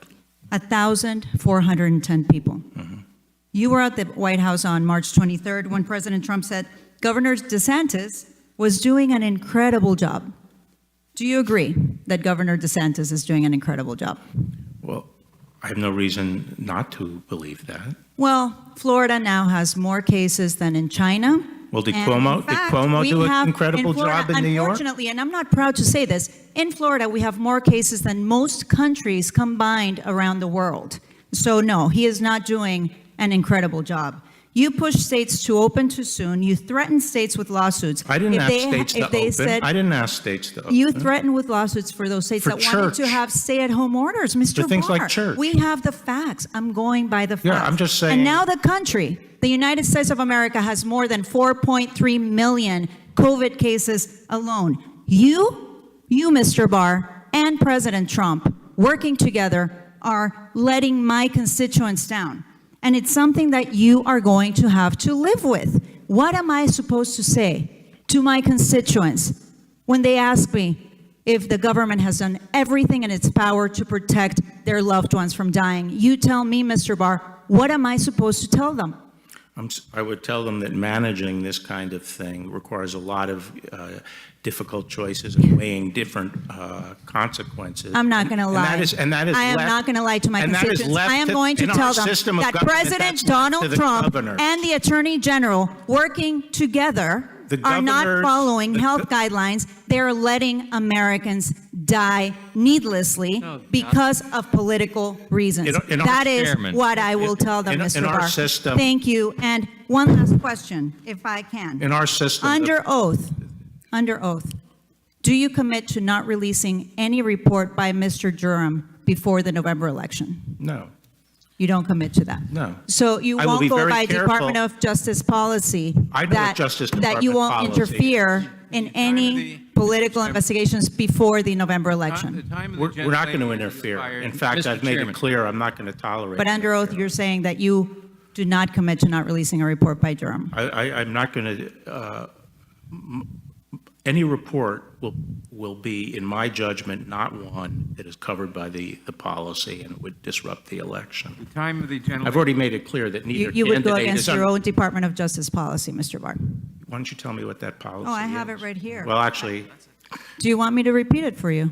no, I know what the policy is. Time of the, Yeah. the time of the Okay. gentlelady. Mr. Thank Chairman. you. I yield back. Chairman. Go I ahead. yield back, Mr. Chairman. Gentlelady. Mr. Chairman, point of order. Gentlelady. Point of order, Gentlelady Mr. yields Chairman. back. What purpose does the gentleman seek? Is it permissible for a member of this committee to accuse the sitting Attorney General of the United States of murder? Because that's what we just heard. Those words need to be struck from this record. This is outrageous. The members control the time. Mr. Chairman. To say Mr. whatever Chairman. they want? What Mr. about Chairman. rules of Ms. decorum? Mr. Ms. Chairman, Escobar, Mr. Chairman, I actually have a clarification. Mr. Ms. Chairman, Escobar. Mr. No, this, I just, Escobar is recognized. Thank you, Mr. Mr. Chairman, Chairman. was the Escobar. video played by the previous member, was that a video of things that Ms. happened in the United Escobar. States or in Venezuela? I just want a Gentleman is not- clarification. What was the video? Gentleman is not stating a cognizable point of order. Ms. Escobar is recognized. Thank you, Mr. Chairman. Mr. Barr, the administration, against the constitutional text, historical precedent, and DOJ's own memo, is trying to exclude undocumented persons from the census, an action that harms American lives and immigrant communities, and American communities. Here's an example.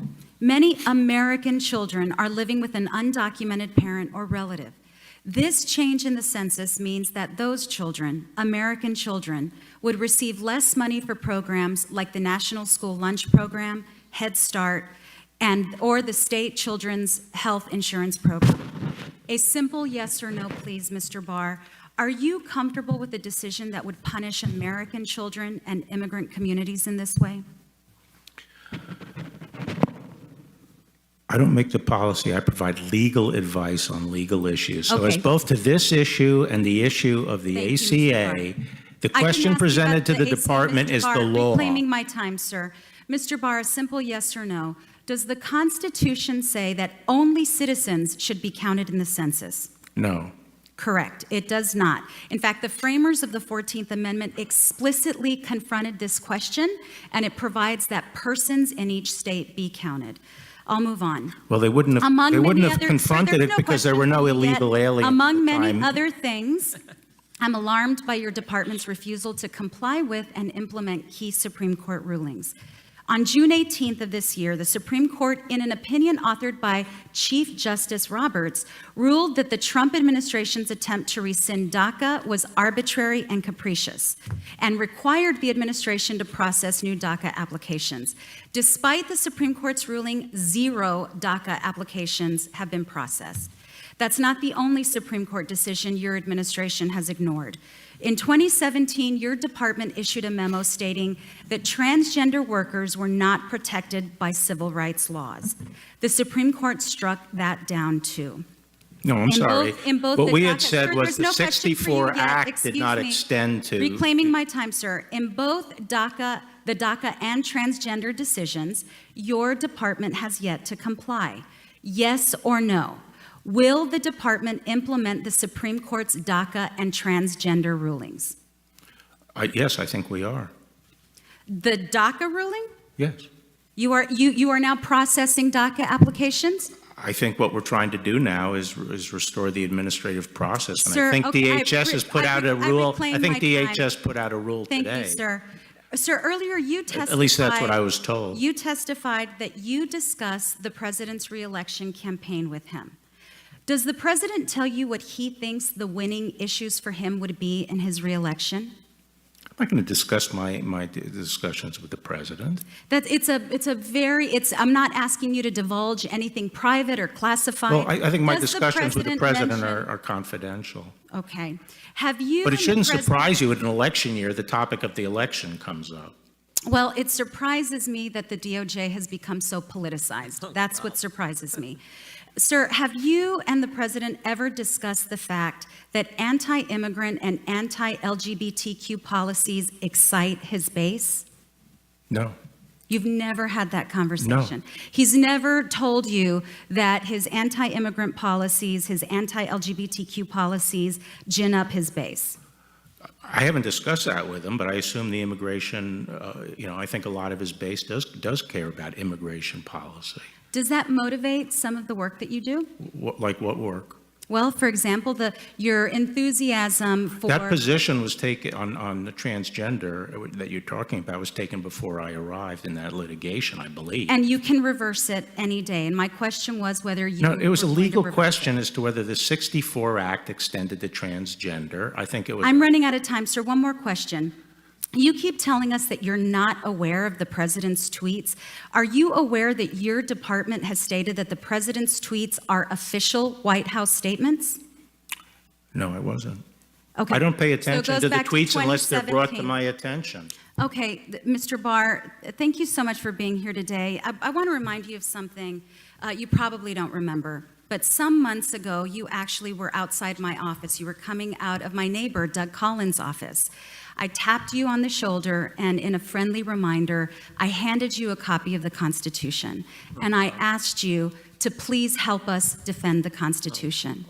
There's nothing more dangerous to our republic than an attorney general who refuses to uphold his oath, refuses to uphold and defend the Constitution, and swears allegiance to just one person, Donald Trump. No, Sadly, that's where we are today. My loyalty is the Mr. Chairman, I Constitution. yield back. That's why I came into government. Gentlelady yields The back. lady just accused him of not adhering to his oath of office. Let him talk. Holy... she just accused the Attorney General of the United States not adhering to his oath. Let the gentleman speak. Even worse. The gentleman will suspend. The gentlelady yields back. The ranking member asks whether the video shown by the gentlelady from Florida took place in the U.S. or in Ecuador. No, Venezuela. And that, sir, in the U.S. or Venezuela. And that, sir, is precisely the point. This concludes No. today's She hearing. was We making... thank the Attorney General My point was for it was participating. Venezuela. We thank the Attorney General for participating without objection. All members will have 5 legislative days to submit additional written records for the witnesses or additional materials for the record. Without objection, the hearing is adjourned.